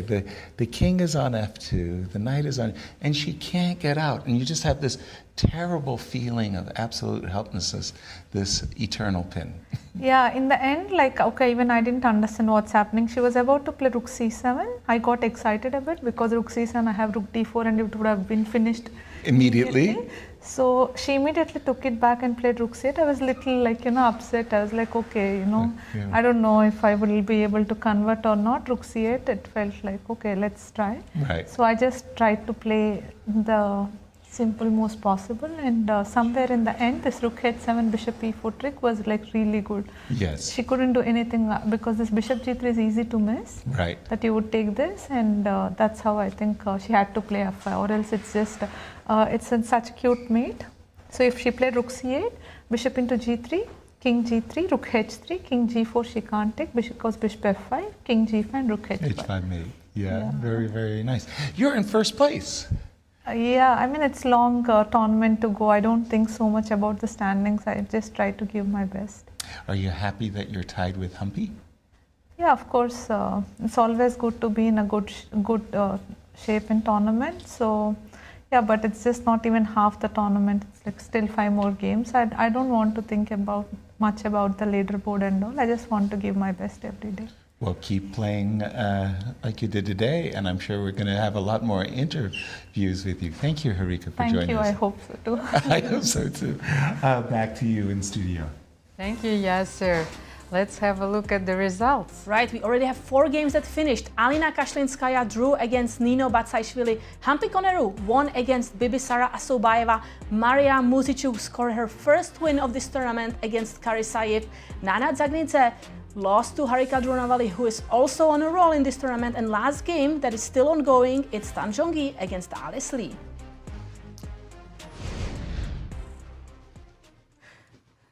Two loneliest people in the central West End right now. Just Zhongyi left to battle and all Alice alone. Lee. I think they might be repeating the moves because Zhongyi just played rook e5, king g6, rook e6. What else is left on the board? What do you think? Zhongyi has only 9 minutes, Alice 12. Well, let's pull up the board and see. Really, Yeah, did they repeat? So they did repeat. No, there was the rook on e8, so now rook e6 check, queen f7. She can play rook h6 and on rook e4 take on h4, and just one last test that Alice can take the rook. Just do not trade the rooks. I repeat, do not trade the rooks. That endgame, that pawn endgame is lost. She goes for rook h6, so let's wait for precise moves. And Alice immediately captures. Is going to be drawn. And now just move the rook anywhere. And then remember the Philidor position, which we already taught you, and that's all you need to know to make a draw in this endgame. Rook e3 check, g3 probably is going to be played. G3 or king G4? King G4. No, just king G6 probably. Just to prove me wrong. King G6.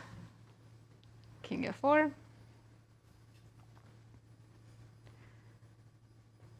Do you think we will see the whole Philidor position all the way to the 6th rank? We might. We might, We yes, might, yes. We might even see the stalemate at the end. You know, just trade rook somewhere and just stalemate. H8. Yeah. So rook e4 we are expecting. And it is on the board. King g3. No, king f3. You were hoping for the checks, perpetual? I was hoping that they would just go here and call it a draw, but no. Nope. Harika said it's always nice to be in good shape, but I thought that she's going to say that it's always nice to be in a good company. So this company was Humpy Koneru, but after this draw, Alice Lee will join them in the lead, and there will be a three-way tie for the first place with 3 out of 4. But of course, we are going to bring the standings, complete standings to you after this game is over. Zhongyi is looking thrilled. So all Alice needs to do just, I don't know, keep the rook c4, or move the king up, or give a check, actually. I mean, she can let white pawn go all the way to the 6th rank, right? And then start checks, yeah. I'll just go rook a6, put the exactly like yeah, you just go here, go there, and just wait for the whole spiel to happen, and then go there and call it a draw. And we will keep an eye on this. And Yasser is with Mariya Muzychuk. Yasser, over to you. Oh, there. Thank you very much indeed. I'm with Mariya. Congratulations. What happened today? Yeah, thank you. Finally I won. And finally I see you in the studio. Yes, I told you as you came in, if you win, the punishment is that you have to come and speak with us. Very good punishment. Very, very good. The Perk defense today, and you got this chance to play bishop takes f6 and knight d5. Things went your way early. Then what happened? Yes, I think I was very happy after she played rook a d8, and I thought my position was already winning. Right. But then in time trouble I misplayed it, and all right, like what I missed was like when I changed my queens. Yes. Then she plays, let's say if instead of rook e2 I play knight e2, then bishop e3, king h1 and bishop d3, so... And it's a shock. Your rooks are all messed up. That was our problem. And I had a minute on the clock. Yes. And then you decided to play for a win, and you were rewarded. Very, very determined win, I want to say, for you. Yeah, but okay, like I think that she made many mistakes in the end game. Mm-hmm. Okay. Overall, your feelings about the tournament, your form, how do you feel? I just feel. Well, you know, it's not going well, of course, because I'm -1. Sure. All right, but in recent years, I have had too many issues to resolve. Okay. It couldn't have a good impact on my results. Well, hopefully today, with today's victory, it's righted the ship, and we're going to see you more often in studio. Yeah, I also hope. We're waiting for you. Thank you so much. Thank you, and I hope to see you again. Back to you in studio. Maybe a handshake is going to come up in this game. Thank you, Yasser. And yes, it happened. So we saw a handshake. Alice Lee made a draw against Zhongyi. So that rook endgame finished sooner than we expected. And Alice continues to be the co-leader in this event. Wow, now we have 3 leaders. Harika, Humpy, and Alice Lee. 2 veterans and 1 15-year-old. 2 experienced players and a chess kid. Oh yeah, she's wearing the chess kid t-shirt. I can't play those kids, you know, the youngsters. This is my worst nightmare. That's why I stopped playing open tournaments in the US. And let's take a look at standings. So After round 4, you can see we have 3 co-leaders, Humpy, Koneru and Harika Dronavalli. They both won their games today, and Alice made the draw, and these players have 3 points out of 4. Then clear 4th, Alina, Kashlinskaya with 2.5 points, and look at that pack of 5 players tied for the 5th place. Zhongyi, Bibisara, Assaubayeva, Nana, Dzagnidze, Mariya, Muzychuk and Carissa. You can see it's a very tight tournament, a lot of fighting chess, and I'm curious to see what's going to be happening next. Let's take a look at tomorrow, what we're going to have. So pairings for tomorrow, Alice Lee playing Humpy Koneru. Wow, we could have not wished a better match to watch with 2 leaders facing playing each other. Yes, Carissa against Nana Dzagnidze, Harika Dronavalli against Zhongyi, Nino Batsiashvili against Mariya Muzychuk, and Bibisara Assaubayeva playing Alina Kashlinskaya. Yasser, final thoughts from you? Well, the event started with fireworks.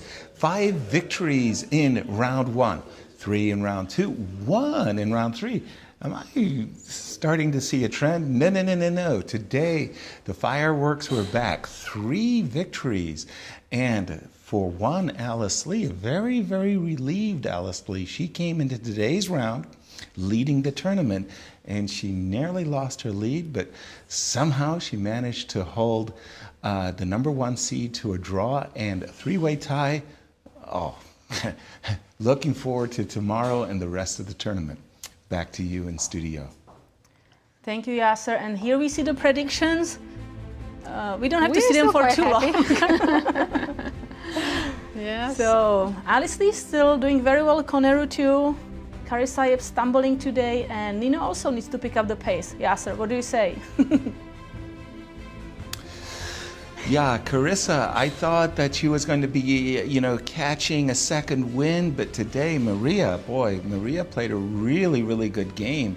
And Carissa's move, rook d8, careless, but what to say? I mean, she was taking risks. She was trying to come back in the tournament after a bad start.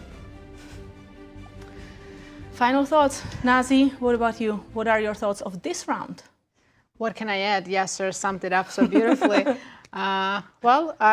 We have 3 leaders now, and tomorrow's, I'm just already thinking about tomorrow, that matchup that we have coming up, 2 co-leaders, Alice Lee playing Humpy Koneru. Can't wait to see. Today was a fighting day, fireworks again, 3 decisive results. Hopefully we keep this pace up. I hope so too. I'm still in Ben's thunder, so 60% of decisive games. Let's push it further. So thank you everybody for being here with us watching, and hope you stay tuned for tomorrow for round 5. Good night, everyone. See you tomorrow.